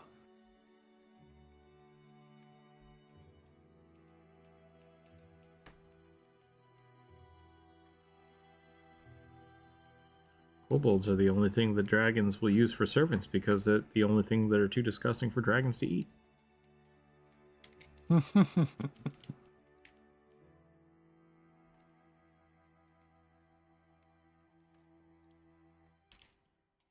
No, I was making an observation. Yeah.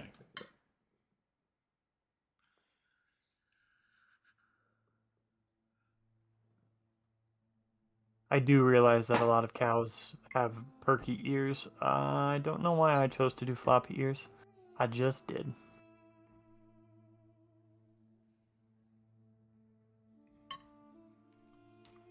Although I'm not 100% sure that I like that choice because it's feeling a little bit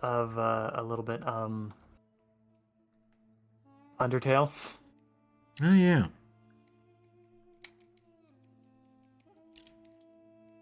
Terrible game. Kidding.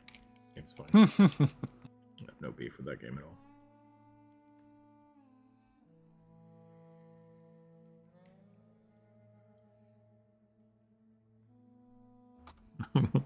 I was watching, like, I think Jacksepticeye played through it. The second one, anyways. And I was constantly just like, what? What is this character supposed to be? Because a lot of them are like, the art style is so cute. I love it. But yeah, it's like, is that a dog or a cow or a dinosaur? I'm confused. The rules for monsters don't make a lot of sense.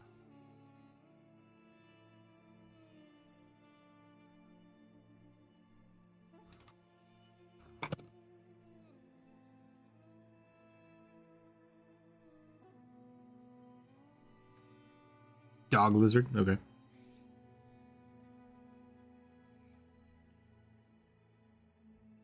What is Susie? That's my question. What is Susie?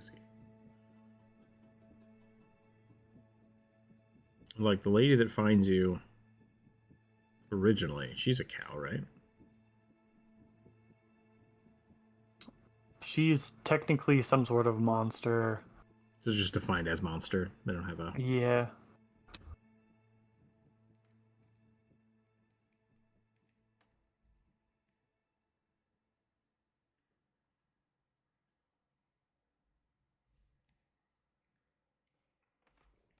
No one asks how is Susie. Just what is Susie? What are you?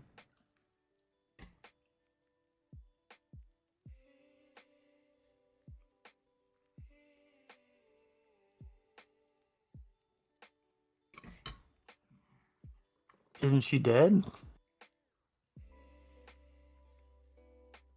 That's what I'm saying, like, no consistency with what monsters are, which is fine. Like, the in-universe explanation that monsters are just others, that's fine, it works. But it makes me have questions. Doesn't mean, like, one of them's a plant. So, obviously, like, it can get real weird. And then you got Long Dog. I like Long Dog. Oh, I love Long Dog.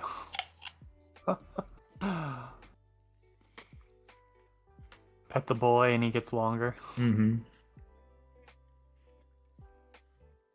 Is that a monster or just a weird dog? I don't know. It's not clearly explained. People who own corgis, are they monsters? Why? Do they get longer when you pet them? Why does Papyrus know what spaghetti is?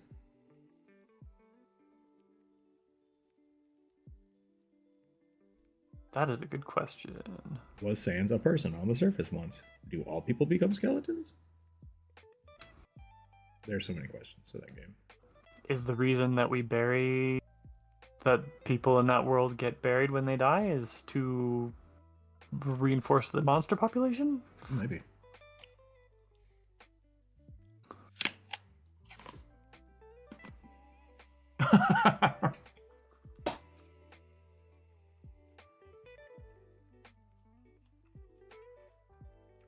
I was looking at a really cool picture of Fire Genasi Dwarf. I just now realized it's a Steve Sketch's sketch. Man is pervasive. Yep. I mean, he's prolific. He does a lot. Yeah. Draws so much. And it's also good.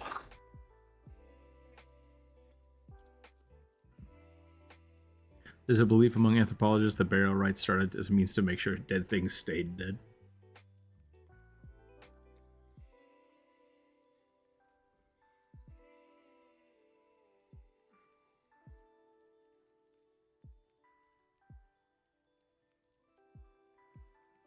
Yeah, and then you have problems where people that aren't dead get buried, and then you have to have wakes, and then you have to re-solidify that, you know, maybe we don't keep dead people in our living rooms for days on end. Humanity is kind of a clusterfuck sometimes. Yeah. Hot mess. We like to say we're smarter than the animals, but are we?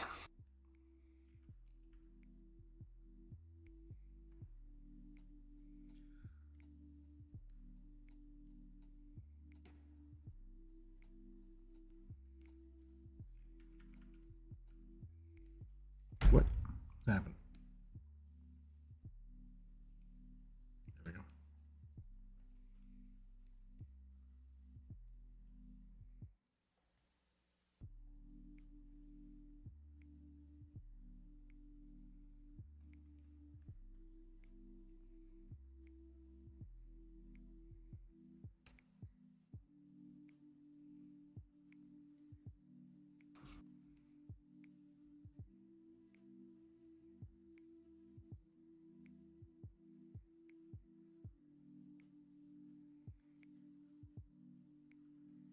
Most of us are smarter than the average koala. That's not a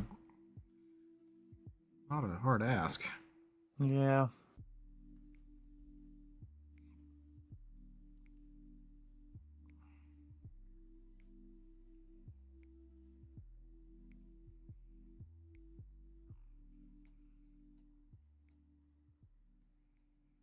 Are most of us truly smarter than the average chimpanzee, though? Depends on how you define intelligence, and that's all I'll say. We're better at using tools.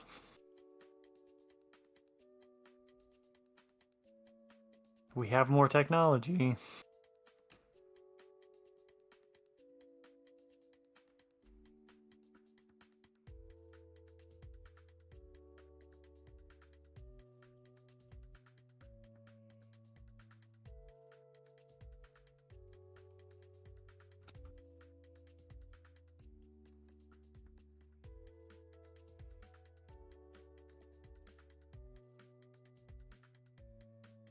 At what point do you define technology as a tool?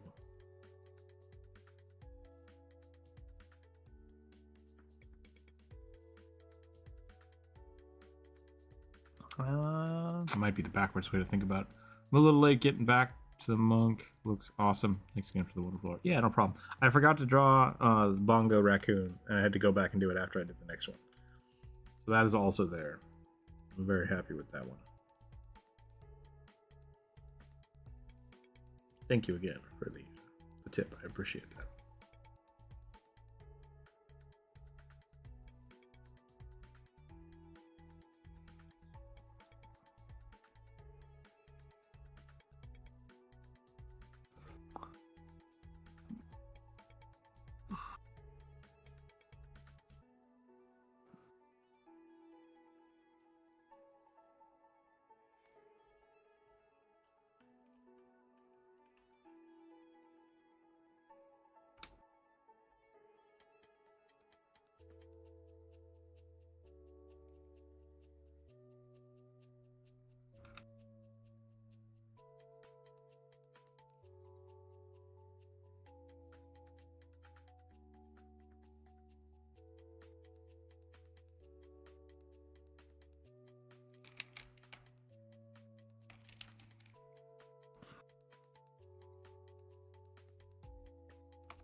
Can't wait to see I it. did a lot of that in the wrong layer. Well.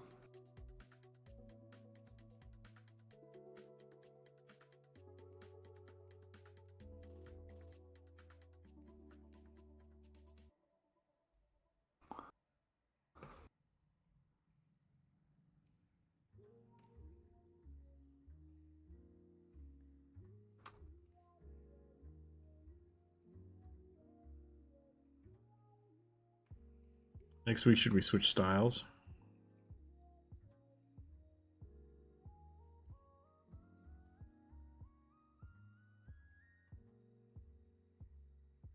Oh, maybe. I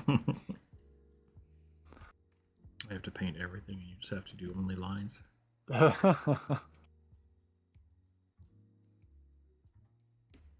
Heck happened? How did that get locked?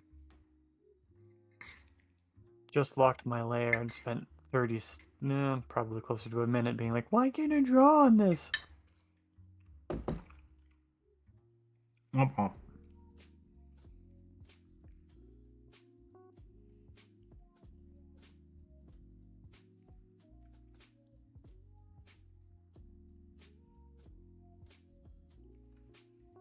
Do you want to spend a day having to only paint stuff? No. Let's not do it then.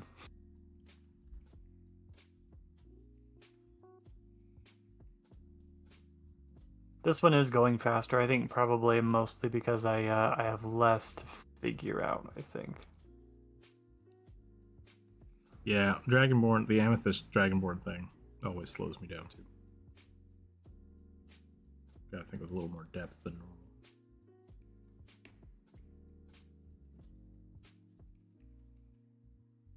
At first I was even trying to do like the floating crystal horns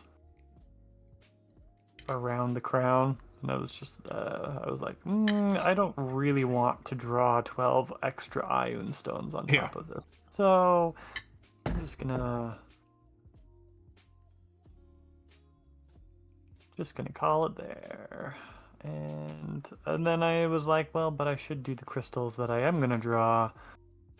You know, they should look like crystals. How do I do that? I only know how to do that in paint. It just snowballed. It got out of control. Guess I'll die then. Yep.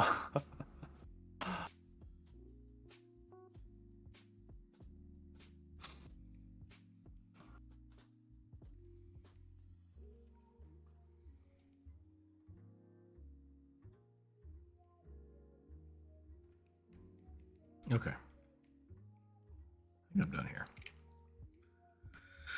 Oh, what time is it? 2:48. We'll do one more. We'll do it quick.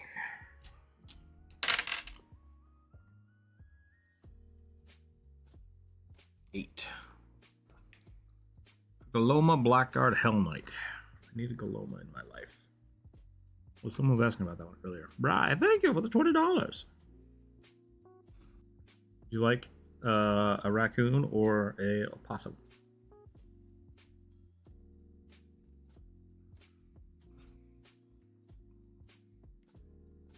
With your choice of race and class.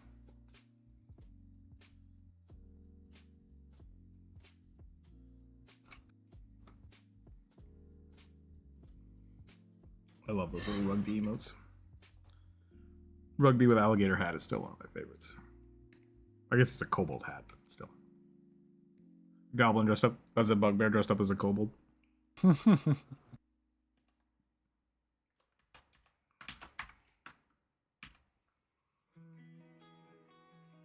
Slightly less disturbing than the kobold vendor who was just a goblin wearing a straight up gutted kobold. Yeah. Magic Girl, my choice, huh? Okay. Magic Girl Possum sounds pretty awesome.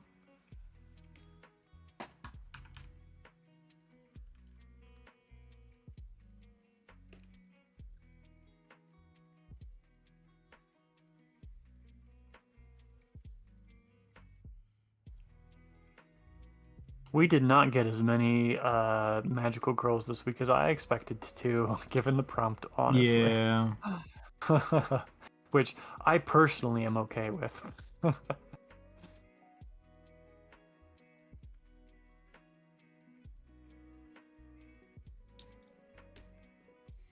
It was a secondary prompt.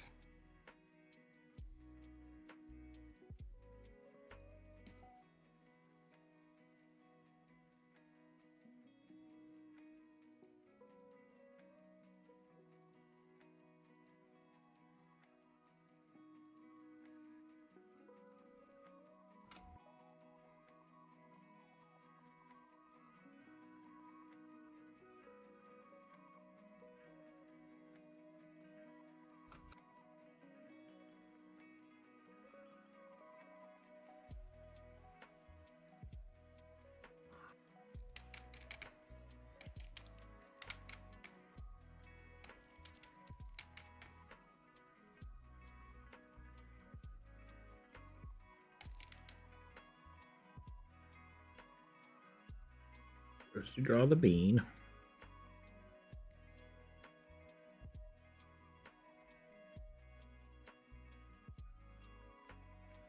You draw little possum hands with a wand. All magic girls need wands. True.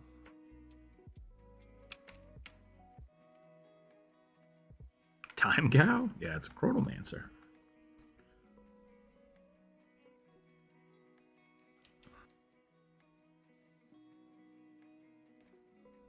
You kind of walked away when I said it, but I was really seriously tempted to just put the pocket watch on the nose ring. Okay. That would have been pretty funny. It would have been pretty funny. I decided not to because it would have basically covered up his snoot. And I was really proud of the snoot. I think I actually banged it out quickly and it looks nice. So Yeah, I was that's like, pretty good. nah, I'm not going to cover it up. I'll just snap it on the ear because first of all, the breastplate covers up the definitely covers up the waistcoat where the pocket watch would normally be. So besides which, I'm just doing a bust, so I'm not going to be able to. We're not going to be able to see the pocket watch anyway unless I put it up here as jewelry.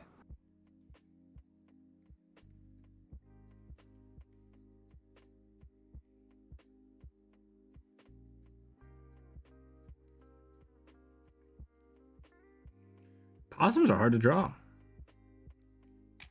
They are weirdly proportioned little fuckers. Here's what I want. I want sexy magical princess holding a wand in the air and twirling.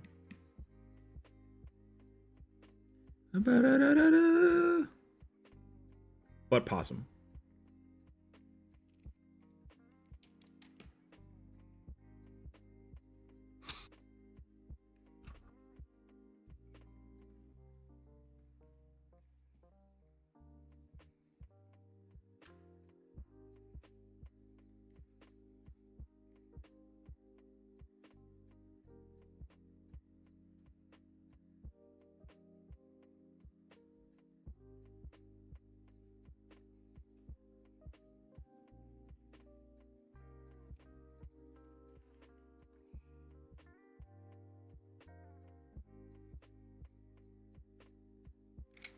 Ooh, too many teeth.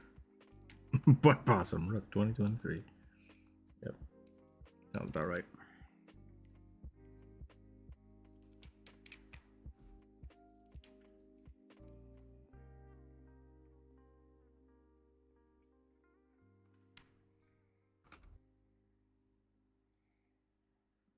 I feel like I've drawn the chihuahua of possums, is what I've done.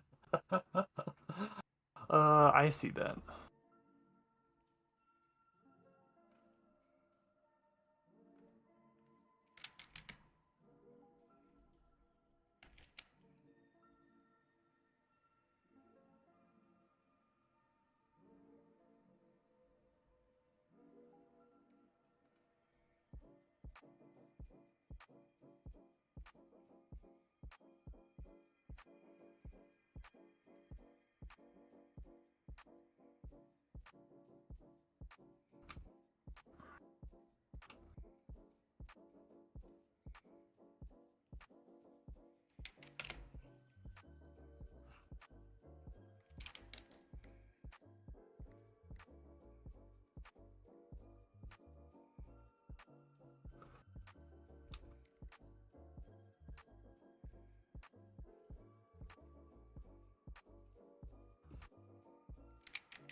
There we go. I think I'm done. Nice. Oh, no, a little bit more shadows. Under the nose ring.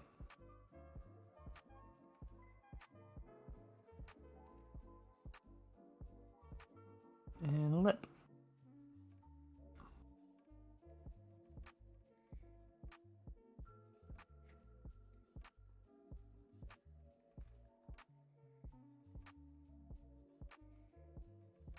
It's like a possum that's scared of its own lawn. That would be pretty great. I cast light. That would be hilarious, actually. I love that visual image. Mental image.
The long body definitely helped it feel less chihuahua. I wanted to feel like it's squished in the dress, just like. Bah!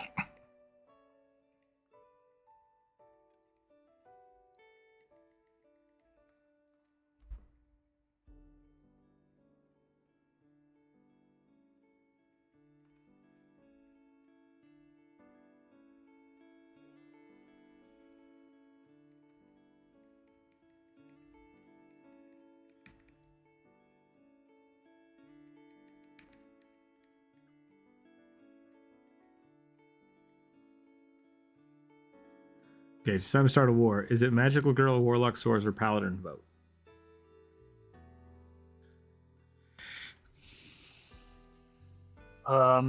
Any of the above.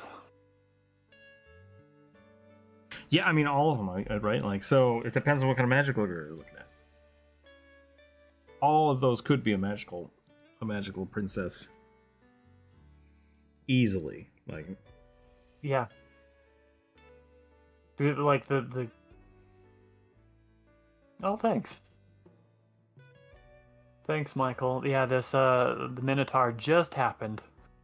Thank goodness, because the last one was a struggle. No, but like the quintessential thing of a magical girl, right, is like you get cosmic powers from something and a transformation to fight evil, right? Like, so the only thing you have to add to to any of them, the warlock, the sorcerer, the paladin, is just a magical girl transformation sequence. That's Right. all you need. I spend my action transforming. So if we're talking first edition Pathfinder, the magical girl class is probably the vigilante, because they literally have two forms. Vigilante? I don't know what that is. I think it's the vigilante. Oh, vigilante? Sorry.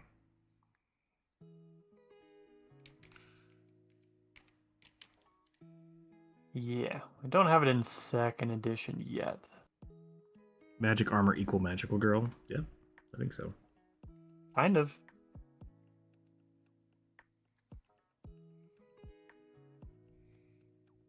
If your magical armor is enchanted to auto equip, then ta-da! Okay, there's the possum.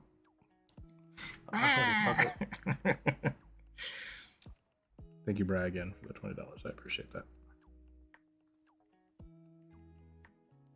The Opossum magical girl trigger is a giant tick that takes over the countryside. She has to fight it. Okay. And then what was the last thing I was supposed to draw? Oh, I don't know. I forgot. Galoma Hell Knight. That's right. The Hell Knights just have like super armor, don't they? Like enchanted plate mail? I don't know.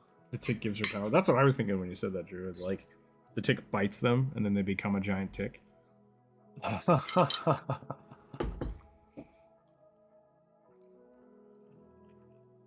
suppose ticks don't actually make any sense because opossums eat ticks. They don't get bitten by them. They bite ticks. But they're also the only thing that can get bitten and not get rabies, you know? So they're kind of immune to them. Yeah.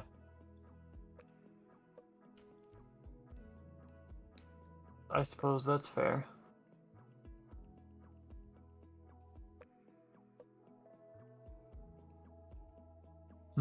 So what? I guess what is an opossum's enemy?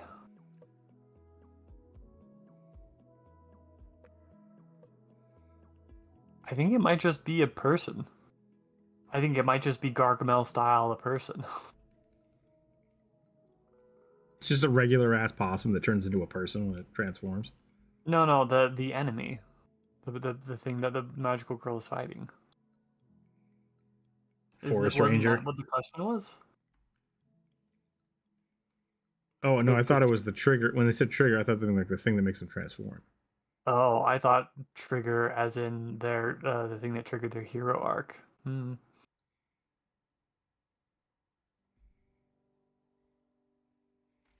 Sometimes it's just a duel to the death for no reason. Cars, vehicles, their enemies. Yeah.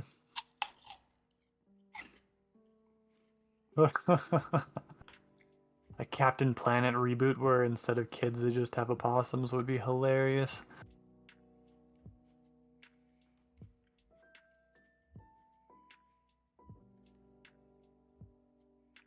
I'm realizing now I don't remember what the Hell Knights look like. Yeah, I've never really been familiar with Hell Knights. It's a set of armor you can get that it's like the most broken armor in the game.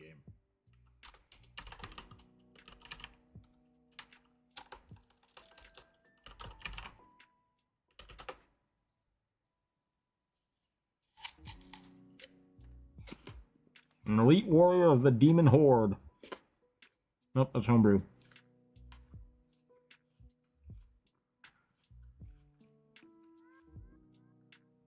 Unbreakable body.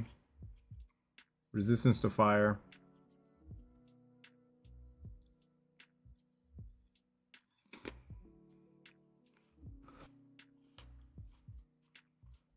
This is a Pathfinder class. It's a prestige class.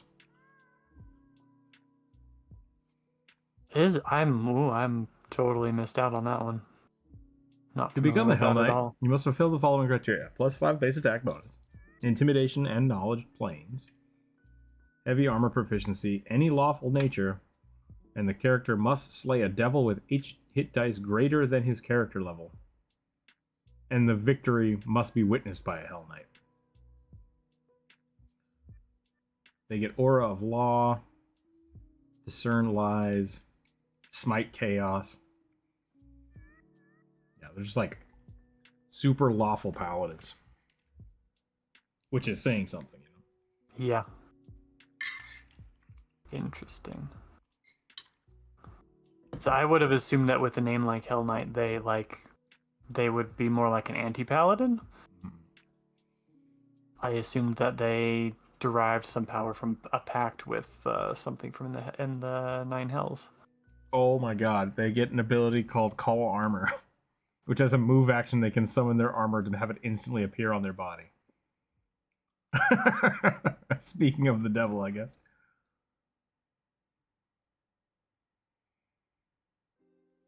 We found her. We found our magical girl. Yep. They're Hell Knights.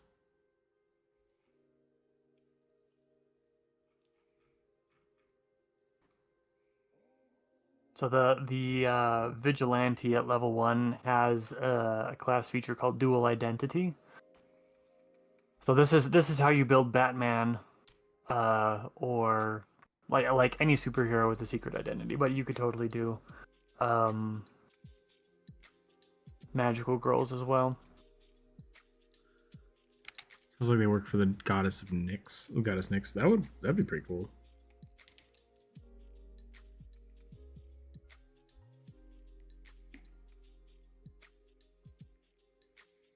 Darkness Night.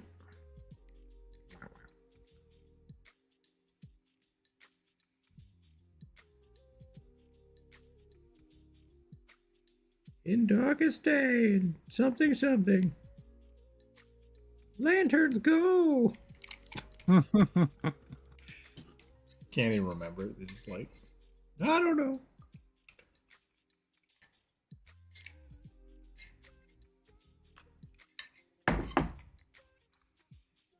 This chant is pointless. Nobody cares. Blah blah blah.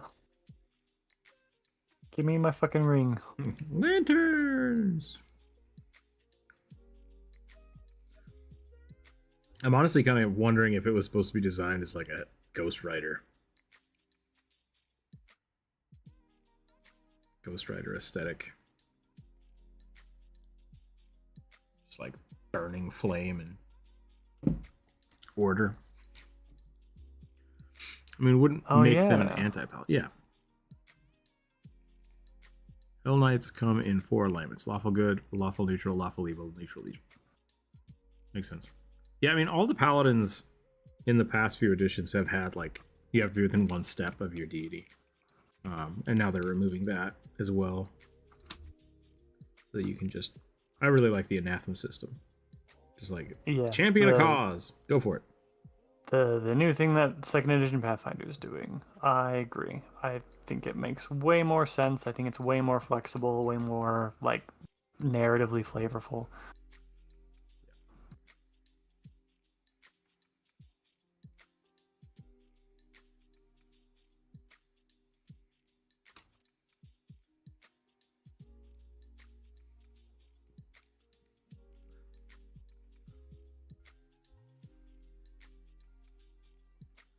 I want all the eyeballs to be on fire.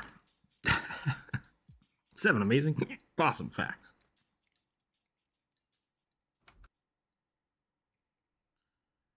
Also, the throwing flanged mace is beginning soon.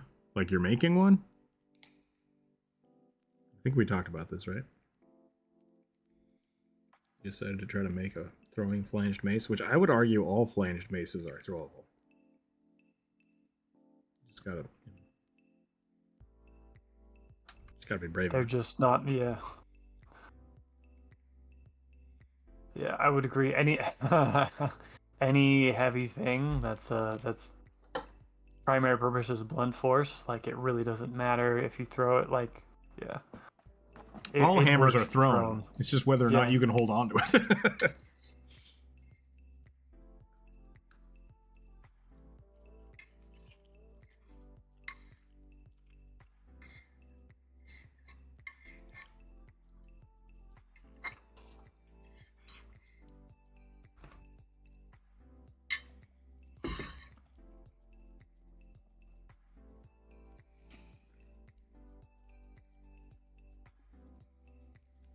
Elmo is a Hell Knight.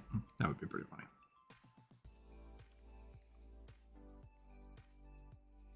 Time to burn.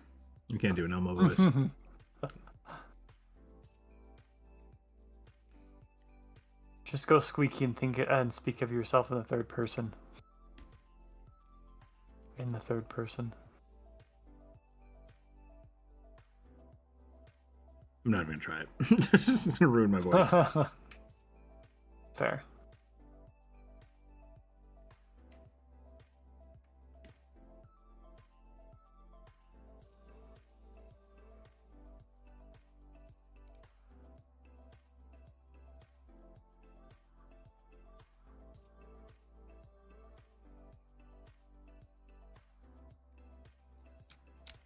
I mean, I get the arguments against the prestige classes.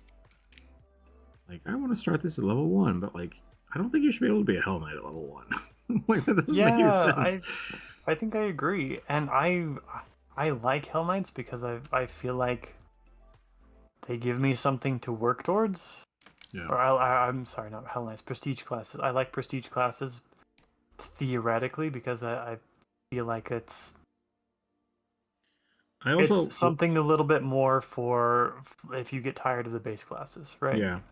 And then with that, like, I like that you can come at them from different angles. Like, yeah. you could build no a Hell one right Knight. way to build it. Yeah, you could build a Hell Knight with a couple different bases, and that seems like that's really cool. I really like being a Hell Knight, but I want to try to have more magic this time. Like, that's great. I think that's a really fun way to design the game. Agreed.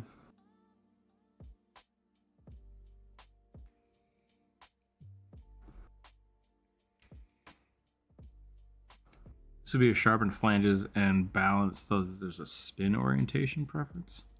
It's important to work up to the Hell Knight.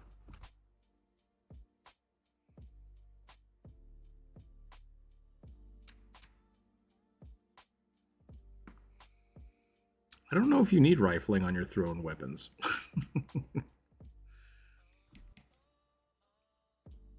Otherwise, that's not a mace, then that's just a dart. Yeah. Just a very big dart.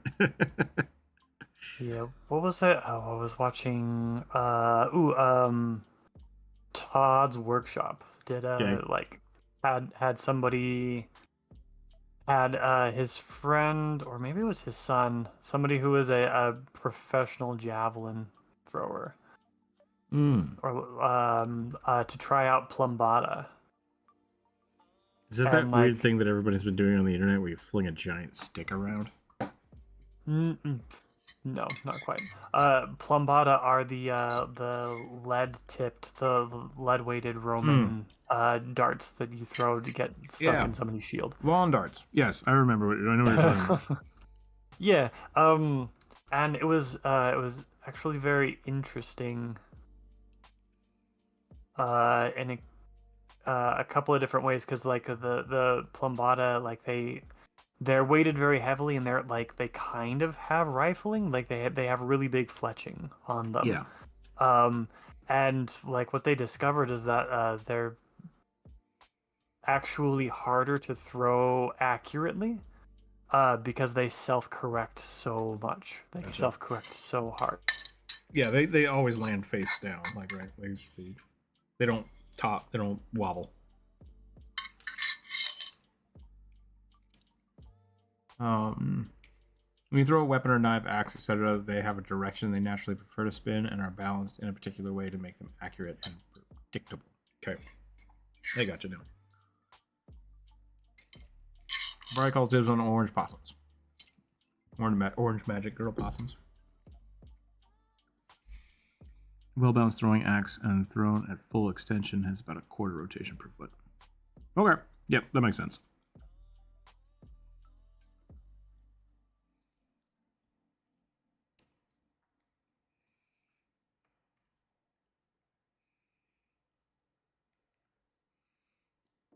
What are you drawing now?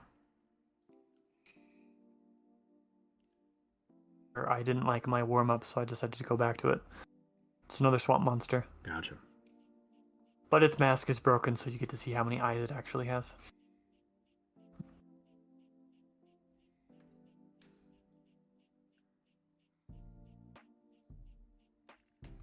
The adjudicators. Plate scratches equals bad ASMR. Oh, sorry. That was my bad. Well, this isn't an ASMR channel anyway, so...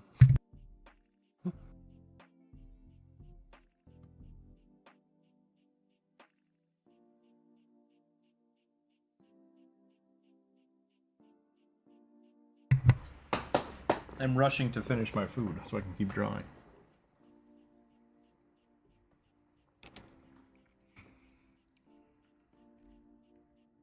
I assumed you were going to be done when this was... Yeah, I'm going to be finished here. Okay. Otherwise, I would have picked up another drawing.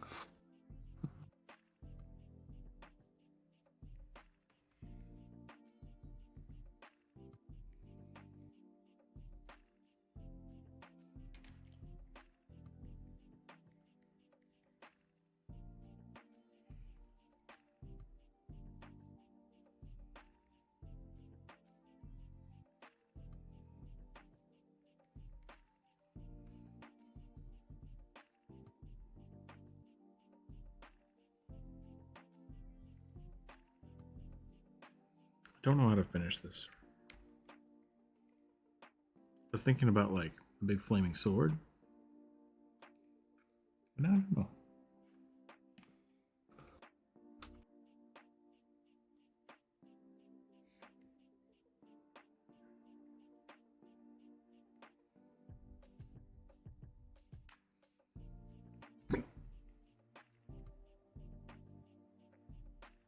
Oh, I got the hiccups. I ate my rice too fast. Oh, but it was so good. Chicken adobo again? No, I just had regular chicken. Ah. Chicken and rice and teriyaki sauce. Mm, Very, very that sounds easy. good.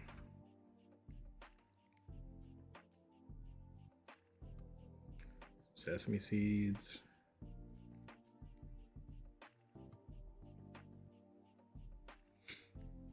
That sounds amazing. I've basically been living off of bone broth and whole fruit the last couple days because my guts are mad at me again. But so I'm. That sounds like a sad. surefire way to make my guts hate me. Eating nothing but fruit and bone broth. That would give me the poos.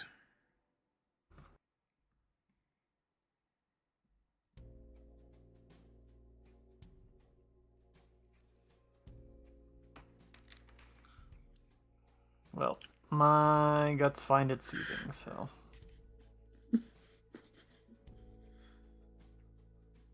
Big flaming Q-tip. Big flaming Q-tip.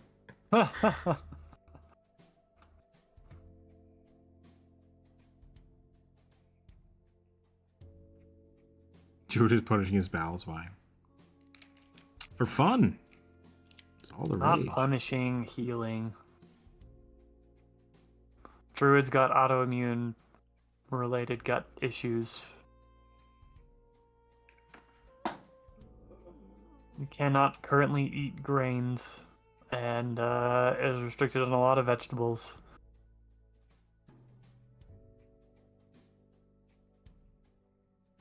So it's high collagen protein and whole fruit and a couple of other things.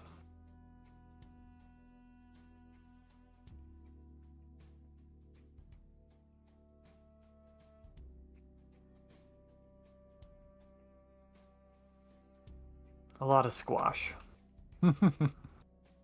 I hate squash. I'm not a big fan.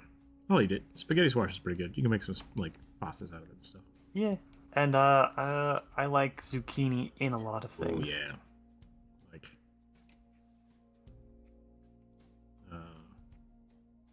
I like just deep fried zucchini. It's so good. I can't Batter do it. fried food, so Not great for anybody, but it tastes really good. Ooh, but damn, is it tasty? Yeah.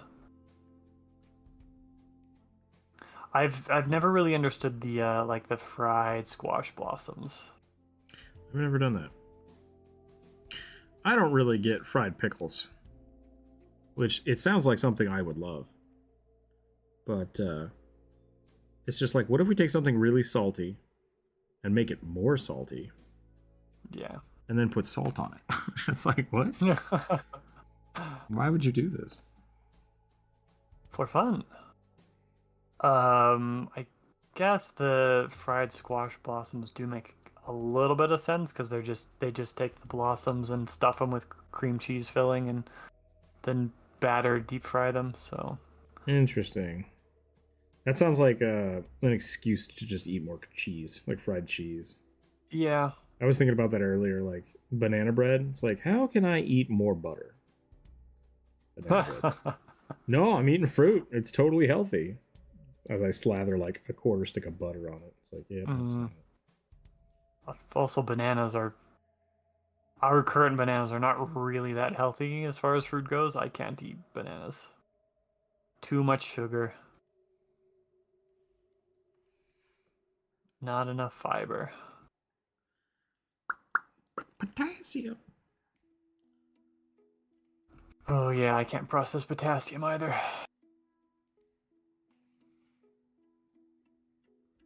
Or not as well. I'm actually doing better with with that since I've been exercising more. So my body's probably actually utilizing it instead of just having it hang around and not being able to filter it out.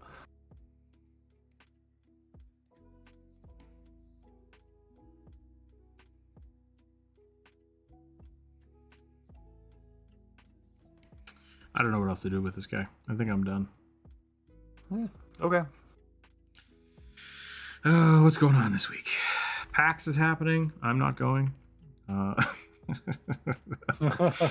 else is going on?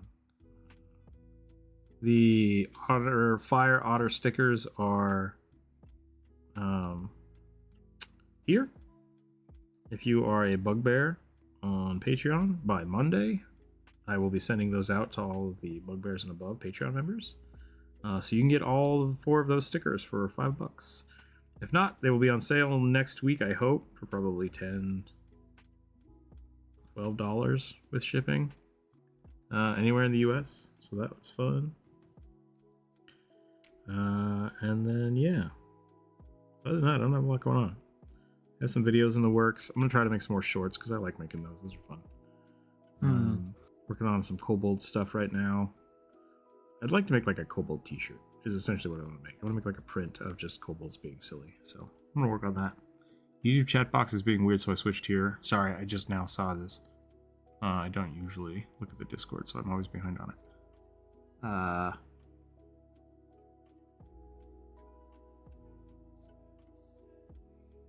Monster manual?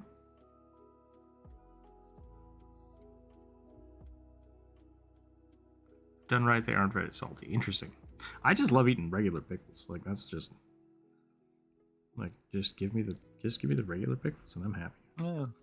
And also, like, just because, like, done right makes me think that just because you don't taste the salt doesn't necessarily mean that it's not there.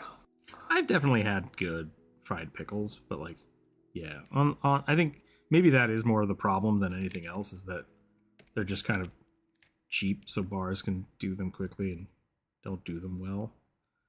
But they're always too salty for me, I think. So I don't know anymore. Oh well. Yeah.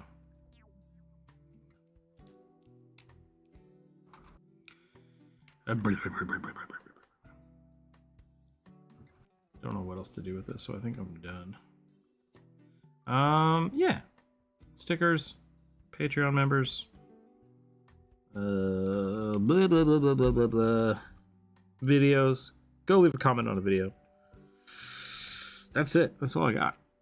Yeah. There's a lot of good videos. All I got. Hope you guys have a wonderful, wonderful week. Have a fun weekend. Be safe. Be safe with the storms. Be safe with the heat. Yep. Have some fun with your games. Let me know how they go. Share your art with me this weekend. And that's it. Stay happy. Stay healthy. Keep your dice on the table. We'll catch y'all later, everybody. Thanks for hanging out today. Let me see if we can find someone to send our stuff to here. Doo-doo-doo.